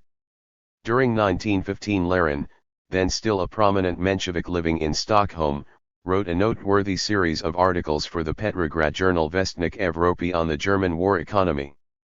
The first article, published in April 1915, concluded, "Contemporary Germany has given the world a pattern of the centralized direction of the national economy as a single machine working according to plan. In contemporary Germany the keys of the machine are held by Siemens, Borsig, Gwinner, Bleckroeder, representatives of the biggest banks and the biggest accumulations of industrial capital in the country. He who holds the keys of the machine runs it according to his own conception, but the experience in the practical life of a vast country of the possibility of constructing such a unified machine within the complicated framework of modern civilization retains its theoretical interest and all its social scientific significance." And 4 months later, after Helffrich's appointment as Minister of Finance, Lenin summed up again, "The German economy is moving towards the planned and organized domination of big capital realized through cooperation of the state with the big banks." 2. Whatever other sources were open to him, Lenin must certainly have read Lenin's articles, and, when he returned to Russia after the February Revolution, the state-controlled wartime German economy increasingly influenced his economic thinking. This was the economic system which Lenin designated as a state monopoly capitalism or, simply, state capitalism, the equivalent of what came to be called in German Planwirtschaft, in French en économie dirigée and in English planning. Compulsory trustification, i.e. compulsory unification into associations under state control, that is what capitalism has prepared, that is what the Junker state has carried out in Germany, that is what will be fully carried out in Russia for the Soviets, for the dictatorship of the proletariat, that is what will be given us by our universal, modern, non-bureaucratic state apparatus. Lenin emphasized that it was not socialism. What the German Plekhanovs call war socialism is in fact war state monopoly capitalism. But the attainment under the stress of war of this final stage of capitalism meant that the socialist revolution was now at hand. The dialectic of history is such that the war, by enormously hastening the transformation of monopoly capital into state monopoly capital, has by that very means brought mankind enormously nearer to socialism. The imperialist war is the eve of the socialist revolution. And that not only because war with its horrors begets the proletarian uprising, no uprising can bring socialism if it is not yet economically ripe, but because state monopoly capitalism is the fullest material preparation for socialism, the antechamber to it, the step on the ladder of history between which and the step called socialism there are no intermediate steps left. Z planning, under the name of state capitalism, thus occupies a cardinal place in the transition from capitalism to socialism. Socialism, as Searle once paradoxically remarked, has no longer any need to concern itself with the organization of industry, since capitalism does that. Capitalism itself evolves an element of planning by way of a necessary antidote to its own anarchic propensities. The final stage in the evolution of capitalism becomes the first stage in the creation of socialism. Historically, Friedrich List preceded Marx as the father of the theory of planning. Rathenau, who organized the first modern planned economy in the Germany of the First World War, preceded Lenin, whose approach to the problem of planning in Soviet Russia was consciously based on the German precedents. But when a Menshevik writer in the autumn of 1917 proposed to introduce planning to Russia and thought that this involved not the replacement of the apparatus, but only its reform, Lenin, while defending the conception of a plan, made clear the difference between planning, which was the last line of defense of the capitalist order, and planning which was to become the instrument of the transition to socialism. The proletariat will do this when it conquers. It will set economists, engineers, agronomists, etc., under the control of workers' organizations to work out a plan, to check it, to seek out means of economizing labor by centralization. We are for centralism and for a plan, but for the centralism and the plan of the proletarian state, a proletarian regulation of production and distribution in the interests of the poor, the toilers, and the exploited, against the exploiters. These distinctions contain the germ of Lenin's remark some months after the revolution that socialism had already been realized, one half, the material, economic half, in Germany in the form of state monopoly capitalism, the other half, the political half, in Russia in the form of the dictatorship of the proletariat. To the fundamental dilemma of the Bolshevik Revolution, the attempt to build a socialist society in an economically backward country, affected the issue of planning in two different ways. On the one hand, the poverty of Russia, the meagerness of its capital resources, the low efficiency of its industry, had from the outset fostered the growth of state capitalism at the expense of private capitalism. Industry in Russia had been largely built up by governmental action to serve the purposes of the state and to strengthen its power, dependent on the state both directly as a customer and indirectly through the great banks. It never altogether lost its public and quasi-military character.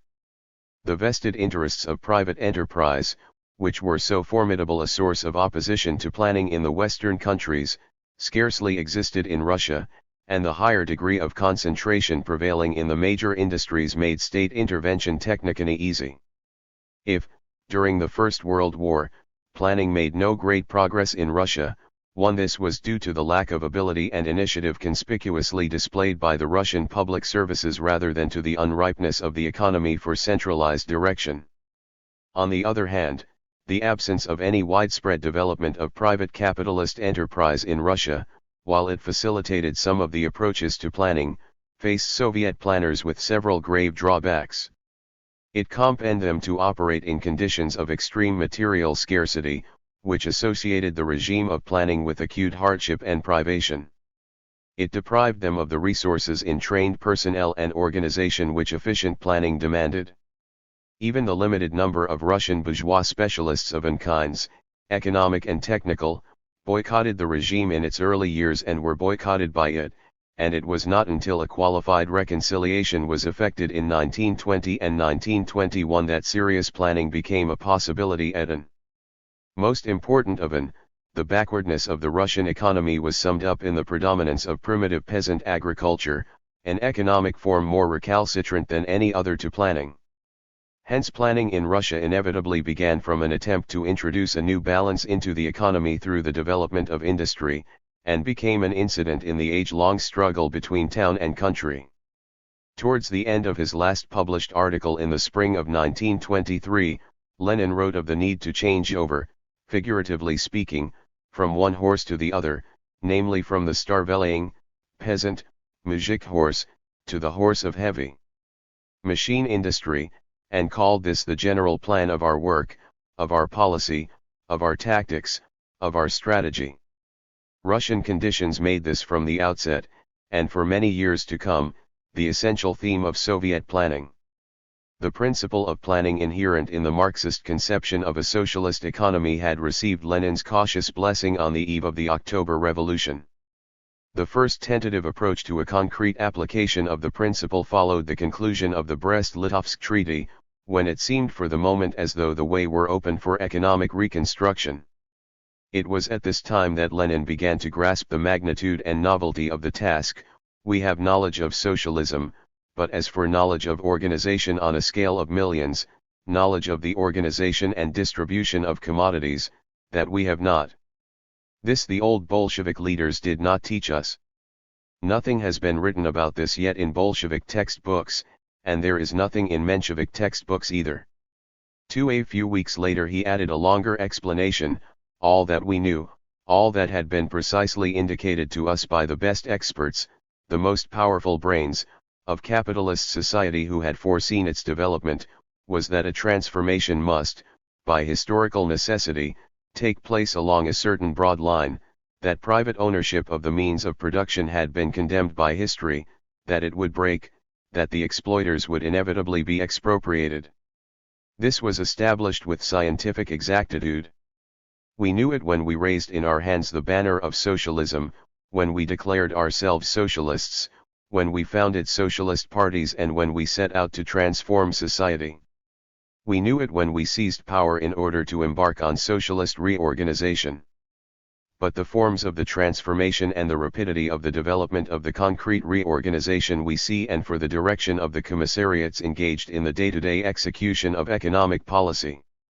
According to the second conception, a plan was a project or series of projects which, while designed in a general way to promote increased productivity and a revival of the national economy as a whole, contains specific and detailed proposals for stated work to be carried out in stated quantities within a given period. The first conception was general, the second specific, but neither of them as yet remotely approached the later view of a plan as a comprehensive and detailed budget of the whole national economy. The first view of planning turned on the creation, as an essential preliminary, of a single central economic authority. The experience of the Civil War revealed the practical necessity of a central department strong enough to impose its authority on the existing economic organs of government and to direct economic policy in the light of a single plan of campaign. In the autumn of 1918, the center of the economic scene had been occupied by the war contracts section of Vysenka, with subsections attached to provincial and local Sovnarkozy, and by the extraordinary Commission for the supply of the Red Army presided over by Kherson. But these subordinate bodies were clearly unable to exercise a function of supreme direction and control. What turned out to be a decision of lasting significance was taken on November 30, 1918, when VTSIK created a Council of Workers' and Peasants' Defense with full powers for the mobilization of the resources and means of the country in the interests of defense. Its president was Lenin, and among its members were Trotsky as People's Commissar for War and President of the Military Revolutionary Council, Kherson as President of the Extraordinary Commission of Supply and Stalin as representing VTSLK, and the new council thus constituted quickly became the supreme authority in all except military matters.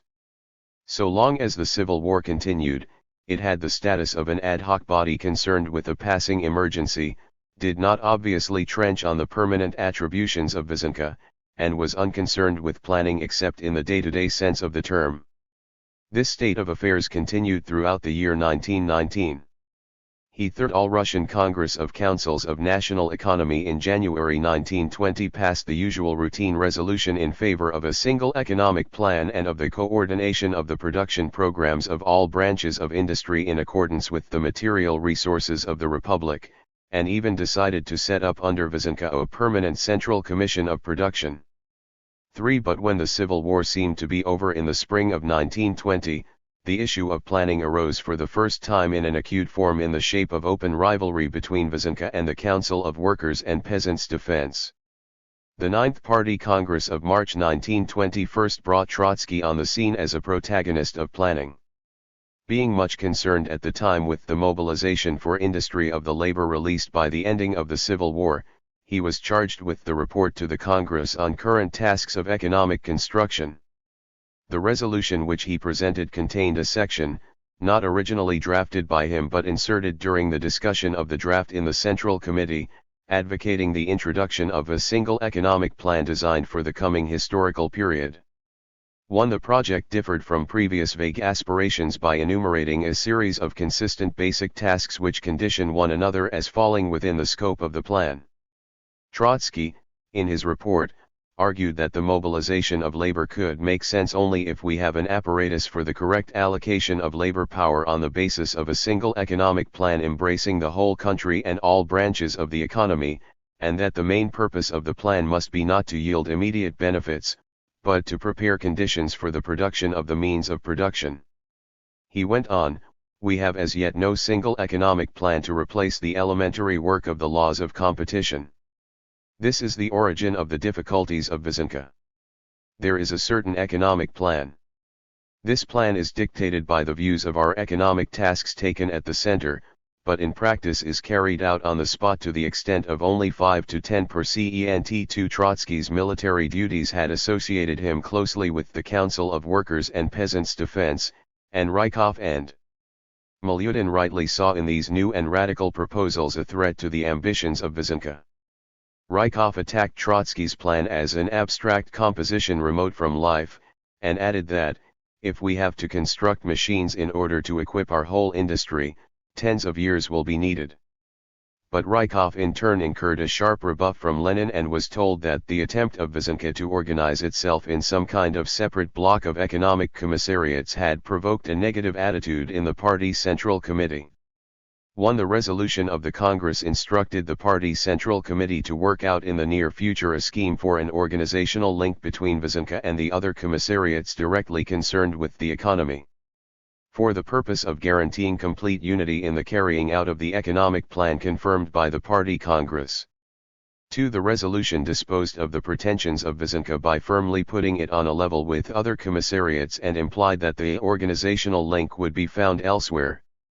Immediately after the Congress, the Council of Workers' and Peasants' Defense received a new lease of life. The demobilization and allocation of labor being the crucial economic issue of the moment, it was renamed the Council of Labor and Defense. 3. And in this new guise it gradually emerged as the permanent central figure in the economic landscape, the arbiter of economic policy and the future planning authority. But the resumption of war in the summer of 1920 once more relegated the single economic plan to the background and postponed the issue of competence. Meanwhile, the alternative approach to planning through the treatment of specific problems had begun to gain ground, and another organ had come into being which was destined to play a distinguished part in the history of Soviet planning. In April 1918, Lenin had casually written of the electrification of transport and of agriculture as desiderata in a long-term plan for the Russian economy. In February 1920, when planning had once more become a practical issue, Lenin, in a speech before VTSIK, again dwelt on the question of the electrification of the country, thus linking it with the town. 2. At the end of the session, VTSIK resolved that the moment had now come to take steps towards a more regularly planned economic construction, towards the scientific working out and consistent execution of a state plan for the whole national economy. Taking into account the primary significance of electrification for industry, agriculture, and transport, it instructed Vysenka to prepare a project for the building of a network of electric power stations and to set up a commission for the electrification of Russia. The commission, which had a membership of over 100, contained many bourgeois specialists and was presided over by the old Bolshevik Krzyzanowski. 4. The project began to have a particular personal fascination for Lenin. He wrote eagerly to Krzyzanowski about getting publicity for the work of the commission. The Ninth Party Congress, at which Lenin administered his snub to Rykov and to the pretensions of Vysenka, gave direct encouragement to the specific approach to planning, for in once more demanding a single economic plan designed for the coming historical period, it added that the plan naturally falls into a series of consistent basic tasks which condition one another. Among these were the improvement of transport and the construction of machinery. The technical foundation of the whole plan was the working out of a plan of electrification of the national economy, involving the electrification of industry, transport, and agriculture. 6. Lenin still connected electrification especially with the crucial problem of agriculture. In the theses on the agrarian question which he drew up for the Second Congress of Comintern in the summer of 1920, and which were adopted by it, he declared it urgent to reorganize the whole of industry on the principle of large-scale collective production and on the most modern technical basis. Only thus could help be brought by the town to the backward and dispersed countryside and the productivity of peasant labor raised. 1. Reconstruction of industry and agriculture, he told an all-Russian Congress of Communist Youth, depended on electricity, the last word in modern science. 2. In 1919 a German socialist professor had published a work in which he estimated that the whole German economy could be electrified in 3 or 4 years. The book was quickly translated into Russian. J.N. Lenin was thinking of this estimate when he told a Moscow Party conference in November 1920 that it would take not less than 10 years to carry out a plan of electrification in Russia. It was on this occasion that Lenin coined the aphorism, "Communism is Soviet power plus electrification of the whole country." For this was the revised version of the old quip about one half of socialism having been realized in Russia, the other half in Germany. It was electrification which would create the conditions hitherto lacking in Russia for the transition to socialism. The year 1920 had also witnessed another specific plan which, though less far-reaching than Lenin's plan of electrification, had more immediate results. The resolution of the Ninth Party Congress had referred to the improvement of transport as one of the basic tasks of planning. 6. Immediately after the Party Congress, a transport commission composed of representatives of the People's Commissariat of Communications and of Vysenko was established with Trotsky as president, and issued, on May 20, 1920, its famous Order No. 1042. The order was a detailed plan for the restoration of the locomotive park to its normal condition by the end of 1924. Thanks to the impetus given by the needs of the Polish War and by the shock organization of labor, the work proceeded so well that, when Trotsky eventually reported on it to the 8th All-Russian Congress of Soviets in December 1920, he was able to announce that the original 5-year plan could be fulfilled in 3.5 years. This success at once enhanced the popularity of planning. Where Lenin and Trotsky led the way, imitators were quickly found. It was the period, as Milyutin records, of broad economic plans in the plural, questions of electrification, questions of new construction, questions of increasing the output of fuel or the supply of raw materials, of the fixing of higher norms of work, etc., seemed the most serious and important of absorbing questions, on the solution of which the best forces of Soviet Russia were concentrated. 2. Even the cautious Rykov III produced some highly optimistic estimates, presumably drawn up in Vysenko, according to which the production of timber would rise in 1921 from 10 to 19 million cubic cj, coal from 431 to 718 million PUDs, oil from 71 to 298 million PUDs, sugar from 7.5 to 25 million PUDs, cotton textiles from 135 to 780 million arshins, and so forth. The most modest item in the list was an estimated increase in the production of electric power from 180 to 244 million kilowatts. Jealousy of the Khrushchevsky plan was perhaps not without influence on the calculations of the Vysenko statisticians. When therefore the 8th All-Russian Congress of Soviets, the only important Soviet gathering between the end of the Civil War and the inception Q.F.N.E.P., met in December 1921, planning was in the air, though different and to some extent conflicting meanings were attached to the term. The Congress was in a mood to give its blessing to them all. It endorsed the electrification plan as the first step in a great economic principle and instructed the organs concerned to complete the elaboration of this plan in the shortest possible time. It approved Trotsky's report, and attached great importance to the working out of a single plan for the exploitation of transport. It confirmed the status and functions of STO, constituting it as a commission of Sovnarkom, to be composed of the principal people's commissars, a representative of the trade unions and, in a consultative capacity, the director of the Central Statistical Administration. Among its other functions, STO establishes the single economic plan of the RSFSR, directs the work of the economic people's commissariats in accordance with the plan, watches over its fulfillment and establishes in case of necessity exceptions to the plan. 2. For the first time the RSFSR had a general planning organ with clearly defined functions.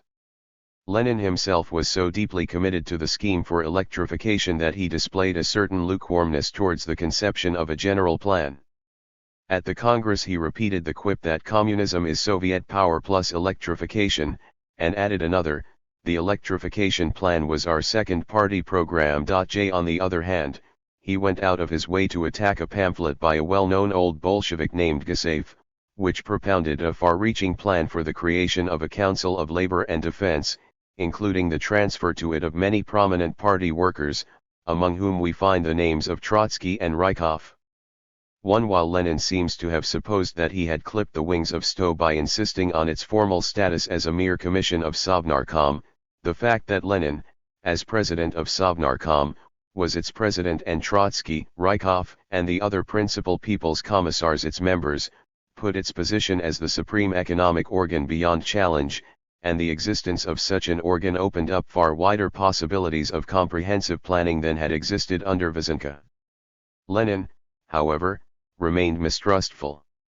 In an unusually impatient article on the single economic plan in Pravda on February 22, 1921 he attacked Kritzman, Milyutin, and Lerin by name for articles about planning which he described as idle talk and boring pedantry, now in the literary, now in the bureaucratic, style. The electrification plan of Goulro was the one serious work on the question of the single economic plan, and any idea of a planning commission other than Goulro was mere ignorant conceit. In spite, however, of this vigorous article, Lenin sustained something of a defeat in Sovnarkom, which, on the very day on which the article appeared, decided to set up a State General Planning Commission attached to ST-03. By way of compensation, Lenin persuaded the Central Committee of the party to nominate Khryzhyanovsky as president of the commission, thus securing continuity with the work of Goulro, which was to function as a subcommission of the new body. But he was unable to exclude Lerin, whom he now regarded as the principal enemy of practical and accurate planning as he conceived it, and wrote an anxious letter to Khryzhyanovsky on ways and means of neutralizing his obnoxious influence. 4 Under these rather unpromising auspices the State General Planning Commission, henceforth familiarly known as Gosplan, was born. In the major controversies of the 10th Party Congress and the introduction of NEP, the debate on planning lapsed into the background. In April 1921 Gosplan began work. Its staff consisted of 34 officials, most of them learned technicians and professors whose names enjoy a deserved reputation as a result of their specialized work. Only 7 of them were party members. Specialists working for Gosplan received a monthly salary of 1000,000 rubles, rations of the highest category and clothing for themselves and their families, together with free passes and priority on the railways on the same footing as members of VTSIK. Planning commissions were also attached to Vysenka and to the principal economic commissariats, so that Gosplan could work through them on particular questions. Lenin was now mollified.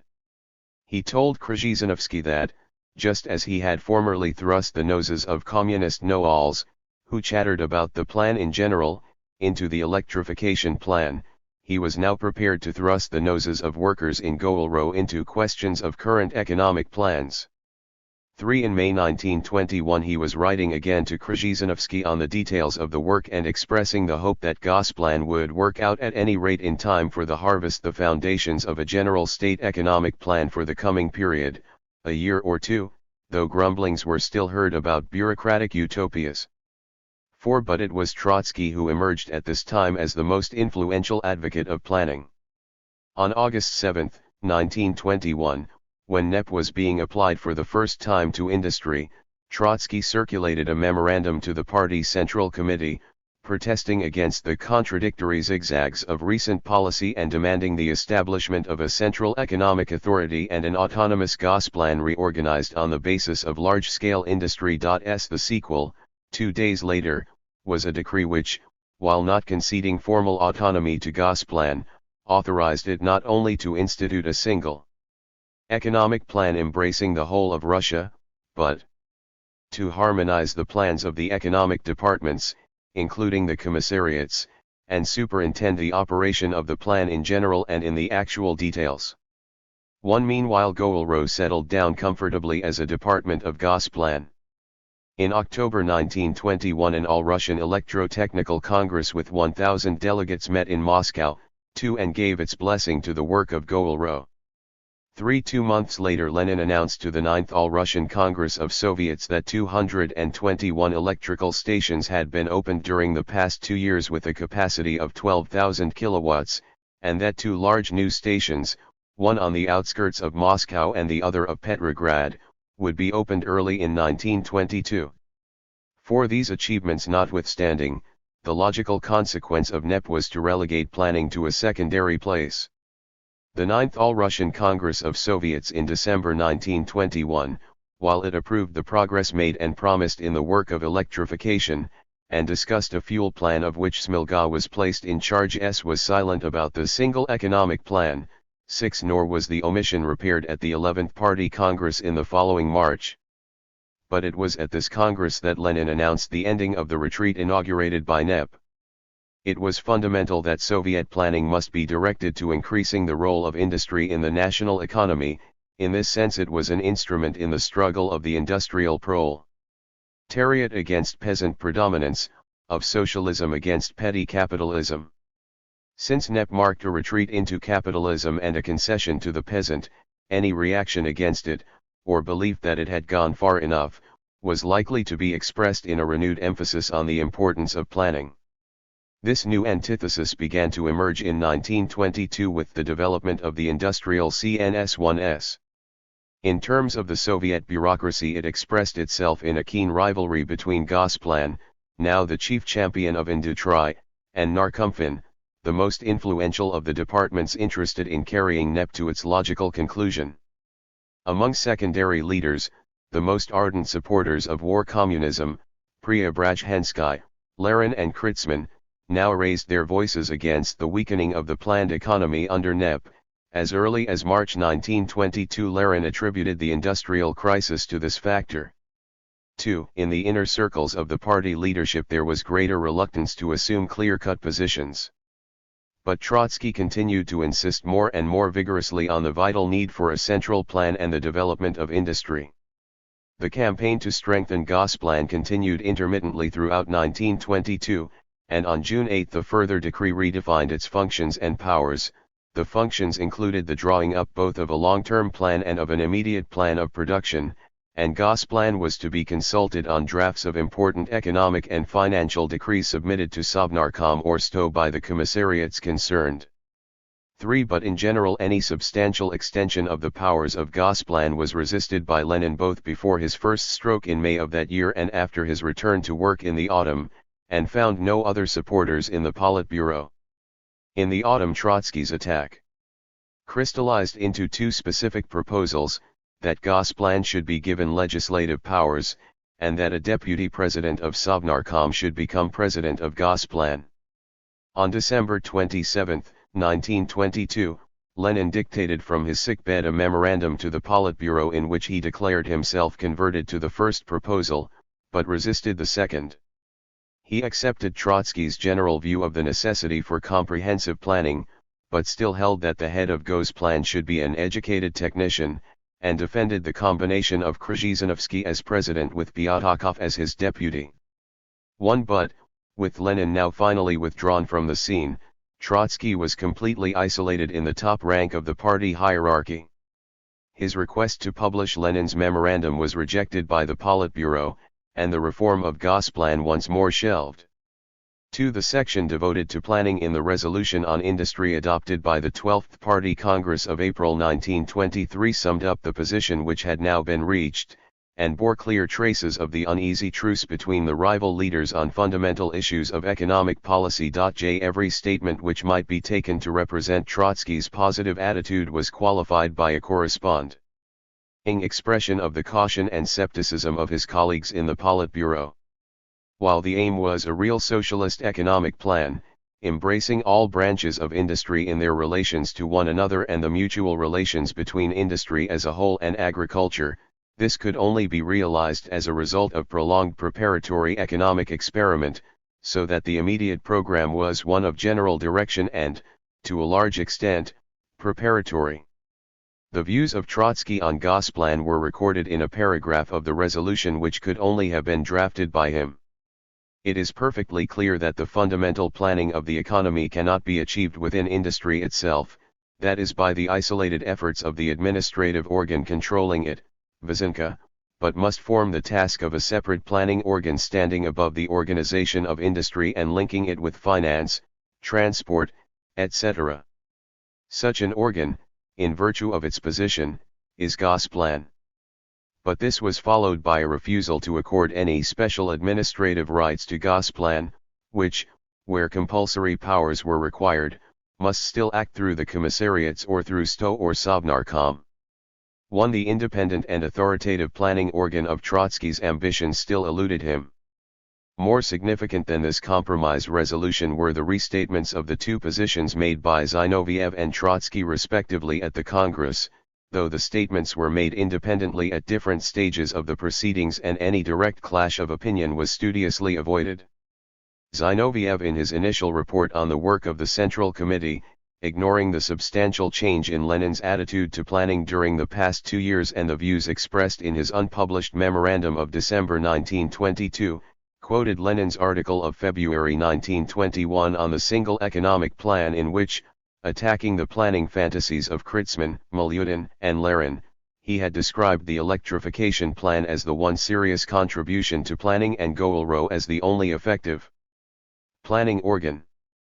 The moral for Zinoviev was obvious, to praise individual plans, but to throw cold water on Trotsky's advocacy of comprehensive planning and of the supremacy of Gosplan.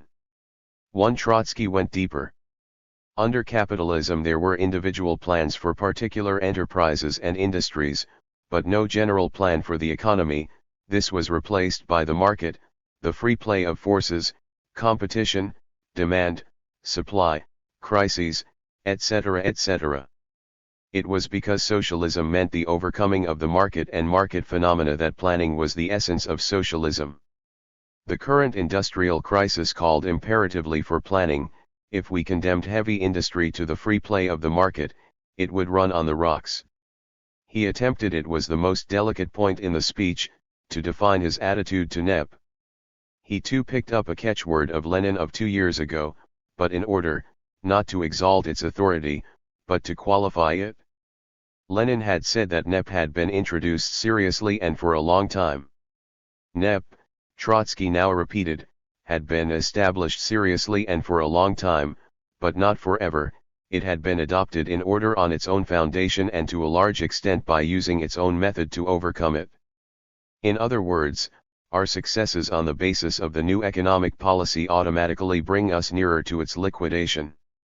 2. In the peroration of a long speech he described the coming period as that of primitive socialist accumulation, the counterpart of Marx's primitive capitalist accumulation. 3. To bring about this accumulation, Trotsky implied it without saying it, was the essential function of the plan. It was not the first time that Trotsky had thought ahead of his party colleagues or raised issues for whose solution the time was not yet ripe. It was not the first time that, in so doing, he had seemed to stake out for himself a claim to party leadership. In the spring of 1923 nobody was eager to take up the challenge of planning, few perhaps understood it. The passages on planning in Trotsky's speech were the least criticized in the ensuing debate on the floor of the Congress. In the commission the section on planning in the resolution was the only one to which no amendments were proposed. 1. Nobody contested, indeed no Marxist could contest, the principle of planning. But the abstract calculations and abstract projects which in this initial period occupied the attention of the experts of Gosplan were not allowed to impinge on policy. Gosplan continued to operate and experiment in a vacuum. 2 or 3 more years of preparatory work were required before it became an effective instrument in the hands of the planners. It was later still when the issue of planning finally emerged into the grim limelight of the struggle for power. Note C. Marx, Engels, and the peasant. The attitude of Marx and of Marxists towards the peasantry has been the subject of a vast amount of controversy and misunderstanding. The core of Marxism was the analysis of the transition from capitalism to socialism. Capitalism was the creation of the bourgeoisie, the ruling class of capitalist society. The socialist revolution, which would be primarily the work of the proletariat, would usher in a future society in which all classes would be merged and finally disappear. The peasantry as a class was, on the other hand, a characteristic social form of the feudal order, and belonged neither to the world of bourgeois capitalism nor to that of proletarian socialism. When Marx, in the first volume of Capital, embarked on his analysis of the capitalist order, using what was admittedly an abstract model and not the picture of any existing society, he found no place for the peasant or the small craftsman. These were not typical figures of capitalism, but incidental survivals of an obsolete or obsolescent social order. It was an essential part of this view that the peasantry, bearing the stigmata of its feudal origin, was a backward element in contemporary society, backward in relation not only to the capitalist bourgeoisie, but also a fortiori to the proletariat. It followed that, where capitalism was most advanced, the peasantry as a class was already in decay. In the Communist Manifesto, Marx, thinking primarily in terms of Western Europe, treated the peasantry as doomed, like other petty bourgeois groups, to disappear in the advancing torrent of large-scale capitalism. In the meanwhile, all these groups were conservative, even reactionary, trying to roll back the wheel of history. If by chance they are revolutionary, they are so only in view of their impending transfer into the proletariat. They thus defend not their present, but their future interests. They desert their own standpoint to place themselves at that of the proletariat.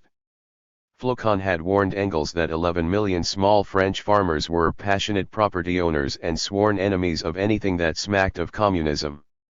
1. The diagnosis of the conservative and reactionary character of the peasantry seemed to be confirmed everywhere in Western Europe, and notably in France, by the experience of 1848, when the peasants either remained passive spectators of the revolution or actively assisted the authorities to crush the revolt of the proletariat. In Eastern Europe, the peasantry was in a still less advanced stage of the historical process. Down to 1848, its feudal status remained almost intact, and the bourgeois revolution which would sweep away the last strongholds of feudalism still lay in the future. But here a grave dilemma arose. This revolution could not hope to succeed if the brunt of it fell exclusively on the bourgeoisie and proletariat, which became weaker and less numerous the further one went east. It could not hope to succeed unless it were also an agrarian revolution and were actively supported by the peasants. In the Communist Manifesto, Marx's vision was concentrated mainly on Western Europe, but in the short last section devoted to the relations of the Communists to various existing opposition parties, Communist support was offered both to the agrarian reformers in the United States and to the Polish Party, which insists on agrarian revolution as the prime condition of national emancipation. A few months later, Marx stated the principle still more clearly: the great agricultural countries between the Baltic and Black Seas can save themselves from patriarchal feudal barbarism only by way of an agrarian revolution which would convert the serf or bonded peasants into free proprietors, a revolution precisely similar to that which occurred in 1789 in the French countryside. 1. Thus, where the bourgeoisie and the proletariat, severally or jointly, were too weak to complete the bourgeois revolution and the overthrow of feudalism, it was legitimate for communists to give their support to peasant parties making the revolution in the name of individual peasant ownership, even though this remained an agrarian form seemingly opposed to any kind of communism. 2. The distinction between the policies to be followed in countries where the bourgeois revolution had already been achieved and in countries where it had still to be achieved was perfectly logical. But it was not free from embarrassment when it involved offering to the peasants of Eastern Europe the privileges of peasant ownership which the peasants of Western Europe were described as barbarians for seeking to defend. It was against this difficult background that the notion of a revolutionary alliance between proletariat and peasantry first began to take shape. Engels ended a long article of 1850 on the German Peasant War of 1525, full of implied and explicit analogies, with a description of the fate of the German petty bourgeoisie in 1848, the mass of the nation, the petty bourgeoisie, craftsmen and peasants, was left to its fate by its hitherto natural ally the bourgeoisie, as being too revolutionary, and in places also by the proletariat, as not being yet sufficiently advanced. Shattered in its turn into fragments, it was reduced to nullity and stood in opposition to its neighbors on both right and left. 1 This passage plainly suggested that the peasantry, deserted by the bourgeoisie, would advance towards alliance with the proletariat. It also contained the germ of the idea, later to bear fruit, of a split between those peasants who would cling to the bourgeois alliance and those who would join the proletariat. Marx and Engels never abandoned their belief in the large-scale organization of production, in agriculture as in industry, as an essential condition of socialism, and it followed that the peasants could become the allies of the proletariat in the socialist revolution only when they had been weaned from their faith in peasant ownership. In Germany the stage had not yet been reached.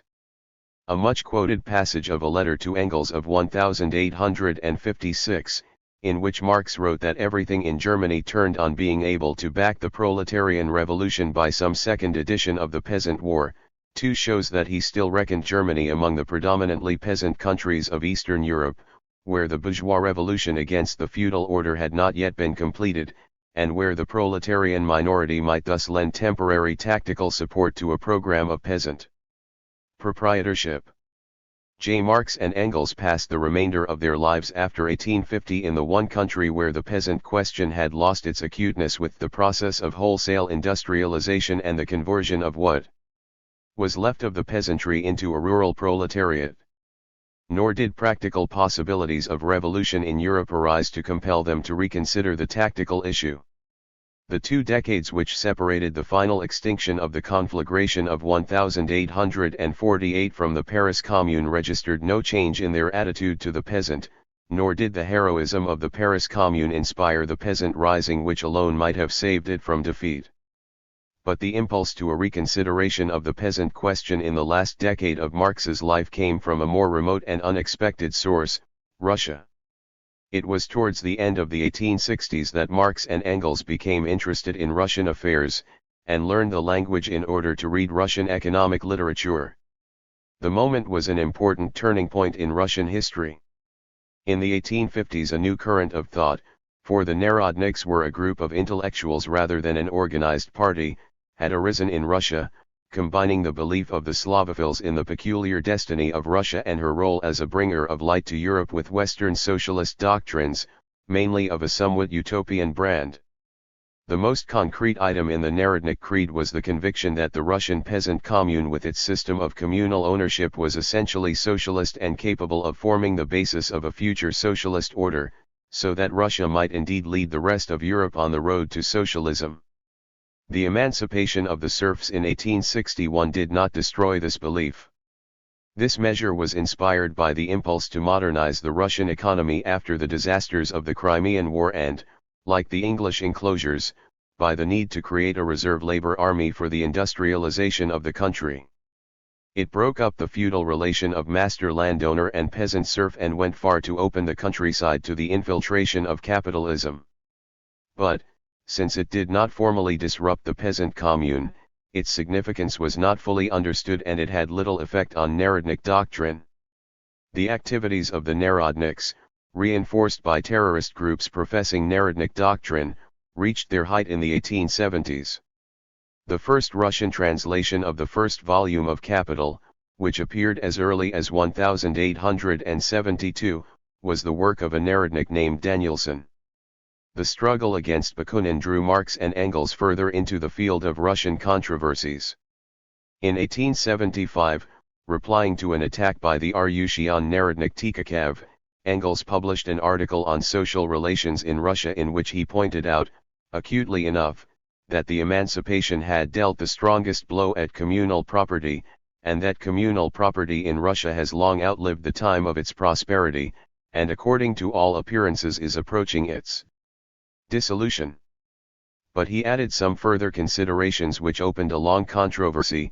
Nonetheless, it is incontestable that the possibility exists of transforming this communal form into a higher one, if only it is preserved until such time as the conditions are ripe for this transformation, and if it is capable of development in such a way that the peasants begin to work the land not separately but in common, then the Russian peasants will pass over to this higher form, avoiding the intermediate stage of bourgeois small-scale ownership.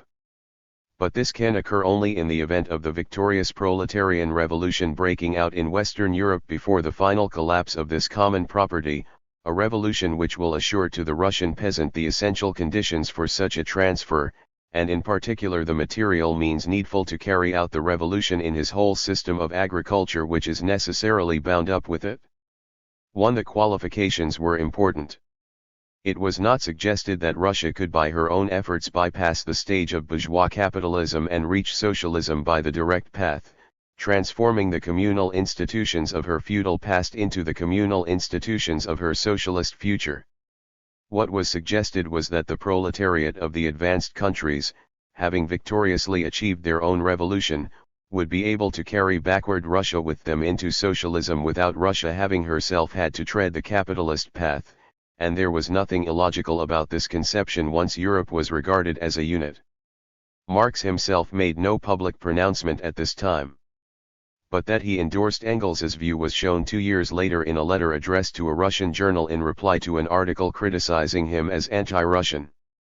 The reply denied that he had ever prescribed a general path to which all nations are fatally destined, and summed up with a negative, but revealing, verdict: if Russia continues to travel on the path which she has been following since 1861, she will be deprived of the finest chance ever offered by history to a nation of avoiding all the ups and downs of the capitalist order. 2. The issue was soon to be complicated by the emergence in Russia of a vigorous group of young Marxists, which, splitting away from the Narodniks and in diametrical opposition to them, condemned the rural commune as a mere feudal survival and preached the need for the development of capitalism in Russia as the prelude to a proletarian revolution.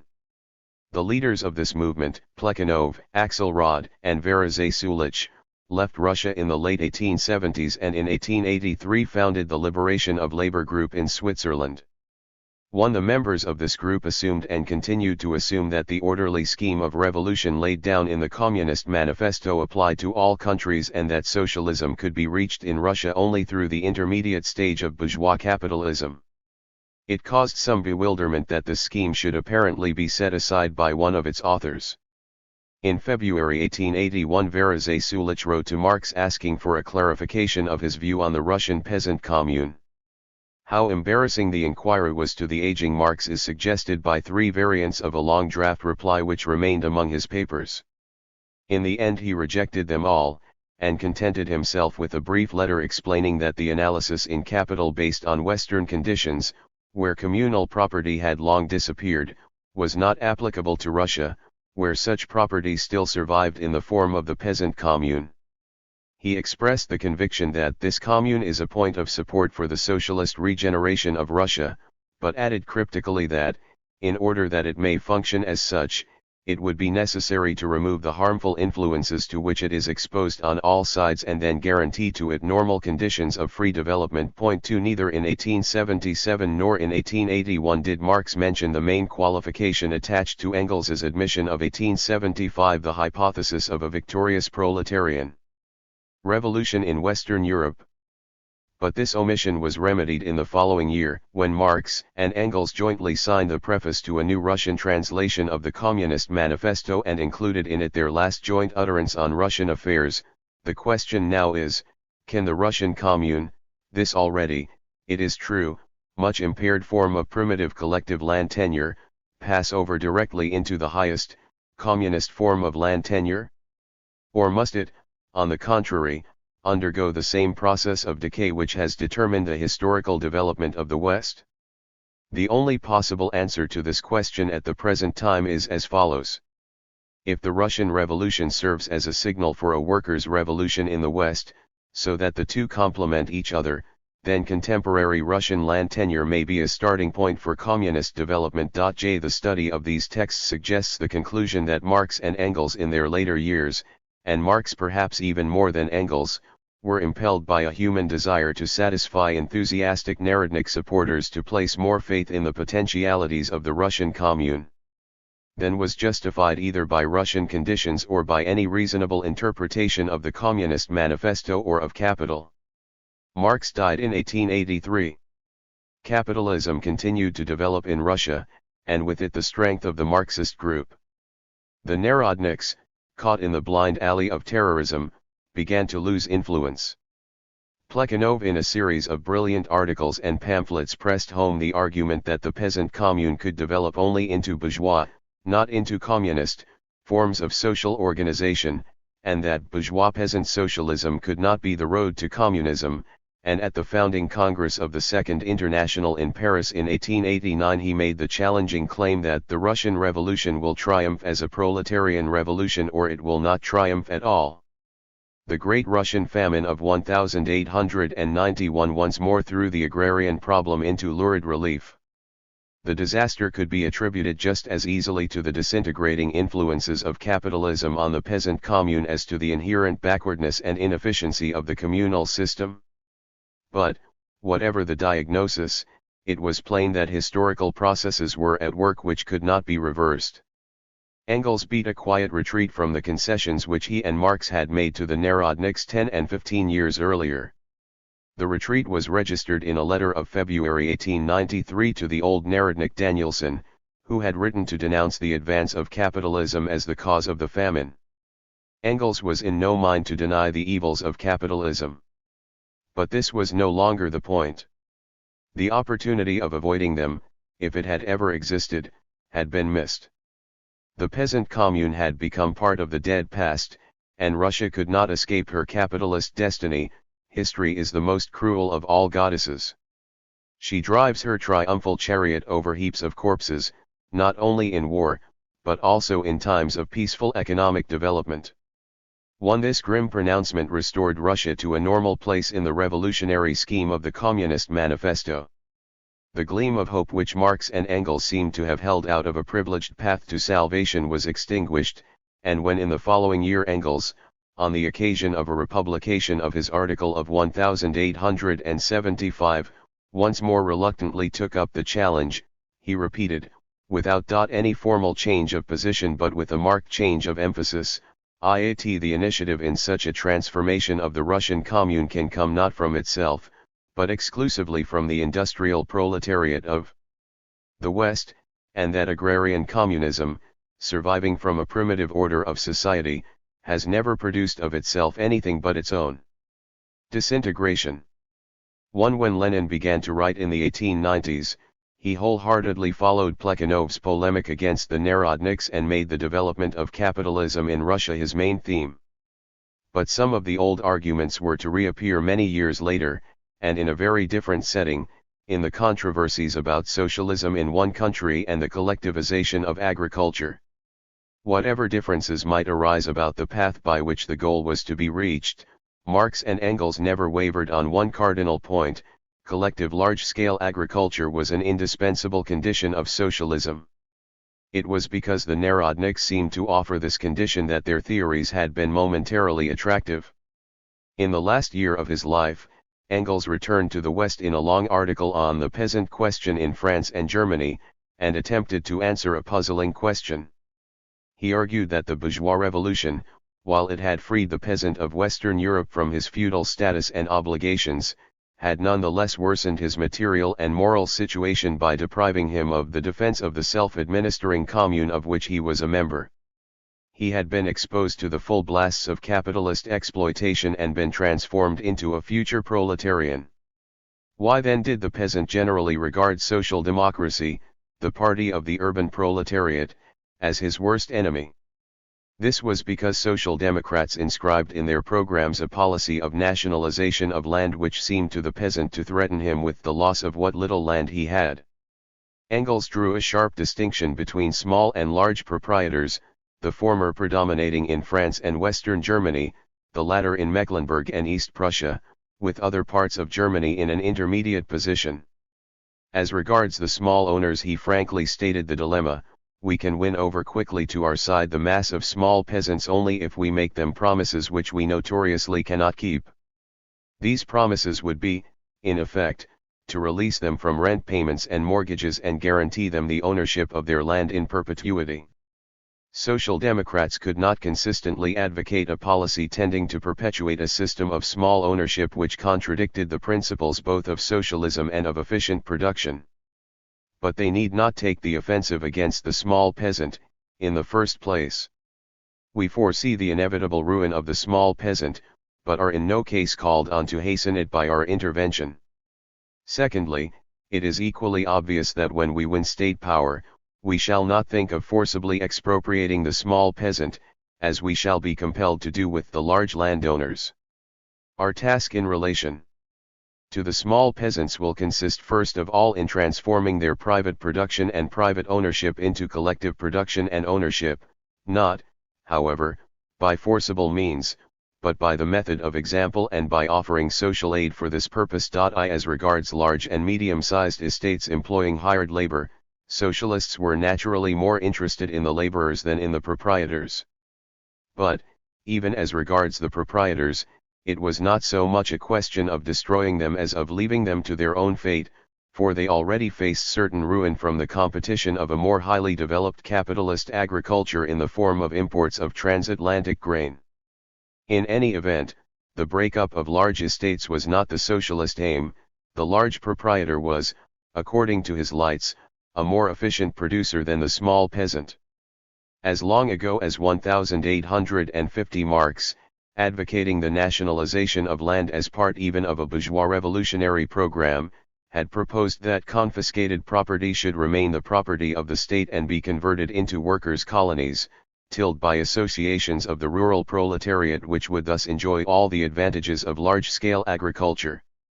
Engels now argued that, just as large-scale capitalist industry was ripe for the transition to socialized industry, so the large capitalist estate could become the socialist collective farm. Here the transformation of capitalist cultivation into social cultivation has already been fully prepared and can be carried out at once, exactly as, for example, in the factory of Herr Krupp or Herr von Stumm. Moreover, this large-scale socialized cultivation would serve as a model to the small peasants of the advantages of large-scale cooperative enterprise. The final legacy of Engels in the peasant question was thus a renewed insistence on the principle of large-scale agriculture as a necessary ingredient of socialism, a suggestion that large-scale capitalist estates were ripe for direct conversion into socialist state farms, and an attempt to lead the small peasant proprietor along the inevitable path of collective ownership by methods of persuasion rather than by those of constraint. These ideas formed the background of the agrarian policies of all social democratic parties for the next 20 years, though they did little to mitigate the lack of sympathy felt by the majority of peasants for these policies. Noted. Workers' control on the railways. The issue of workers' control as it presented itself on the railways was anomalous in two respects.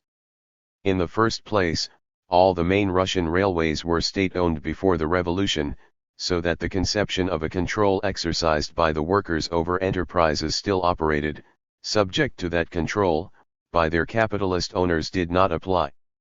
Secondly, the Railwaymen's Union, the largest and most closely organized of Russian trade unions, was unique in including clerical and technical as well as manual workers, so that the practical difficulties which arose elsewhere when workers tried to take over factories, were not here in evidence. Fortified by these advantages, the railwaymen presented to the Soviet government on the first day of its existence a formal challenge which could not be evaded or postponed. The Railwaymen's Union entrusted the management of its affairs to an executive committee of some 40 members, of whom, at the time of the October Revolution, 2 are said to have been Bolsheviks, 2 Mezrayancy, and 1 a non-party Bolshevik sympathizer. The rest were right and left SRS, Mensheviks, and independents. 1. Like most trade unions in which the skilled workers had a predominant voice, the Railwaymen's Union was radical rather than revolutionary. From the moment of the October Revolution, Victual took over the administration of the railways on its own account and acted as an independent power. In short, it played the role of a mammoth factory committee exercising workers' control. It recognized no political authority, and no interest other than the professional interest of the railwaymen. The challenge was offered in the most open and dramatic form on the day after the October Revolution at the Second All-Russian Congress of Soviets. At the second and last session of the Congress on October-November 26, 1917, Kamenei had read out the list of the new all-Bolshevik Sovnarkom, in which the post of People's Commissar for Communications had been left temporarily unfilled. At the end of the proceedings, a delegate of Victual demanded a hearing, which was refused him by Kamina from the chair.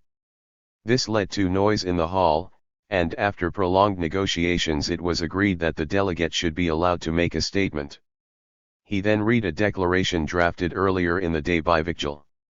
Vigil adopted a negative attitude to the seizure of power by any one political party, announced that, pending the formation of a revolutionary socialist government responsible to the plenipotentiary organ of the whole revolutionary democracy, it would take charge of the railways and that only orders issued by it would be obeyed, and threatened, in the event of any attempt to apply repressive measures to railwaymen, to cut off supplies from Petrograd. To this broadside Kamina could make only a formal reply insisting on the sovereign authority of the All-Russian Congress of Soviets. Another railwayman from the body of the hall denounced Vigil as a political corpse and declared that the masses of railway workers have long ago turned away from it. But this statement was still too remote from the facts to make much impression. 1. The attitude of Vigil went beyond workers' control as commonly conceived, it was syndicalism in its most extreme form. Nevertheless Sovnarkom was powerless. The railways remained in the hands of Vigil, and 2 days later an ultimatum threatening a general railway strike compelled the Bolsheviks to enter into negotiations with the other socialist parties for a coalition government. The negotiations dragged on, and led to the resignation of a group of Bolsheviks who thought that Lenin and Trotsky were taking too stiff a line. But, after the deadlock seemed complete, negotiations were taken up again in the All-Russian Congress of Peasants' Deputies which met in Petrograd on November 10-23, 1917. Here, 5 days later, the agreement was reached which admitted 3 left SRS to Sovnarkom. The agreement was endorsed by Vigil, and a former member of the committee filled the vacant post of People's Commissar for Communications. The compromise with Vigil was uneasy, and proved even less durable than the government coalition. An All-Russian Congress of the Railwaymen's Union was in session at the time of the meeting of the Constituent Assembly and, at the insistence of Vigil, passed by a small majority a vote of confidence in the Assembly. This was intended, and recognized, as a challenge to the Bolsheviks and to the government. The Bolsheviks had now, however, tried out their ground and were ready to meet defiance by action. The rank and file of the railwaymen were more sympathetic to the Bolsheviks than the moderates who controlled Vikskl.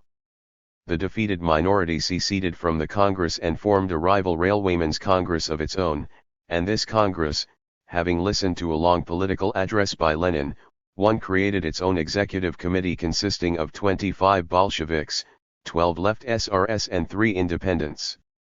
The new Congress and its executive committee at once received official recognition from Sovnarkom, and a member of Vikjidor, Rogov, became People's Commissar for Communications. It remained to make the new regime effective. To this end the Soviet government now proceeded to invoke the principle of workers' control in order to undermine the authority of Vigil over railway employees. A regulation of January 10-23, 1918, probably the most frankly syndicalist measure ever included in Soviet legislation, entrusted the administration of every railway line to a Soviet elected by the railwaymen of that line, and general control over all Russian railways to an All-Russian Congress of Railwaymen's Deputies.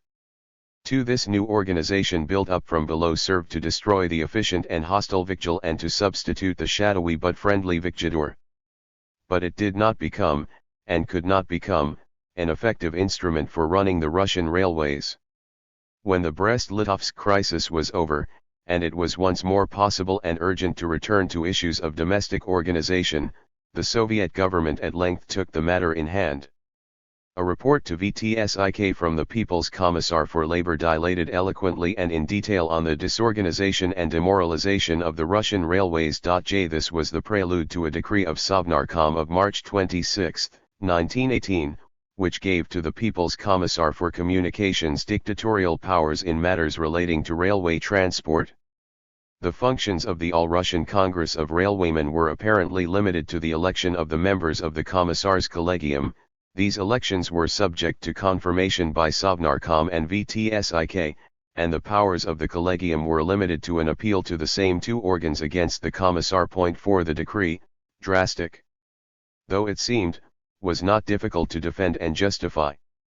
When I hear hundreds of thousands of complaints, said Lenin at VTSIK, when there is hunger in the country, when you see and know that these complaints are right, that we have bread but cannot transport it, when we meet mockery and protests from left communists against such measures as our railway decree, and the speaker broke off with a gesture of contempt. 1. The railways were a microcosm of Russian industry.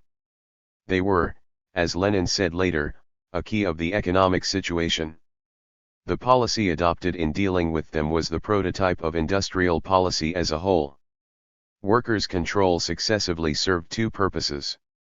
It broke up the old order that was hostile to the revolution, and, when pursued to its own logical conclusion, it demonstrated beyond possibility of contradiction the need for new forms of control, more rigid and more centralized.